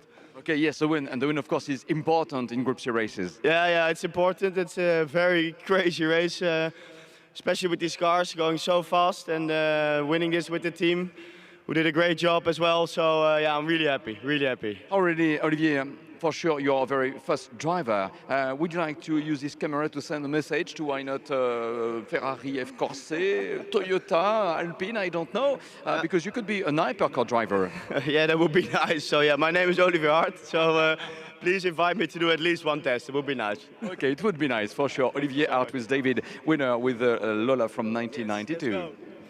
The Judd engine not pulling the revs, but I did like how he described it, and whatever the reason, he has done everybody a favour, because at that situation we would have had the Char ones winning overall. Yes, we would, I think. Yeah. A little bit disingenuous. I'm sure you were right. He was managing not doing an extra lap. Yeah. Absolutely. For whatever reason it was. Anyway, it was all terrific, wasn't it? What a fantastic race. Wonderful to see these cars. What a session we've had over the last 3 or 4 hours. And it's going to be a bit of a clean-up operation. The Peugeot from second place, Maxime Guinard, pulled off. And now Ralph Kellens, who came home third, pulled off or didn't come home, crossed the line in third. The Peugeot didn't get the second chicane. Ralph's got a little bit further down. That Lola is just a thing of beauty, isn't it? It really is. The low Lola, that massive rear wing, but the fact it's set so low down and that just... It's that arrowhead design that the Toyota GT1 had, that the XGR14 had as well. The Harts take the top step of the podium for Le Mans Classic, one of our guest races, invitation races for Group C, ahead of the Peugeot, then the 2 Porsches, class winners all the way through the field. Nissan, Porsche, Spice in the top 10 as well for Patrick Daubry, and finishing in the top 10 as well, Philippe Cadori. That car was going better earlier on, so that was a problem as well, I think, for that car. Special mention for the C2 Spice, the 111 car, the Chawan driven machine, and that came home in 12th position. But I think we have absolutely, some of these drivers have dodged a bullet. They would not have got another lap here. That's at least 2 of the top cars who haven't made it, and several others who were driving at little more, Bruce, than walking pace on the return lap on the way back to the pit lane. Look, it took the top drivers in the top teams at the start of Group C to understand, and they had to learn how to feather the throttle to make it work. And a lot of these drivers are still quite new to Group C as it is now, so it's realistic. It's been Andrew Murray and Bruce Jones alongside me, John Hindhaugh, in the Global Broadcast Centre for this morning session. We'll be back after lunch.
Well, brilliant way to finish off our morning session. Just stretched just a tad into the afternoon. The Group C's evoking one of the classic eras of the Le Mans 24 Hours Grand Prix d'Endurance in its over 100-year history.